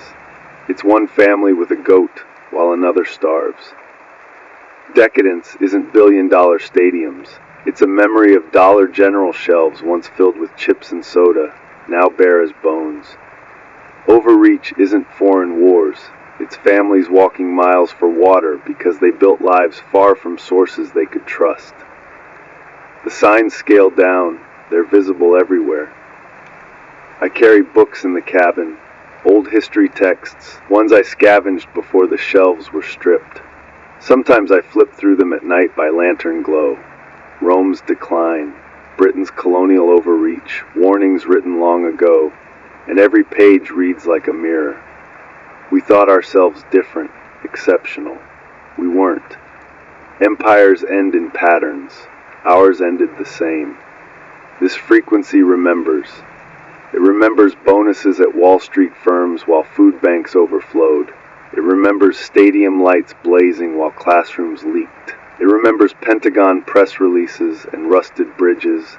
It remembers senators smiling while PAC money flowed. It remembers survey results turned into jokes. It remembers trust slipping away like water down a drain. And I remember too, Richard Sheridan. I was once a man who delivered these signs as headlines, never admitting they added up to collapse. Now I am a man who sits in a cabin, seeing them clearly, too late. The signs were always there. We just refused to read them.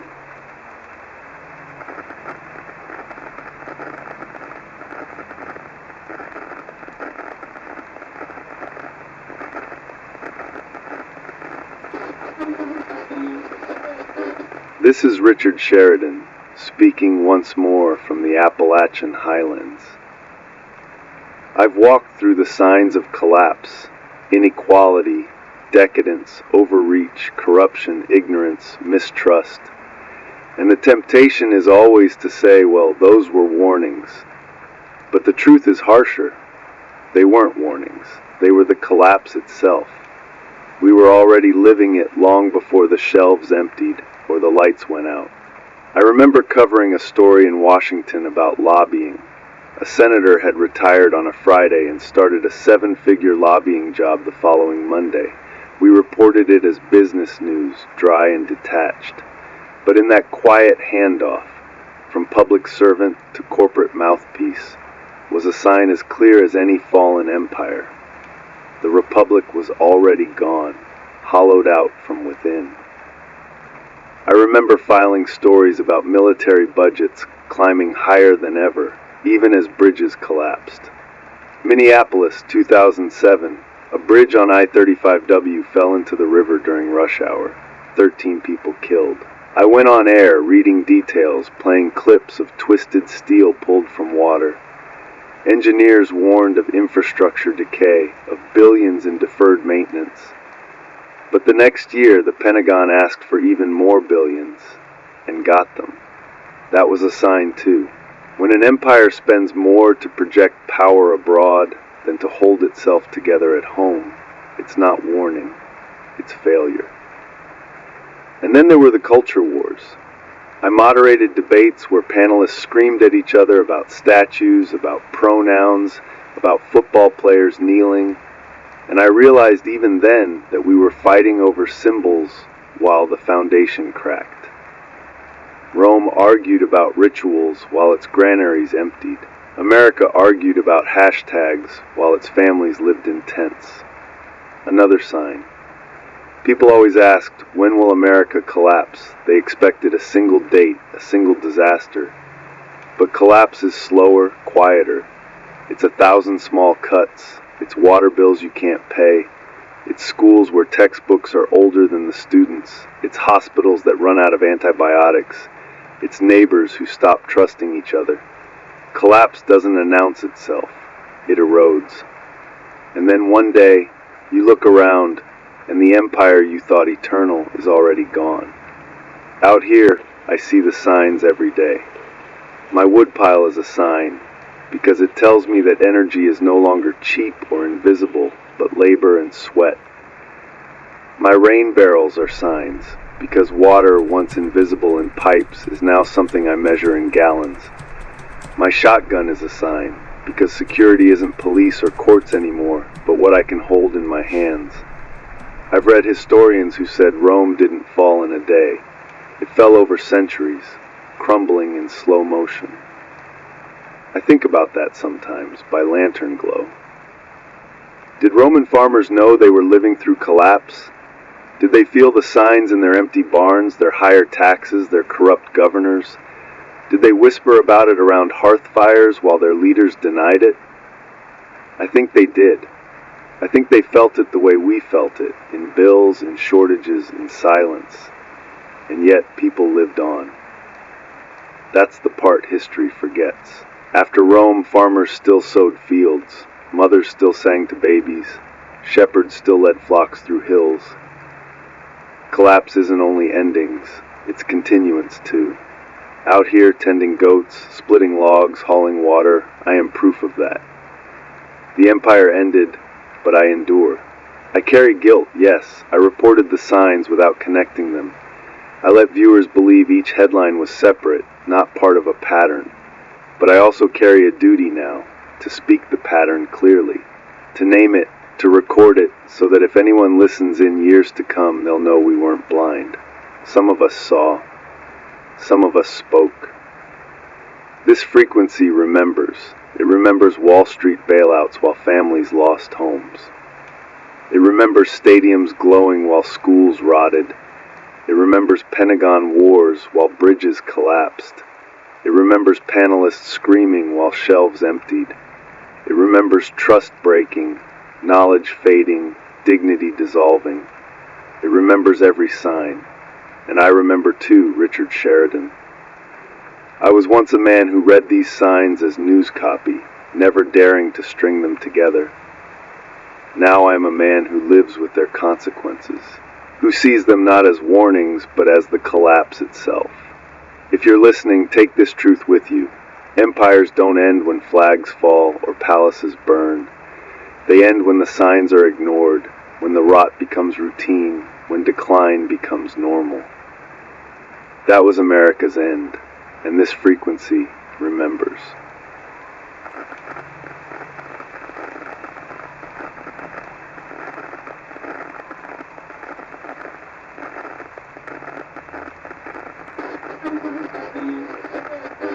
This is Richard Sheridan, speaking again from the Appalachian Highlands.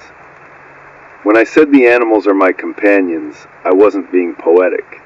Out here, they are the closest thing I have to neighbors. The wild has filled the silence where people used to be.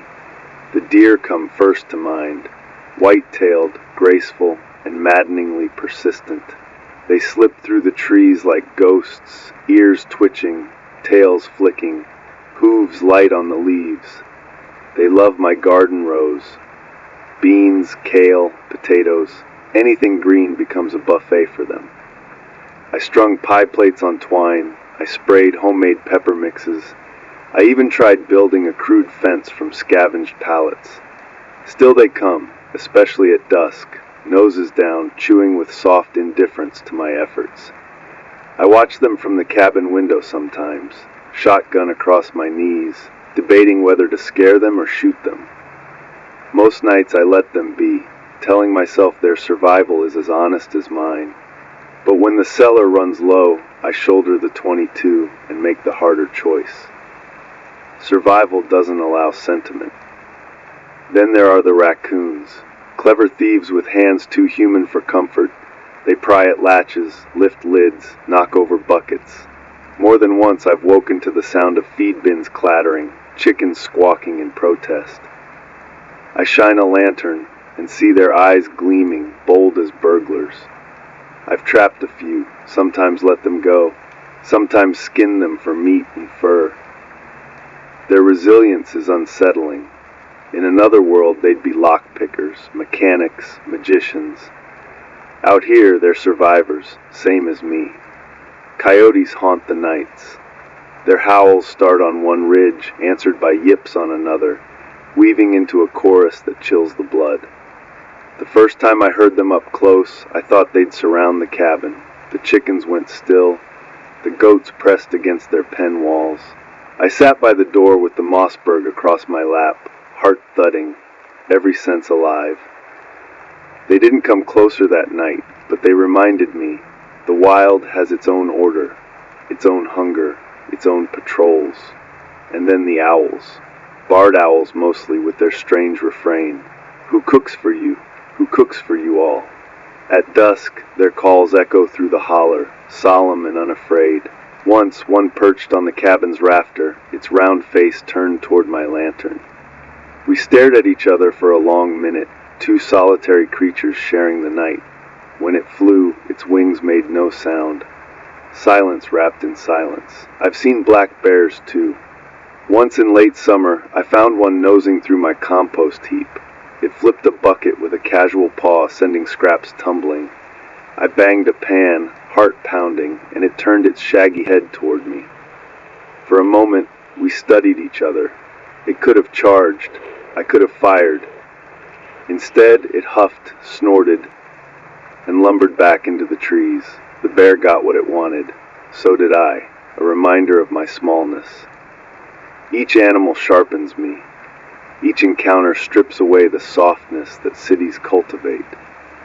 In New York, I worried about ratings, deadlines, scripted lines. Out here, I worry about tracks in the mud, droppings by the coop, eyes shining in the dark. My senses stretch further. I hear the shift of leaves, the snap of twigs, the rush of wings. I smell the musk of deer, the tang of bear, the faint sweetness of wildflowers carried on wind. Survival tunes perception sharper than any newsroom ever did. The irony is clear. We once built whole industries around forgetting the wild. Grocery stores so we'd never hunt. Pharmacies so we'd never forage. Apartments so we'd never feel cold or heat. And yet, when those industries collapsed, the wild was still here, waiting. It didn't vanish with the dollar or the grid. It was always close, patient, eternal. I think about the animals when I eat. Venison stew bubbling in the cast iron pot. Trout sizzling in grease, skin crisp, flesh flaking. Eggs fried from my hens, yolks bright as dawn. Each bite connects me to a life I ended or tended. Out here, food is never abstract. It is a story. A deer that wandered too close. A fish pulled from the creek. A chicken that laid in the dark before dawn. Each one sustains me. Each one reminds me that I too am an animal, bound to the same chain of survival. Sometimes, though, I envy them. Deer don't debate politics. Owls don't watch currencies collapse. Coyotes don't worry about dignity. Bears don't file tax returns. They live in the moment, guided by hunger, sharpened by instinct. Humans layered themselves with illusions, money, media, laws, comforts. And when those illusions fell, many of us collapsed with them. The animals never needed illusions. That's why they endure. This frequency remembers. It remembers deer nibbling beans, raccoons prying bins, coyotes howling across ridges, owls staring with silent wisdom, bears lumbering through compost heaps. It remembers that the wild was always here, always patient, always waiting. And I remember too, Richard Sheridan. I was once a man who lived under lights brighter than the moon, who ate meals wrapped in plastic, who forgot the sound of silence. Now I am a man who listens for owls, who smells bear musk on wind, who shares his nights with wild company. The wild has proven more resilient than the empire. And maybe, In their silence, the animals are teaching me what survival really means.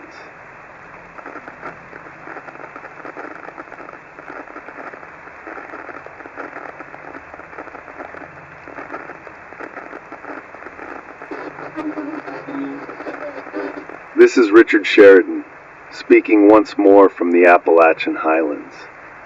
I've told you about the deer, the raccoons, the coyotes, the owls, the bear. Tonight I want to tie it together, to say what their company really means to me out here, alone in the holler.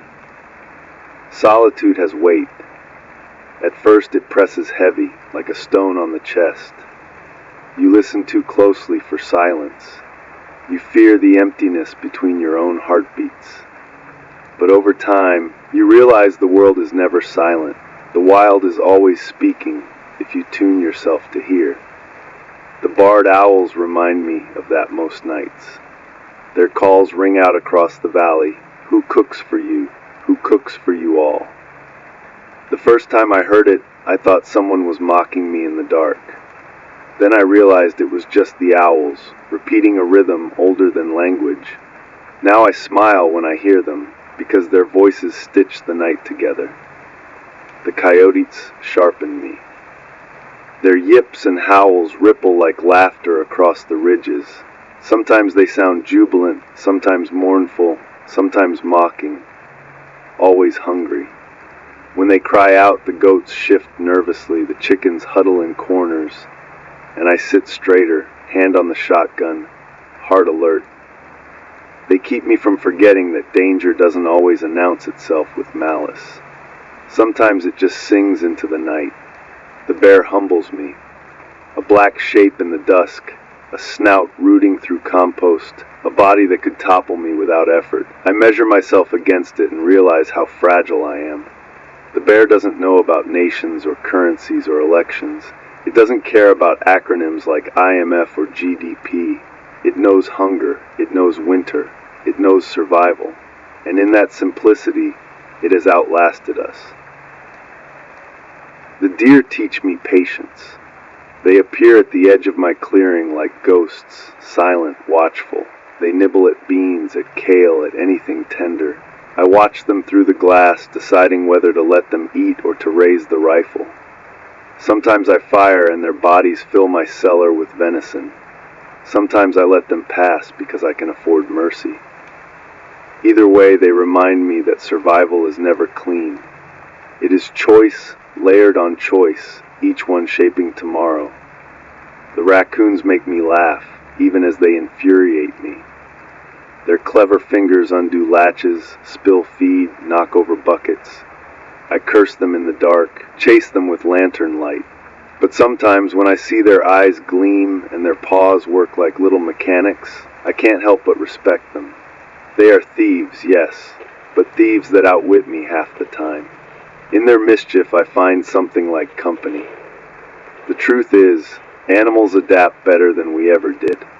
We built illusions, banks, grids, markets, screens, and lived as if they were eternal. Animals built nothing but instinct, and instinct never collapses. When the shelves went bare, when the dollar vanished, when the lights went out, we faltered. The deer still grazed, the owls still called, the coyotes still howled, the bear still foraged, the raccoons still pried, the wild didn't notice our fall. And maybe that's the hardest truth to swallow. The world doesn't need us. The holler doesn't mourn our decline.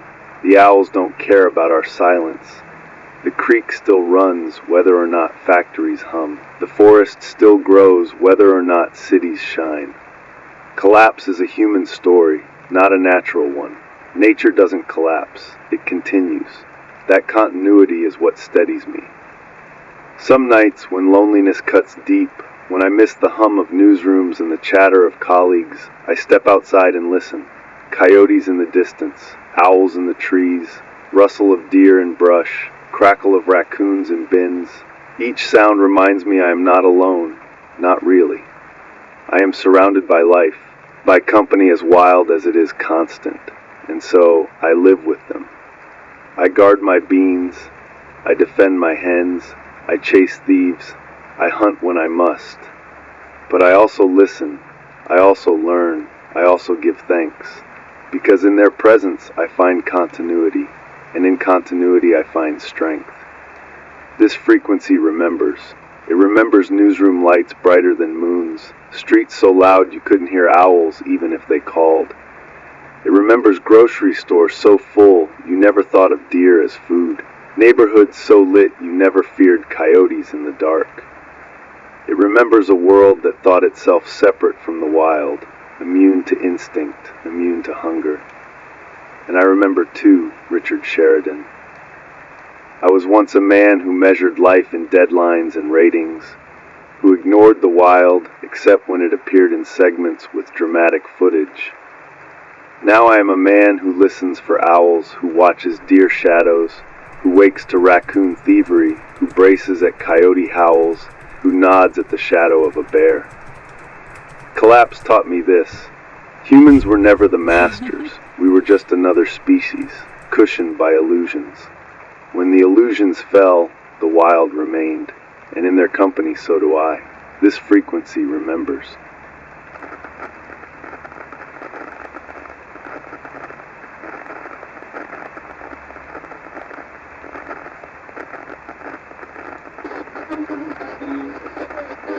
This is Richard Sheridan, speaking once again from the Appalachian Highlands of West Virginia.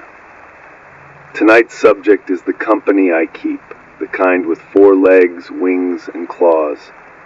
Because out here, in the absence of human neighbors, the animals have become my companions, my teachers, and at times my rivals. The longer I live alone in this cabin, the sharper my senses become. I notice the faint crunch of hooves on leaves before I even see the deer in the clearing. I hear the distant call of barred owls at dusk. Their "who cooks for you all," echoing through the holler. I smell the musk of a black bear before it lumbers close to the compost pile. Solitude does that. It tunes you to frequencies you ignored when the world was loud with traffic, sirens, and screens. Take the deer, for example. White-tailed, sleek, and cautious, they're everywhere in these hills. They nose into my garden, slipping between the fencing like thieves in the night. I've caught them chewing the tops off my bean plants, leaving stems like chewed pencils. Back when Kroger's produce section overflowed with California lettuce and Florida peppers, I never thought twice about vegetables. Now, every bean, every sprout is survival. And so, I've learned to guard them. I string twine, hang aluminum pie plates that clatter in the wind, even spread human hair I cut from my own head around the rows to trick them into thinking someone's near. Still, they come, patient, persistent, wild, and yet I can't hate them. Sometimes, when the light's low and the fog curls around the clearing, I just stand at the window and watch a doe and her fawn nibble at the edge of the field. They move with a grace that no human can match. Even in collapse, maybe especially in collapse, life finds its rhythm. The bear was a different story. A black bear, maybe 300 pounds, snuffling around the compost heap I keep behind the cabin. The scent of eggshells and potato peels must have carried up the ridge. I spotted him just before dusk, his shape hulking against the last light. My shotgun leaned by the door, but I didn't reach for it. Instead, I clanged a metal bucket with a stick, loud enough to startle him. He looked at me once, eyes catching the lantern light, then turned and lumbered off into the trees. My heart pounded long after he vanished. It reminded me that no matter how fortified this cabin feels, it isn't mine alone. The woods belong to them as much as to me. The bear has as much claim to this ridge as I do, maybe more. He didn't need a Home Depot credit card to build his den. He didn't need solar panels or propane. He just needed instinct. An instinct, I've learned, outlasts civilization. The owls keep me company most nights. Barred owls, their calls rolling through the holler like questions. Who cooks for you? Who cooks for you all? It's eerie, almost human, and in the silence of these mountains, it can feel like the forest itself is interrogating me. Sometimes they land on the rafters of the chicken coop, watching with solemn eyes as if judging the ridiculous human trying to scrape together survival. Their presence is a reminder that the night isn't empty, even when I feel alone. The raccoons, though, those little bandits are the bane of my existence. They pry at the feed bins, nimble fingers working latches like burglars. I've woken to the sound of grain spilling, only to chase them off with a lantern in one hand and a broom in the other.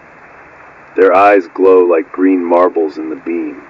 Clever, relentless, always testing the defenses. More than once I've thought of them as the animal mirror of desperate people. Resourceful, hungry, unbothered by fences or rules. Solitude sharpens you, but it also humbles you. I once walked the streets of New York, suit-pressed, tie-knotted, stepping into the CNN building on Columbus Circle with a Starbucks in one hand and a stack of briefing notes in the other. I thought then that I lived at the center of the world. Now my center is a wood stove and the scrape of a shovel. And the teachers I have left are the wild things outside my door. The animals adapt faster than we did. They didn't need economists to explain scarcity or politicians to argue policy. They didn't need acronyms like IMF, the International Monetary Fund, or GDP, Gross Domestic Product. They just shifted. When the lights of America went dark, the deer came closer to abandoned suburbs. The coyotes moved into empty parking lots. The bears wandered down highways, nosing through overturned dumpsters behind shuttered Walmarts. Life filled the vacuum we left behind.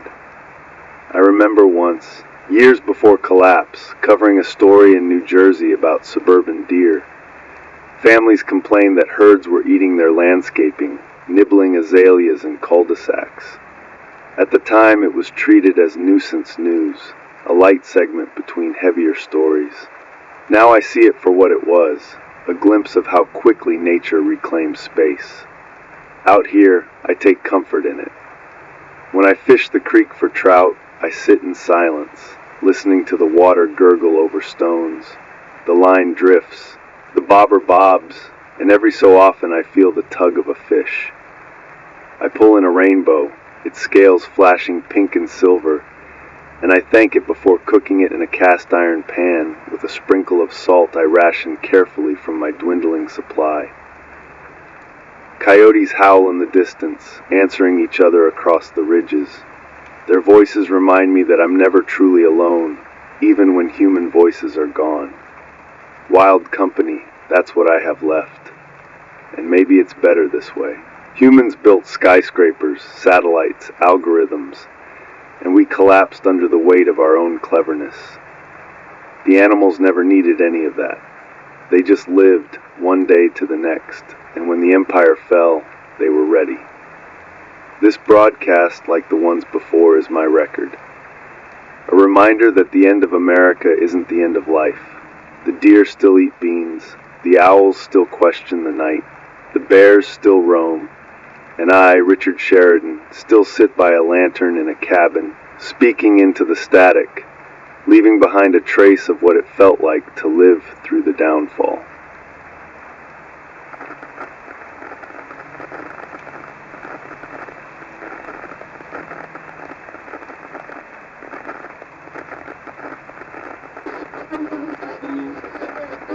This is Richard Sheridan, speaking again from the Appalachian Highlands. When I said the animals are my companions, I wasn't being poetic. Out here they are the closest thing I have to neighbors.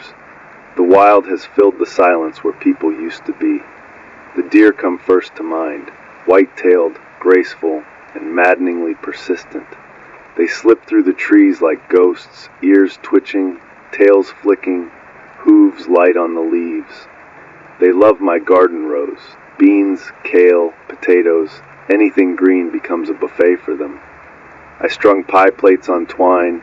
I sprayed homemade pepper mixes, I even tried building a crude fence from scavenged pallets. Still they come, especially at dusk, noses down, chewing with soft indifference to my efforts. I watch them from the cabin window sometimes, shotgun across my knees, debating whether to scare them or shoot them. Most nights I let them be, telling myself their survival is as honest as mine. But when the cellar runs low, I shoulder the .22 and make the harder choice. Survival doesn't allow sentiment. Then there are the raccoons, clever thieves with hands too human for comfort. They pry at latches, lift lids, knock over buckets. More than once I've woken to the sound of feed bins clattering, chickens squawking in protest. I shine a lantern and see their eyes gleaming, bold as burglars. I've trapped a few, sometimes let them go, sometimes skinned them for meat and fur. Their resilience is unsettling. In another world, they'd be lockpickers, mechanics, magicians. Out here, they're survivors, same as me. Coyotes haunt the nights. Their howls start on one ridge, answered by yips on another, weaving into a chorus that chills the blood. The first time I heard them up close, I thought they'd surround the cabin. The chickens went still, the goats pressed against their pen walls. I sat by the door with the Mossberg across my lap, heart thudding, every sense alive. They didn't come closer that night, but they reminded me. The wild has its own order, its own hunger, its own patrols. And then the owls. Barred owls, mostly, with their strange refrain, "Who cooks for you? Who cooks for you all?" At dusk, their calls echo through the holler, solemn and unafraid. Once, one perched on the cabin's rafter, its round face turned toward my lantern. We stared at each other for a long minute, two solitary creatures sharing the night. When it flew, its wings made no sound. Silence wrapped in silence. I've seen black bears too. Once in late summer, I found one nosing through my compost heap. It flipped a bucket with a casual paw, sending scraps tumbling.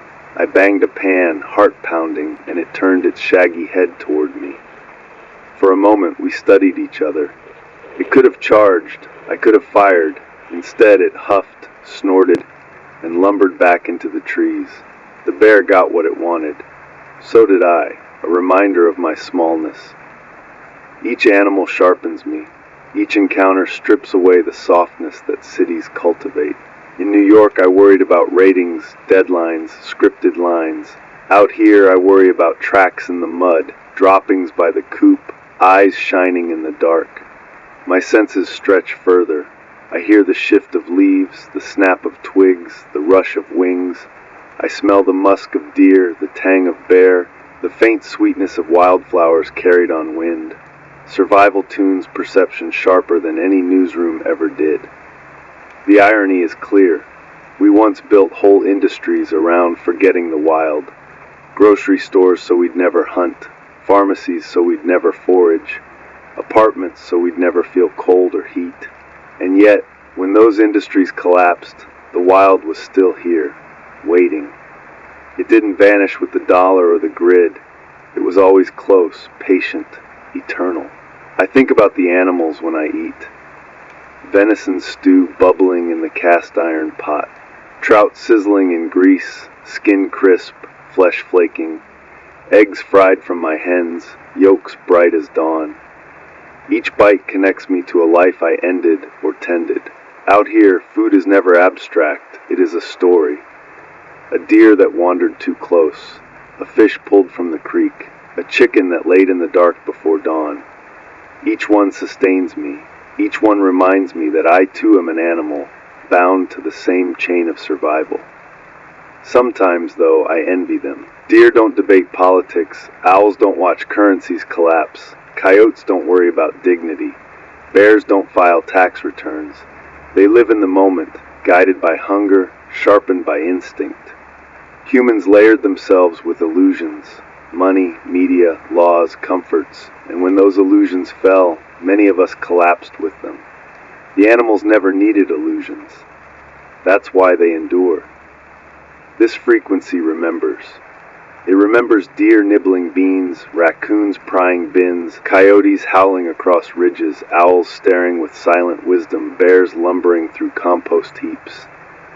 It remembers that the wild was always here, always patient, always waiting. And I remember too, Richard Sheridan. I was once a man who lived under lights brighter than the moon, who ate meals wrapped in plastic, who forgot the sound of silence. Now I am a man who listens for owls, who smells bear musk on wind, who shares his nights with wild company. The wild has proven more resilient than the empire, and maybe, in their silence, the animals are teaching me what survival really means.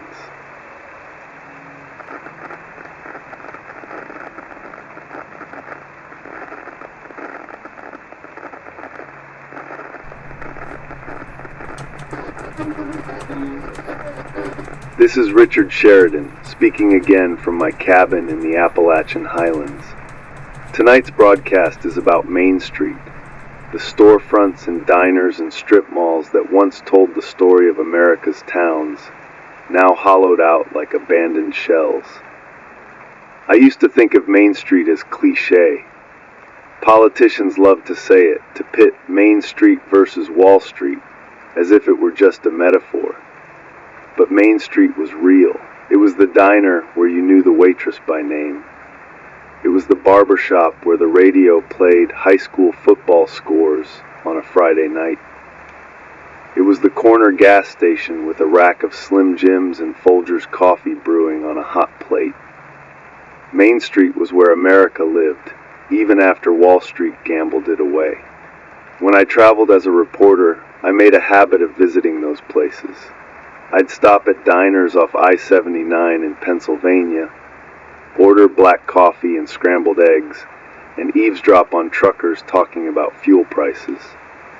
I'd drive through West Virginia towns like Buckhannon or Elkins, where the McDonald's drive-through line curled around the building every morning. Sausage McMuffins, Egg McMuffins, hash browns in little paper sleeves, ordinary food for ordinary people. The kind of small rituals that bound the country together. Now in the 2030s, those rituals are gone. Main Street is hollowed out. The family diners shuttered first. Rising food costs, thin margins, pandemic closures that never quite healed. I remember filming outside a Waffle House in Georgia, its sign flickering, employees on strike for higher wages. Scattered, smothered, covered. Those hash browns became shorthand for a kind of American resilience. But resilience has limits, and Waffle House couldn't keep the lights on forever. Then the Dollar Generals closed. That was the death knell for rural America. In towns where Walmart had already pulled out, Dollar General was often the last store standing. Bright yellow signs, cheap canned goods, off-brand cereal, batteries, laundry soap. I remember covering a story about Dollar General expansion in Appalachia. Corporate spokesmen bragged about opening new stores every week. Now those yellow signs hang crooked over empty lots, the parking spaces cracked with weeds. Strip malls followed. Once they were packed with Subway sandwich shops, nail salons, maybe a GameStop or a GNC vitamin store. I remember interviewing a small business owner in Ohio who ran a local pizza joint sandwiched between a Verizon store and a Family Dollar. He told me, "As long as people gotta eat, I'll be here." He wasn't. Neither were the vitamins or the cell phone stores. One by one, the leases expired, the lights went out, and the weeds crept across the asphalt. I pass them sometimes when I scavenge, empty plazas with crumbling facades, faded signs still visible in the sun. Blockbuster Video, lettering ghosted on bricks. Radio Shack logos half peeled. The ghosts of commerce linger, but the shelves are bare. Inside, the air smells of mold and dust. Pigeons flutter where shoppers once strolled. Gas stations are ruins now, too. Sheetz, Marathon, BP Exxon closed. The pumps dark, the card readers long dead. But I remember what they used to be. I remember stopping at Sheetz off I-68 on the way to Morgantown, grabbing a styrofoam cup of hot coffee and a breakfast burrito wrapped in foil. I remember long nights in news vans, refueling at Marathon, eating M&Ms and sipping Coke from plastic bottles as we raced to file segments.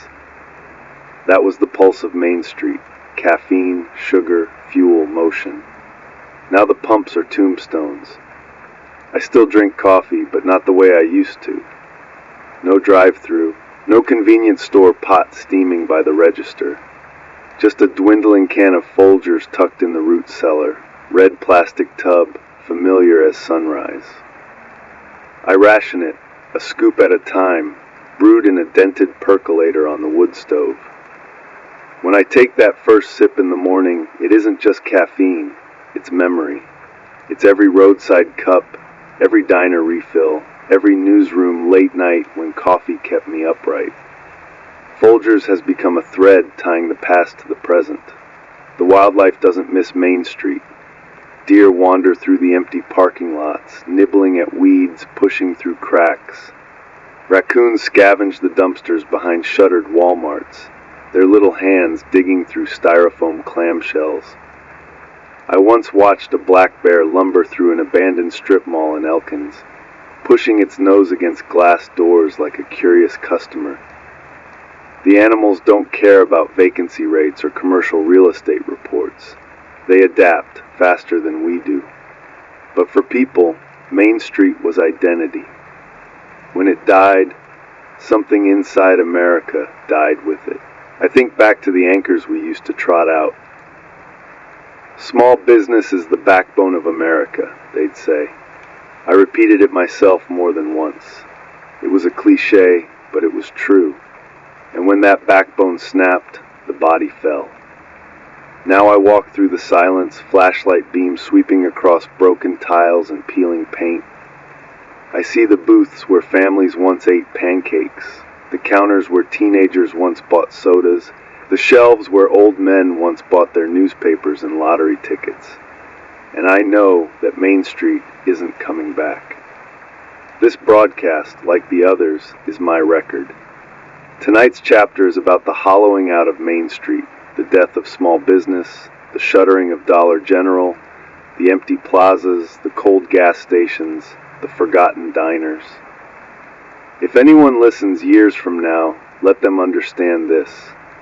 America didn't collapse only in Washington or Wall Street. It collapsed in the diners of Elkins, the Dollar Generals of Buchanan, the McDonald's drive-thrus of Morgantown. It collapsed in the ordinary places, the places where we lived our daily lives, the places that made America feel like home.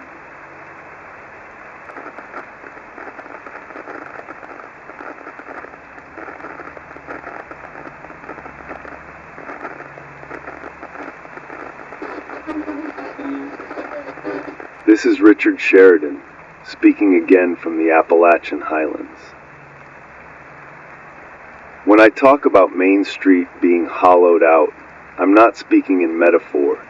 I saw it happen in real time, and I see the bones of it now whenever I pass through a town. Once upon a time, every American town had its anchors.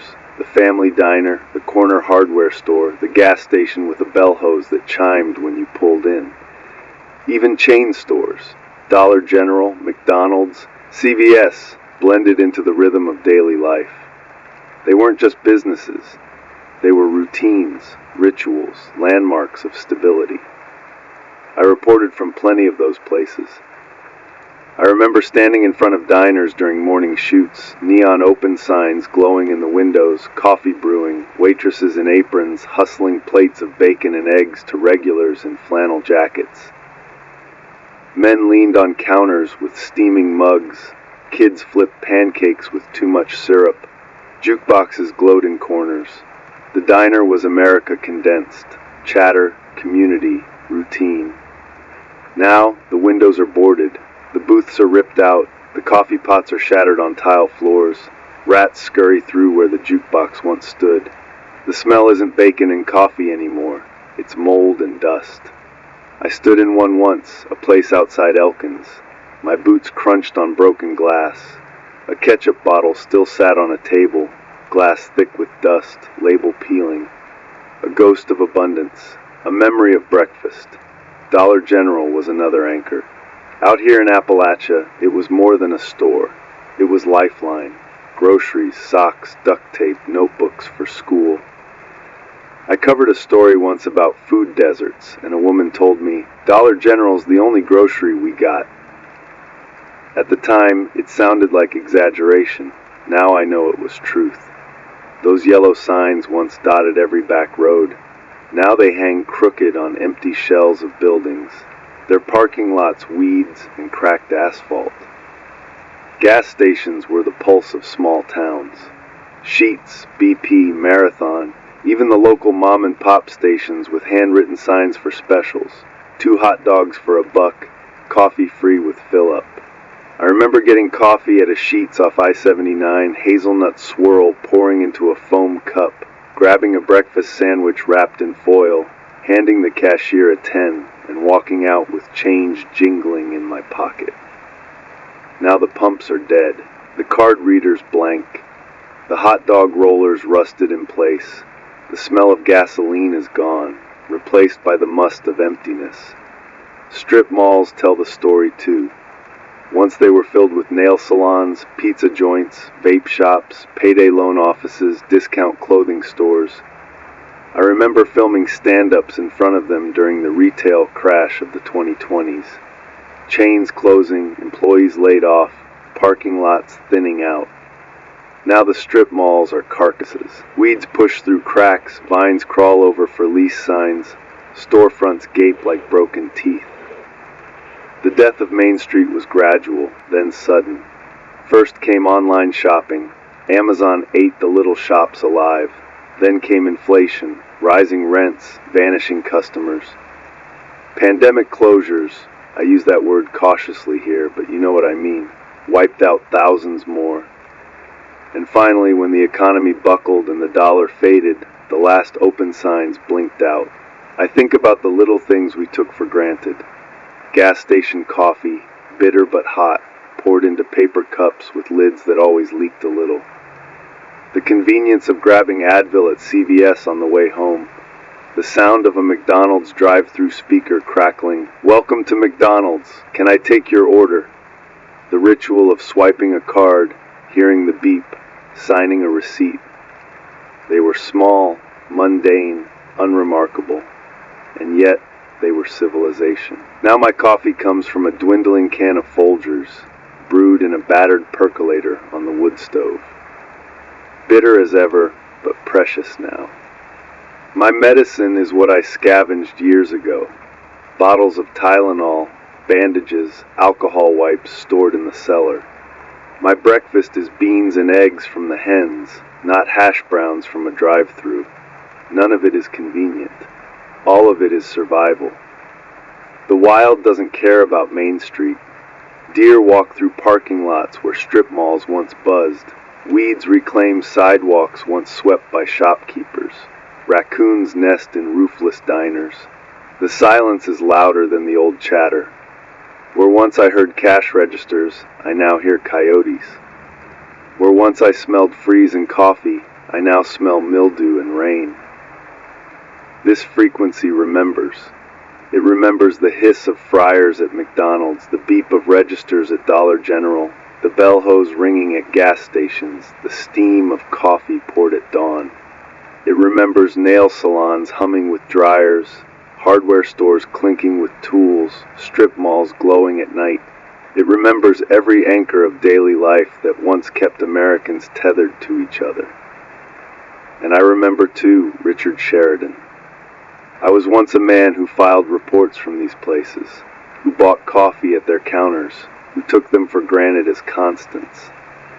Now I am a man who brews Folgers by wood stove, who scavenges nails from abandoned hardware stores, who walks through ghost towns where Main Street once lived.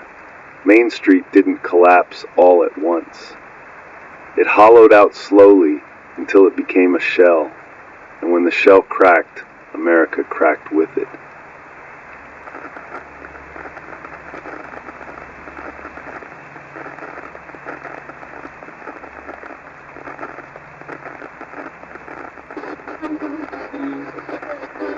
This is Richard Sheridan, speaking once more from the Appalachian Highlands. I've walked you down empty main streets, through diners with broken booths, across gas stations where pumps hang like relics. I've told you about Dollar General's yellow signs fading into weeds, McDonald's drive-thrus rusting in silence, strip malls collapsing like broken teeth. But if this record is to mean anything, I need to say why Main Street's death mattered. Because it wasn't just about commerce, it was about community. When I was a boy in Ohio, Saturday mornings meant Main Street. My parents would take me into town. We'd stop at the hardware store first. Creaky wood floors, bins of nails you scoop by the pound, the smell of fertilizer and machine oil. Then we'd walk to the diner, a chrome-sided building that always smelled of bacon and strong coffee. My father read the paper, my mother chatted with neighbors. I ate pancakes drowning in syrup. It was ordinary in a way that built trust. Later, as a reporter, I stood on main streets from West Virginia to Michigan. I covered small business owners fighting to survive Walmart's arrival, restaurants struggling after recessions, gas stations closing when margins thinned. I always filed the stories with phrases like changing economy or consumer shift. What I didn't say was the truth. Each closure was a thread pulled from the fabric of American life. And when enough threads were pulled, the fabric unraveled. Main Street wasn't just where you bought things. It was where you bumped into neighbors, where gossip flowed faster than coffee, where a handshake was still worth something. Strip away the stores, and you stripped away the rituals that tied people together. Without rituals, there was only isolation. Amazon delivered boxes to doorsteps, sure. Big box chains promised lower prices, yes, but they delivered goods, not community. They couldn't replicate the sound of a bell on a shop door, the sight of a diner waitress refilling your cup without asking, the ritual of leaning on a counter to catch up on town news. And when collapse came, cardboard boxes didn't feed you. Main Street might have. I remember covering a diner closure in Indiana. The owner, a woman in her 60s, told me, "It's not just my business that's closing. It's the last place people saw each other." She wept as she locked the door for the last time. At the time, I thought it was sentiment. Now I know it was prophecy. Because out here, alone in the holler, I feel that absence. I brew coffee from a dwindling can of Folgers. I sit at my table, hear only the ticking of the stove, no waitress topping me off, no neighbor talking politics at the next booth, no clatter of dishes, no jukebox crooning old country songs, just me, my mug, and silence. That's what happens when Main Street dies. The chatter dies with it. The wild doesn't fill the gap. Coyotes don't argue politics. Owls don't ask about your family. Deer don't lean on counters to swap stories. Their company is constant. Yes, but it's not fellowship. Fellowship was Main Street's gift, and it was squandered. Sometimes I imagine walking down a living Main Street again, smelling fresh bread from a bakery, hearing the ding of a cash register, seeing kids ride bikes down sidewalks, stopping for ice cream at a parlor. It's almost painful because the memory is so vivid, I can trick myself into believing it still exists. But then I wake to silence and know it doesn't. The truth is, America let Main Street die long before collapse. We traded it for convenience. We traded it for low prices and 2-day shipping. We traded it for chains and screens. And when collapse came, there was nothing left to hold communities together. Empty shelves were one thing, empty rituals were another. I sit here tonight and say it plainly. Main Street was America's backbone, and when it hollowed out, the body followed. This frequency remembers. It remembers hardware stores with creaky floors, diners with jukeboxes, gas stations with bell hoses, strip malls buzzing with neon. It remembers the sound of coffee poured at dawn, the chatter of neighbors swapping news, the clatter of plates at breakfast. It remembers the life that convenience killed. And I remember, too, Richard Sheridan. I was once a man who filed stories about Main Street closures, who nodded gravely into cameras and moved on. Now I am a man who brews bitter coffee in silence, who eats beans by lantern light, who feels the absence of community as sharply as hunger. Main Street hollowed out long before the shelves did, and when it vanished, so did we. This frequency remembers.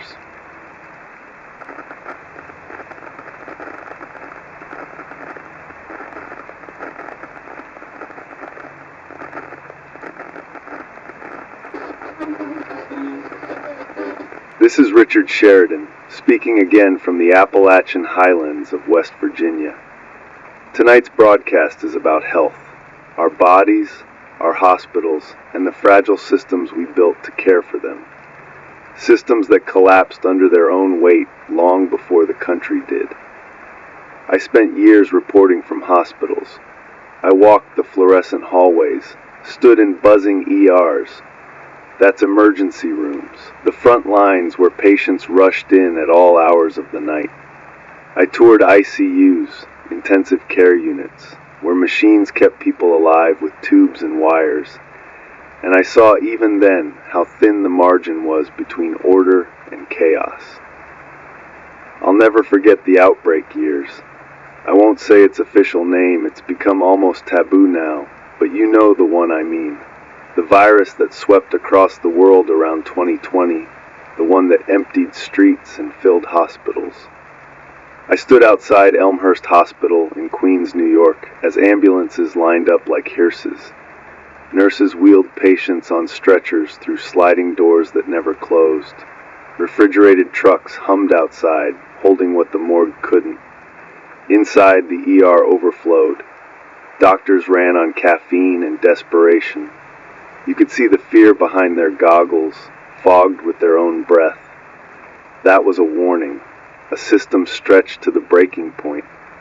Supply chains buckling, nurses working double shifts, people relying on GoFundMe pages just to pay for oxygen. We told ourselves we'd learn from it. We said we'd build resilience, but we didn't. By the late 2020s, healthcare in America was already a privilege, not a guarantee. Insulin prices spiked. I remember interviewing a mother in Ohio whose teenage son rationed his doses because the family couldn't afford the full prescription. He carried his life in a plastic vial, and that vial cost more than their rent. Antibiotics grew scarce as factories overseas shut down. Bandages, syringes, even saline bags, all taken for granted, all suddenly precious. When the collapse deepened, the hospitals closed their doors. In Charleston, West Virginia, the KMC hospital complex went dark. Morgantown's Ruby Memorial held out a little longer, but eventually generators failed and staff scattered. I passed through once, months after it shut down. The ICU beds were still there, sheets yellowing, machines unplugged, graffiti marked the walls, no help coming. It was as if the building itself had given up. Now, in the 2030s, medicine is whatever you can improvise. Out here in the cabin, I sterilize tools in a pressure cooker. That's right, the same stainless steel pot once used for canning green beans and ball jars now serves as an autoclave. Heat and pressure, killing what the naked eye can't see. A primitive ER in a pine cabin. I grow herbs in the greenhouse. Yarrow for bleeding, echinacea for immune support, peppermint for stomach aches. I don't fool myself into thinking they replace antibiotics, but sometimes a cup of peppermint tea soothes what nothing else can. Sometimes yarrow stops the bleeding long enough for a wound to clot. I keep a small stash of over-the-counter medicines, too. Bottles of Tylenol, Advil, and aspirin scavenged from shuttered pharmacies. They sit on the shelf like gold. Every pill counts.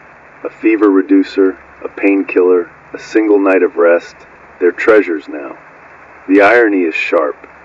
Once, CVS and Walgreens sold these bottles by the thousands, shelves groaning under fluorescent lights. Buy one, get one half off. Seasonal sales with plastic pumpkins and Christmas wreaths hanging above the aisles. I used to grab a bottle of Advil without thinking, toss it into a basket with a Diet Coke and a bag of pretzels on my way to a late-night edit. Now, when I shake that bottle and hear the rattle of the last 10 pills, it sounds like the ticking of a clock. Out here, injuries matter in ways city life never taught me. A slip of the axe while splitting firewood could end everything. A festering cut from barbed wire could take me down as surely as any gunshot. I remember once patching the fence line when a rusty nail tore into my palm. In another life, I'd have driven to an ER, gotten a tetanus shot, a clean bandage, and gone on with my day. Here I rinsed it with boiled water, packed it with honey, and prayed the swelling went down. It did, but it reminded me how fragile the line is. The wildlife doesn't worry about ICUs or insurance premiums. Deer heal or die, coyotes limp or starve, bears lick their wounds and carry on. Out here, I've started to think they may have it right. Our systems were supposed to shield us, but instead they made us weak, dependent, unprepared. When they failed, we had no instincts left. I think back to the stories I filed. Nurses on strike in California, demanding safe staffing ratios. Families camping outside free clinics in Texas, waiting for hours to be seen. Rural hospitals shutting down because they couldn't afford to keep their doors open. Those were signs of collapse, as clear as cracks in a dam. And still we looked away. Still we trusted the system to patch itself. Tonight's broadcast is my reminder. The body is fragile, and the systems we built to protect it were even more fragile. We lost sight of that truth until it was too late. I survive now by caution, by rationing medicine, by boiling water, by listening to my body, by remembering that one bad infection could undo years of preparation. That's the reality of collapse. It isn't cinematic battles or sudden explosions. It's the slow unraveling of care. It's an abscess, a fever, a cough that won't go away. It's realizing that what once was a quick trip to CVS is now a gamble with your life. And so, like every broadcast, I add this to the record. America didn't fall just because of banks or politics. It fell because its people grew sick, and the system let them die. Fragile bodies, fragile systems, both undone by neglect.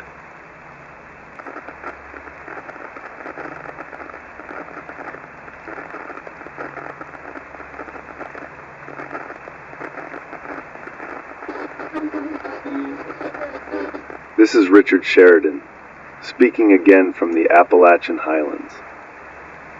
When I think about fragility, I don't just think of bones breaking or fevers rising. I think of hospitals, those vast humming machines of medicine that once seemed eternal, now silent and abandoned. I reported from hospitals many times. Emergency rooms, ERs as we called them, crowded with gurneys lined in hallways. Intensive care units, ICUs, where machines beeped beside sedated patients. Even before collapse, the system was stretched. Doctors burned out. Nurses pulled double shifts. Pharmacies struggled to keep basic drugs in stock. I remember interviewing a nurse in Pittsburgh who told me, "We don't have enough Tylenol for everyone." Tylenol. Imagine that. She laughed, but it wasn't humor. It was exhaustion. I covered rural clinics in West Virginia too. Places where one doctor served entire counties, where appointments were booked months out, where patients drove hours for checkups. Pharmacies stocked shelves of Walmart generics, but if you couldn't afford them, you went without. I remember meeting a man who rationed his insulin, stretching one vial into 2 months because his insurance had lapsed. He said, "It's this or rent." That choice was America's quiet cruelty long before collapse. When the economy buckled and the grid faltered, Medicine was one of the first systems to crumble. Hospitals ran on power, on supply chains, on steady streams of funding. When those streams dried, the lights dimmed, the refrigerators warmed, the pharmacies emptied. I've walked the halls of one since. Paint peeling, beds overturned, charts scattered across floors. Cabinets once locked tight, now hanging open. Shelves bare of bandages, antibiotics, IV bags. A mausoleum of modern medicine. Out here, I live without it. There are no ERs, no ICUs, no pharmacies open at midnight. My pharmacy is a cellar shelf, bottles scavenged years ago, labels fading, contents dwindling. A half-empty bottle of ibuprofen, a box of gauze pads, a tube of triple antibiotic ointment. Each item rationed, guarded, measured out with care. Every pill is a decision. Do I use it now or save it for a worse wound later? I improvise. I sterilize tools in a pressure cooker. I boil water until it roils, steam curling against the ceiling. I dip knives, tweezers, scissors into the boiling pot, praying it's enough to kill what I cannot see. I wash wounds with boiled water cooled in jars, wrap them in strips of old sheets bleached in sun. I grow herbs too, peppermint for stomach aches, yarrow for bleeding, garlic for infections. Folk medicine maybe, but folk medicine is what's left when the shelves are bare. The fragility of the body is constant reminder. I cut my hand once splitting wood, just a slip of the axe. In the old world, I'd have gone to urgent care, gotten stitches, antibiotics, maybe a tetanus shot. Out here, I pressed the wound closed, bound it with cloth, cleaned it daily with boiled water. It healed crooked but functional. The scar runs like a reminder across my palm. Fragility doesn't forgive mistakes. I think about insulin often, not because I need it, but because I remember the faces of those who did. Children with type 1 diabetes, adults whose lives depended on a vial and a needle. Where are they now? I don't want to imagine. Collapse doesn't just kill with violence or hunger, it kills with absence. Absence of medicine, absence of care, absence of systems once taken for granted. The irony is sharp. We once spent trillions on machines of war, on stadiums, on political campaigns, while clinics crumbled and patients rationed pills. We treated healthcare as privilege, not foundation. And when the storm hit, the foundation cracked instantly.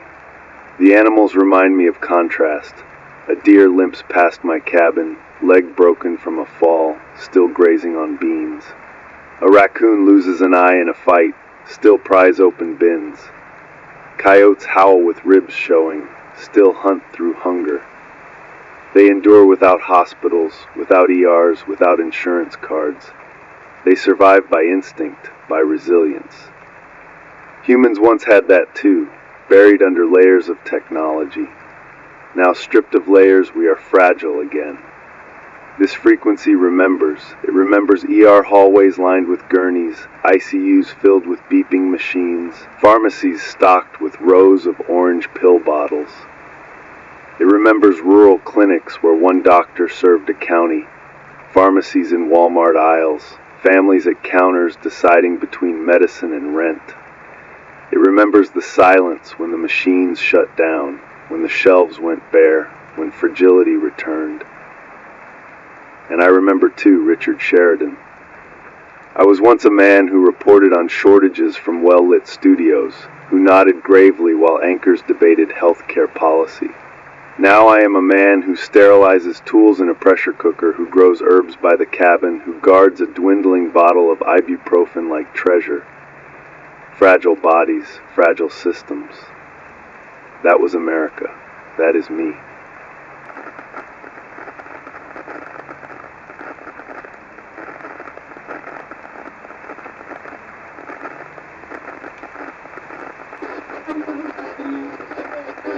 This is Richard Sheridan speaking once more from the Appalachian Highlands.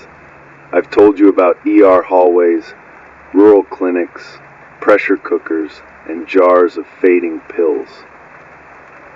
Tonight I want to finish this chapter with the truth that ties it all together.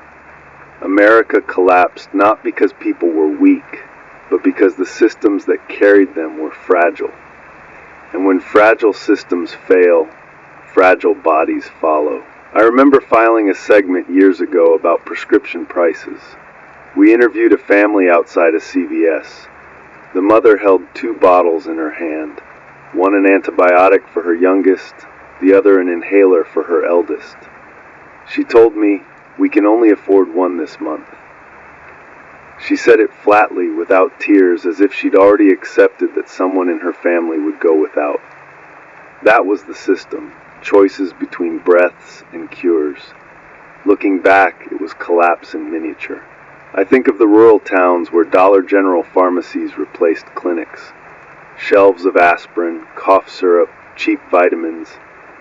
If you needed anything stronger, insulin, antibiotics, EpiPens, you were out of luck unless you drove hours or had money.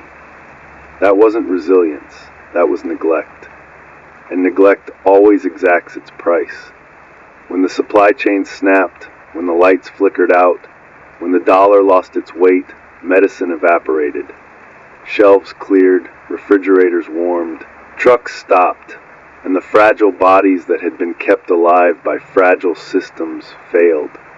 Quietly, invisibly, in homes and cabins and tents across the country.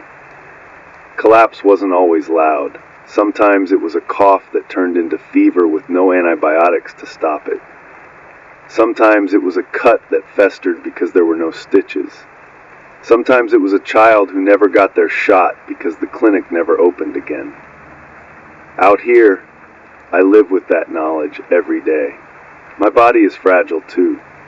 One bad fall on the ridge, one infection from a splinter I failed to clean, one fever that burns hotter than my herbs can cool. I know the odds, I know the risks. I move carefully, not because I'm cautious by nature, but because caution is survival. I patch myself as best I can. I clean every cut. I ration every pill. I boil every drop of water. I keep bandages dry, ointments sealed, alcohol wipes tucked in jars. Each act is small, almost pitiful compared to what hospitals once offered. But each act keeps me here one day longer. And one day longer is all survival really is.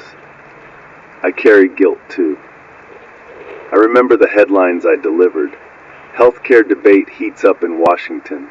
Prescription prices under scrutiny. Doctors warn of shortages. I read those lines in suits under bright lights, then went home to warm meals and comfortable beds. I let those stories pass like weather. I didn't shout that they were signs of collapse. I didn't connect the dots that were already clear. If I had, would it have mattered? I don't know. But I know I failed to see it in time. Now I see it every day. Fragile systems mirrored in fragile bodies. My own hands scarred from wood splitting. My back stiff from hauling water. My eyes strained from lantern light. My voice hoarse from cold nights. I endure, but just barely. Every survivor out here does. That is the reality we live in. Survival measured not in strength, but in fragility endured. The animals remind me of the difference. Deer limp and keep grazing. Raccoons lose eyes and keep thieving. Coyotes howl with ribs showing and keep hunting. They don't need hospitals. They don't need insurance. They endure because instinct demands it. Humans once had instinct too, but we smothered it under systems that promised permanence. Systems that told us, "Don't worry, we'll catch you." And then when the nets tore, we hit the ground. This frequency remembers. It remembers ERs filled with gurneys, ICUs beeping with machines, pharmacies stacked with pill bottles, rural clinics running on fumes. It remembers mothers choosing between medicine and rent, patients stretching insulin, families hoping coughs would pass. It remembers the silence when those systems cracked, when fragile bodies faced the truth alone. And I remember too, Richard Sheridan. I was once a man who reported those cracks without feeling them.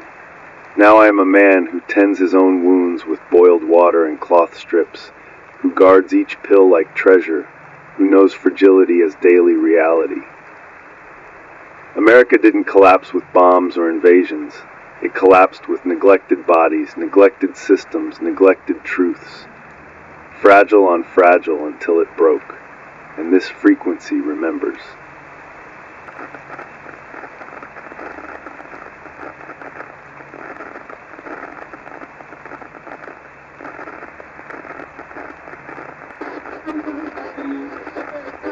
This is Richard Sheridan, speaking again from the Appalachian Highlands of West Virginia. Tonight's subject is winter, the season that tests everything I've built here in this cabin, the season that strips life down to its bones.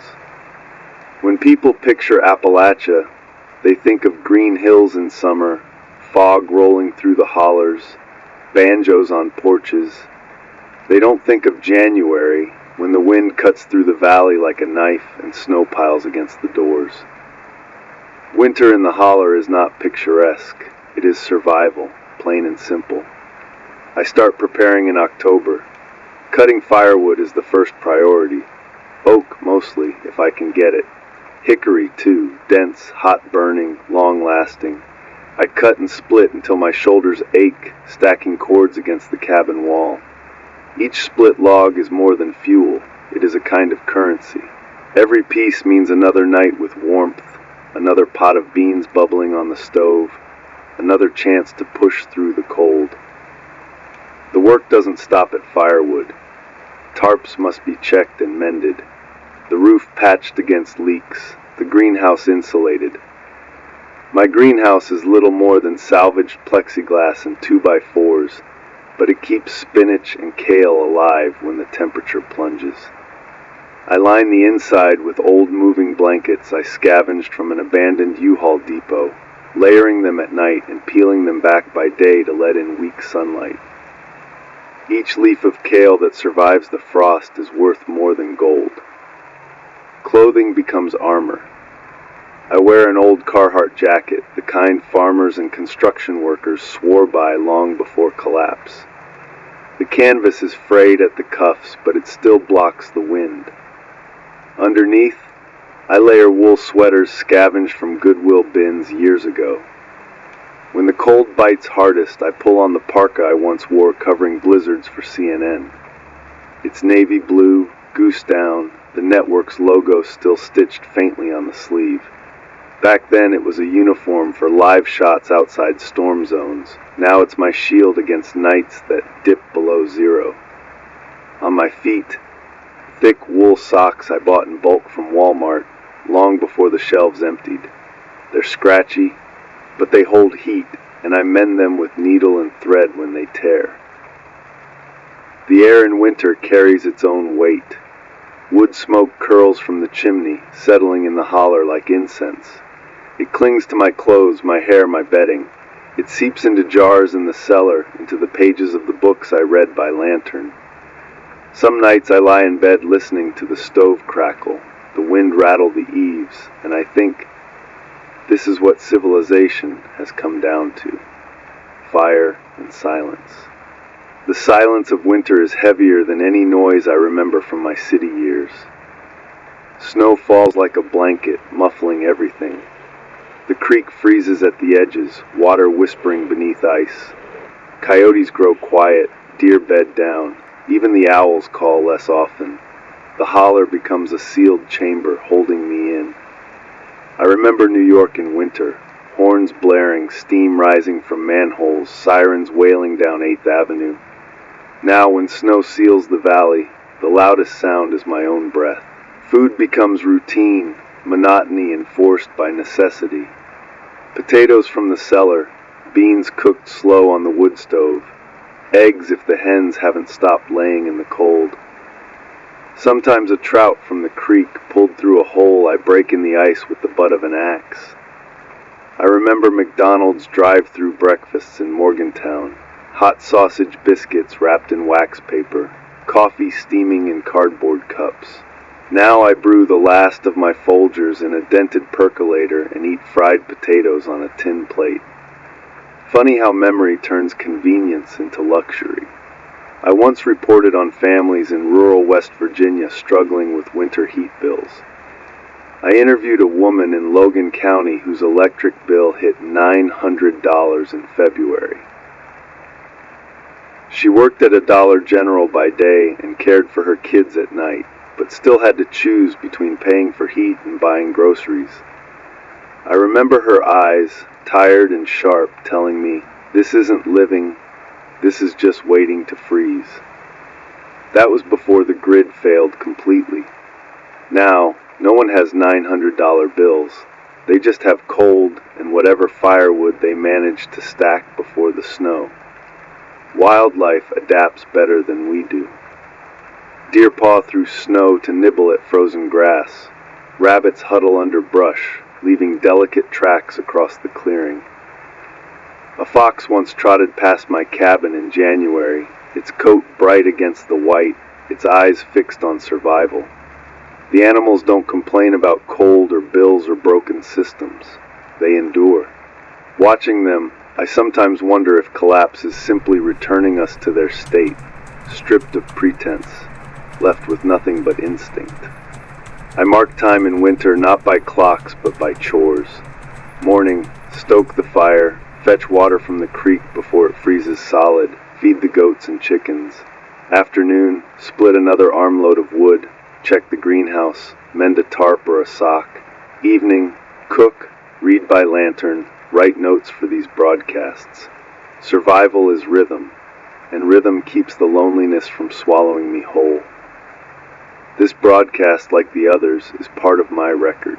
Tonight's chapter is Winter in the Holler, the firewood, the Carhartts, the tarps, the Folgers coffee, the silence.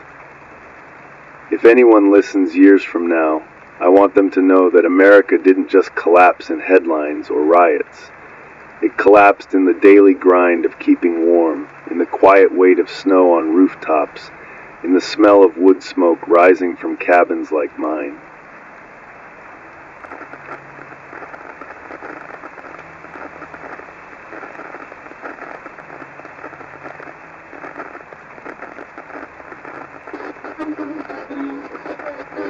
This is Richard Sheridan, speaking again from the Appalachian Highlands. Winter is the truest test of survival. Summer forgives mistakes with its abundance. Fall covers them with harvest. Spring offers second chances, but winter shows no mercy. You either prepared or you suffer. I spend my summers cutting and stacking wood. The woodpile is not just a chore, it's my insurance policy. Each log is a currency more reliable than the dollar ever was. Oak burns hot and long, maple burns steady, pine burns fast but leaves creosote in the chimney if you're careless. I split them all, hands blistered, back stiff, sweat soaking through shirts. Then I stack the logs in rows under tarps, listening to the thud of each one hitting the pile. That sound is security. That sound is survival.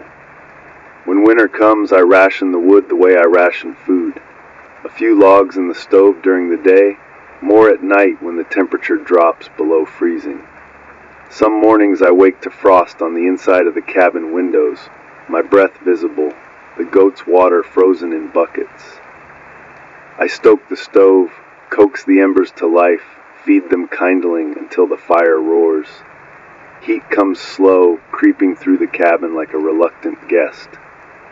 But when it arrives, I feel like I've pulled the sun back into the world. Clothing is another line of defense. I wear layers, wool socks from Walmart, Carhartt jackets scuffed and stained, an old CNN parka I once wore on assignment in blizzards.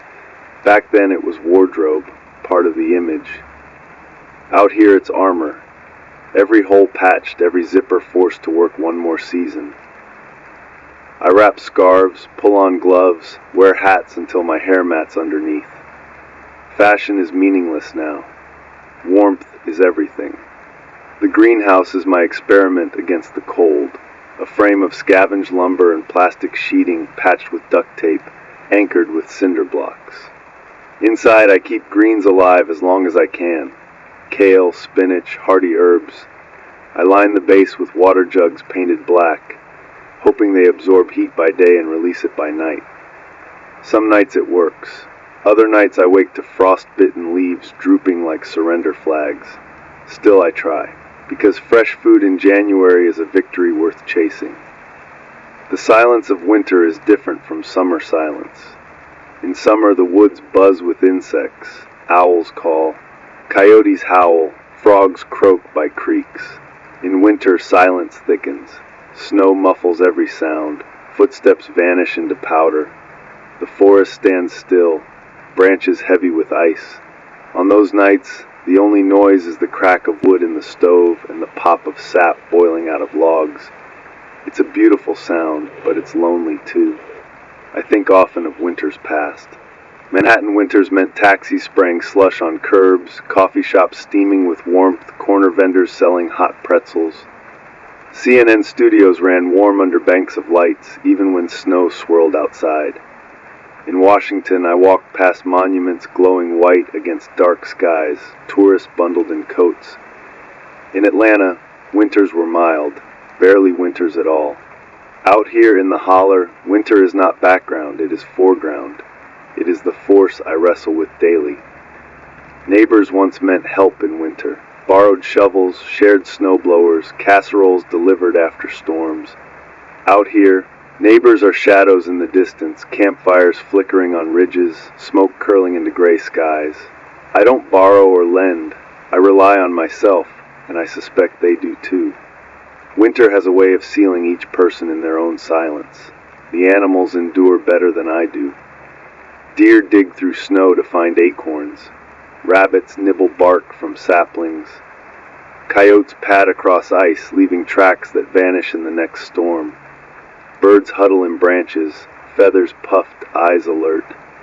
They don't complain, don't falter, don't sigh, they just live. And when I watch them, I realize how fragile we've become. How dependent we were on thermostats, on furnaces, on grids that hummed without our effort. Strip those away and humans shiver while sparrows sing. Winter sharpens memory. I remember the warmth of gas heaters in apartments, the convenience of electric blankets, the luxury of hot showers. I remember grabbing a cup of Starbucks on a freezing morning in New York, steam curling from lids as commuters hurried past. All those comforts feel like another lifetime, another civilization. Out here, my luxury is a mug of boiled creek water held in hands raw from wood splitting. My Starbucks is Folgers simmered on a wood stove. My thermostat is how many logs remain in the pile. This frequency remembers. It remembers frost on diner windows, coats hung by doors, heaters humming in basements, snowplows clearing roads at dawn. It remembers children sledding on hills, coffee brewing in kitchens, steam rising from city grates. It remembers how winter once meant inconvenience, not threat. And I remember too Richard Sheridan. I was once a man who thought of winter as scenery for broadcasts, a backdrop for weather reports. Now I'm a man who splits wood until his hands ache, who layers wool socks and patched parkas, who counts logs like coins, who wakes each morning wondering if the fire will hold. Winter in the holler is silence, cold, and fragility, but it is also proof that I endure.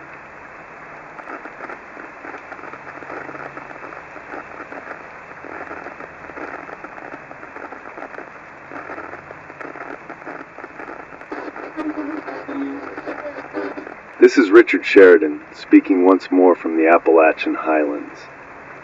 I've talked about splitting wood, layering jackets, coaxing greens through frosted nights in the greenhouse. But winter is not just a season of chores. It is a season of silence. And silence has weight. Some nights I sit by the stove and listen. The logs pop, the lantern hums, the wind rattles loose boards. Beyond that, there is nothing. No traffic, no hum of appliances, no planes droning overhead. Just stillness thick as the snow outside. At first it frightened me. Now it feels like a presence. Silence itself becomes company. But silence also sharpens loneliness. I think of winters past when I shared newsroom chatter with colleagues, when I ducked into crowded diners to thaw out, when I walked Manhattan streets lit brighter than noon. Winter then was communal, bundled strangers sharing sidewalks, co-workers swapping stories about frozen commutes, neighbors shoveling side by side. Winter now is solitary. I move through it alone, my breath the only mist in the holler. The goats complain in the mornings, bleating for hay with frosty breath curling from their mouths. The chickens cluck in protest when ice seals their water pans. I tend them first thing, breaking ice with a hammer, scattering feed from buckets stiff with cold. Their needs anchor me. They remind me that life goes on even in the bitterest cold. I envy their simplicity. Some days when the sun does rise clear, I feel warmth in my bones even if the air remains sharp. I shovel snow from paths to the coop, to the woodpile, to the greenhouse. I haul logs inside, stacking them by the stove until the stack leans higher than my knee. Each task becomes a small victory, each bead of sweat a declaration that I am not defeated yet. I remember winters in cities, steam rising from manhole covers, snowplows growling through intersections, grocery shelves piled high with hot chocolate, soup, and fresh bread. I remember grabbing a scarf on the way to CNN, boots clunking through slush, knowing I'd walk into warmth no matter how bitter the wind outside. Out here, winter strips away those illusions. Warmth isn't guaranteed.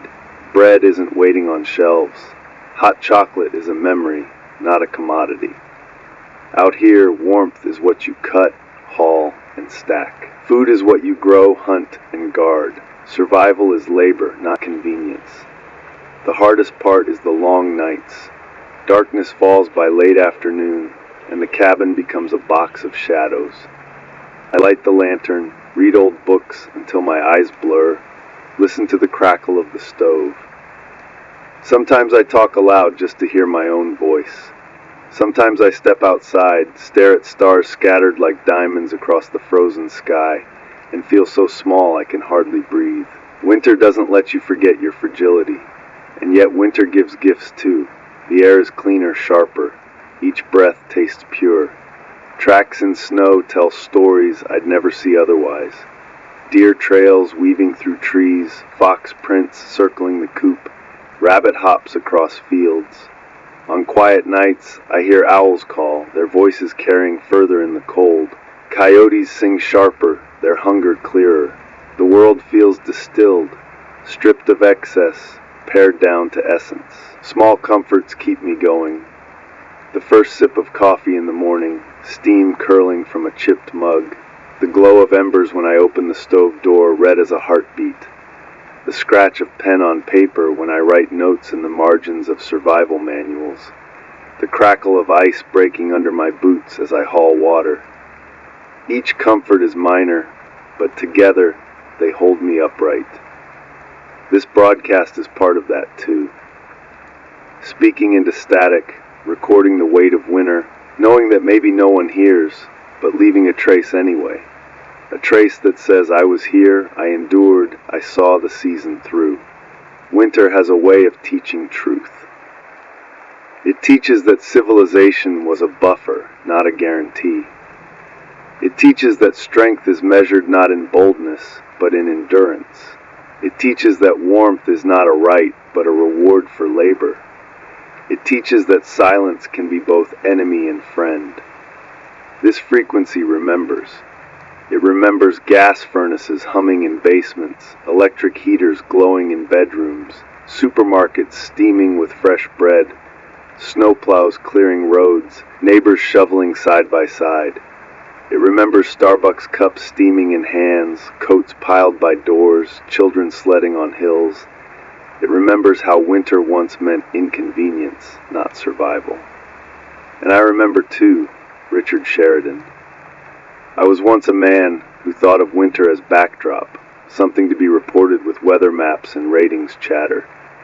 Now I am a man who fights for warmth, log by log, who feels silence as company, who learns patience from snow and resilience from cold. Winter in the holler is harsh, lonely, and unrelenting, but it is also proof that I endure, and this frequency remembers.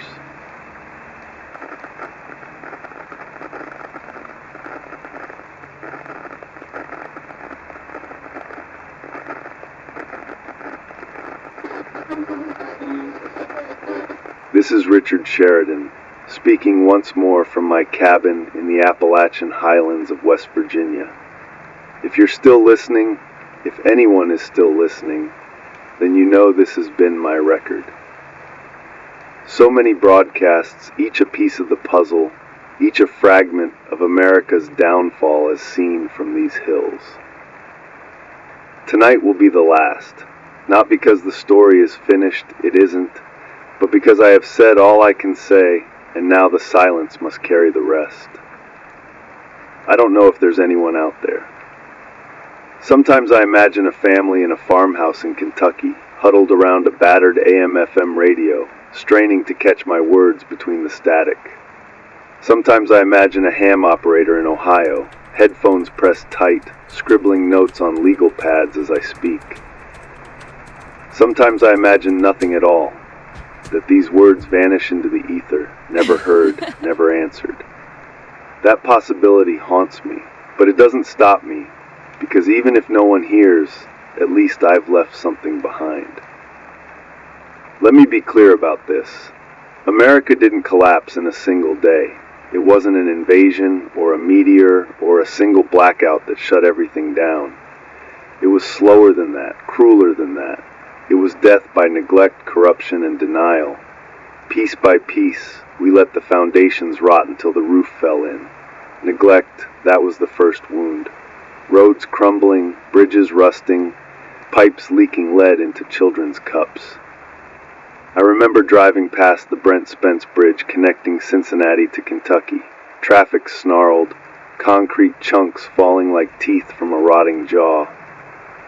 I filed reports about Infrastructure Week, those endless promises that never materialized.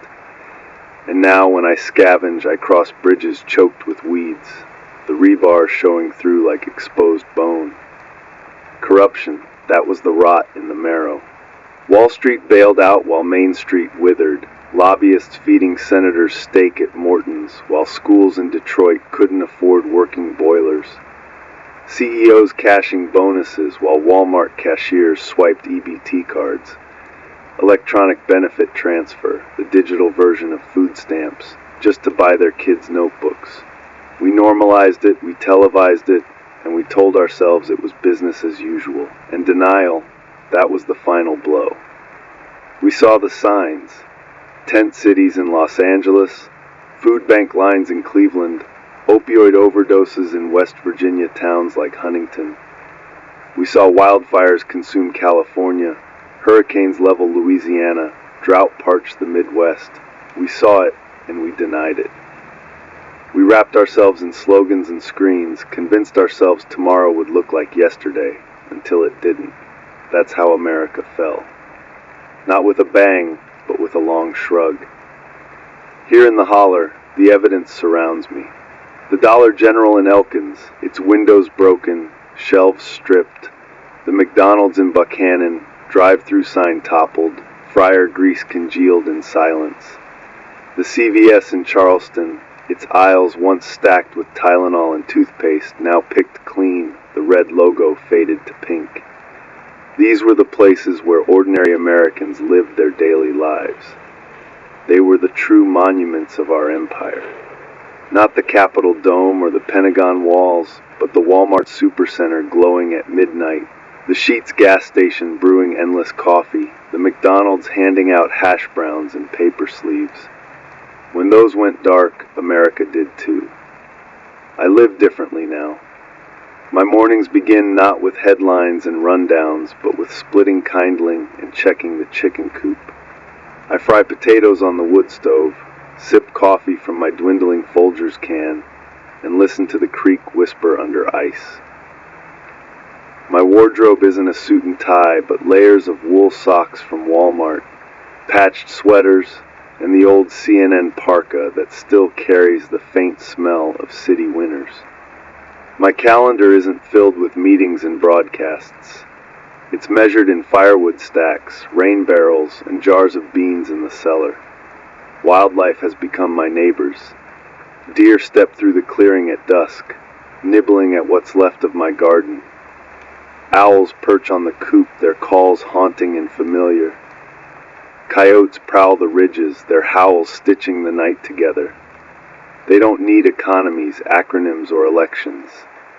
They live, they adapt, they endure. In some ways, they're better prepared for collapse than we ever were. When I speak of acronyms now, they feel like relics.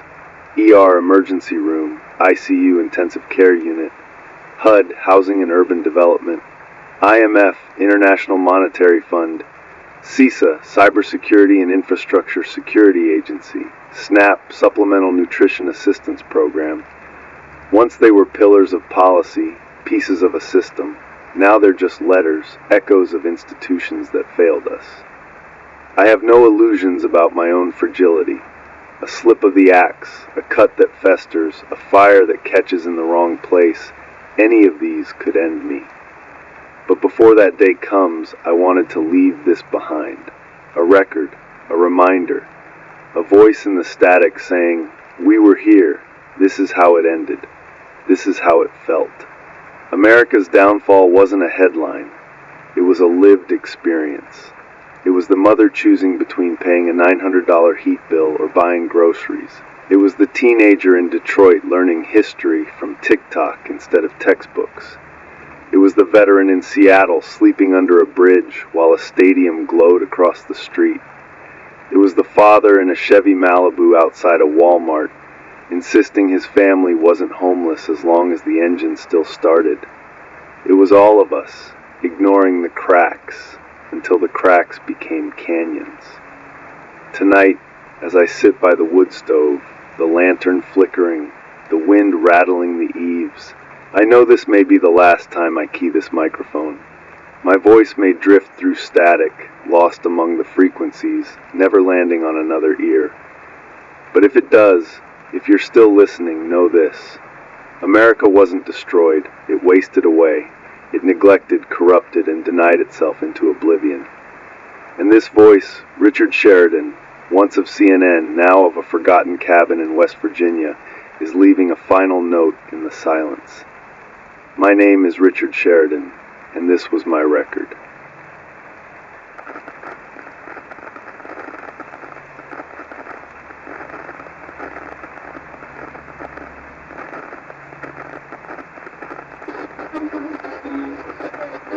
This is Richard Sheridan, speaking again from the Appalachian Highlands.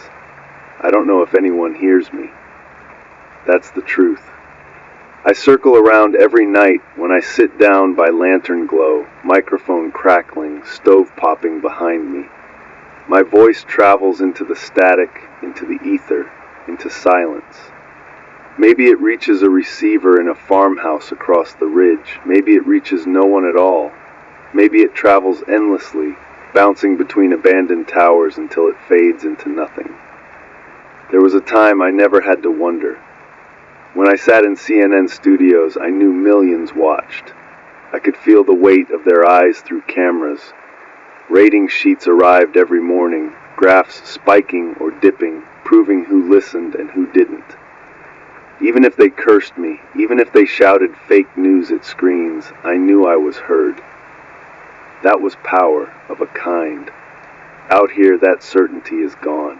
But maybe that's why I speak at all. Maybe honesty only comes when you don't know who's listening, when you're free from producers, from advertisers, from the pressure of applause or outrage. Here, it's just my voice, the wood stove, the static. And in that simplicity, truth feels clearer. Still, loneliness presses hard. There are nights when I pause, staring at the microphone, wondering if I should bother.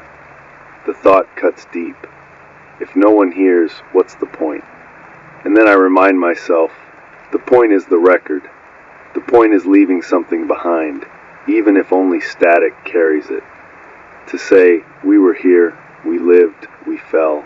To say, this is how America ended. So I go back through what I've spoken.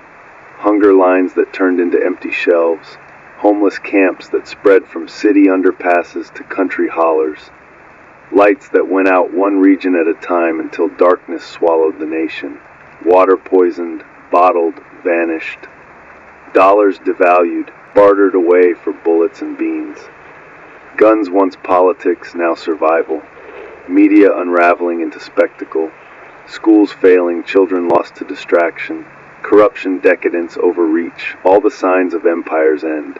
And through it all, the wild reminding me daily that instinct endures longer than illusion. That's the record so far.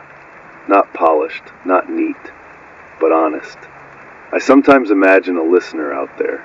Maybe it's you. Maybe you sit by your own lantern, turning a dial until you catch my signal. Maybe you scribble notes in a notebook, recording each word in case the static swallows me tomorrow. Maybe you nod when I describe hunger because your stomach aches too. Maybe you smile when I describe owls calling because you hear them outside your own cabin. I don't know. I can only imagine. And if no one listens, then this is my confession to the dark. A man speaking truth to silence, trying to mark his presence before he fades. Like carving initials into bark or stacking stones by a trail. Evidence that someone walked here, someone lived here, someone remembered. In the end, collapse is not just about food or power or water. It's about memory. Empires fall and memory fades. But sometimes someone leaves a record, a monk copying books in a cold abbey, a farmer carving notes into wood, a broadcaster in a cabin speaking to static. That's what this is. My record. I think often about the phrase we used in newsrooms, for the record. It was how we framed facts, how we preserved truth against spin. Funny, in hindsight. Most of what we called record was spectacle. These nights, these words, this static, feels more like record than anything I ever did under studio lights. This frequency remembers. It remembers hunger, homelessness, blackouts, poisoned water, vanished dollars, armed neighbors, broken trust, empty schools, corrupted politics. It remembers every sign of empire's fall. And I remember too Richard Sheridan. I was once a man who measured his worth by ratings graphs. Now I am a man who speaks without knowing if anyone hears. And maybe that's the purest form of truth I've ever known.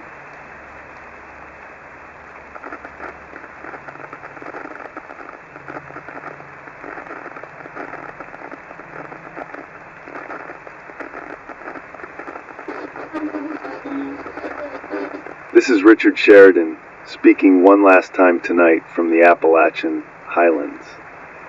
I've spent these broadcasts tracing the lines of collapse, hunger, homelessness, blackouts, poisoned water, vanishing dollars, armed neighbors, failed schools, corrupted politics, hollowed main streets. Each night I've added another brushstroke to the picture of America's downfall. And now, here in the silence of the holler, I find myself circling one truth. It wasn't one disaster that ended us. It was neglect. It was denial. It was a slow erosion of trust and care until there was nothing left to bind us together. Empires don't fall with one blow. They fall by inches. We let bridges rust while we built stadiums. We let schools rot while we funded wars abroad. We let healthcare become a privilege while citizens rationed insulin. We let trust slip through our fingers until we could no longer recognize truth even when it stared us in the face. And when the shelves went empty, when the lights flickered out, when the systems we thought eternal failed, we realized too late that the collapse had already happened. We had simply been living in its shadow. I was part of it. I admit that freely now. As a CNN anchor, I delivered the headlines, smoothed the spin, read the scripts. I told myself I was informing, but most nights I was just performing. I ignored the patterns because the job demanded motion, not reflection. And for that failure, I carry guilt. Maybe that's why I sit here now, night after night, speaking into static. This is my penance, my attempt to leave an honest record before the dark swallows me too. Out here, my life is stripped to essentials. Goats bleat in the morning, chickens scratch for feed, the creek runs steady even in frost. I split wood, I haul water, I patch tarps, I ration jars. Some nights coyotes sing across the ridge, some nights owls call, some nights bears lumber close. The wild doesn't care that an empire has fallen. It continues, and I survive within it one day at a time. I think often of the America I knew. Manhattan glowing brighter than stars, highways clogged with headlights, supermarkets stacked high with bread and bottled water, gas stations where pumps chimed, diners where waitresses refilled mugs without asking, drive-thrus where voices crackled from speakers. Ordinary things, so ordinary we forgot they were civilization itself. Now they are ghosts, memories I carry like relics. And maybe that's what this broadcast really is, a reliquary of memory. A man speaking into static, trying to preserve fragments of what once was. The taste of gas station coffee, the hum of a newsroom, the laughter of neighbors in diners, the rhythm of a nation that thought itself eternal. I don't know if you hear me. Maybe you sit in your own cabin, lantern flickering, turning a dial until my voice breaks through. Maybe you sit in a ruined city, wires strung to a scavenged radio, clinging to any sound beyond your own breathing. Maybe you are far away, across oceans, across years, hearing these words long after I'm gone. I don't know. I never will. But I speak anyway, because silence is surrender, and I will not surrender memory. If you are listening, know this. America didn't fall because of enemies. It fell because of us. Because we neglected what mattered, trusted illusions, and mocked warnings. It fell because we let trust die, and when trust dies, no system stands. So I leave you my name, not as a brand, not as a persona polished by makeup and cameras, but as a man. My name is Richard Sheridan. I was a journalist, a son, a neighbor, a citizen. I lived through the unraveling. I endured in the holler. I spoke into static. This frequency remembers. It remembers the country we built, the systems we neglected, the illusions we clung to, the silence that followed. And now it remembers me, Richard Sheridan, leaving a mark in the noise, proof that one voice remained to tell the story. If you're still listening, you know now that America fell not in fire, but in silence. And in that silence, one man spoke. This is Richard Sheridan, signing off.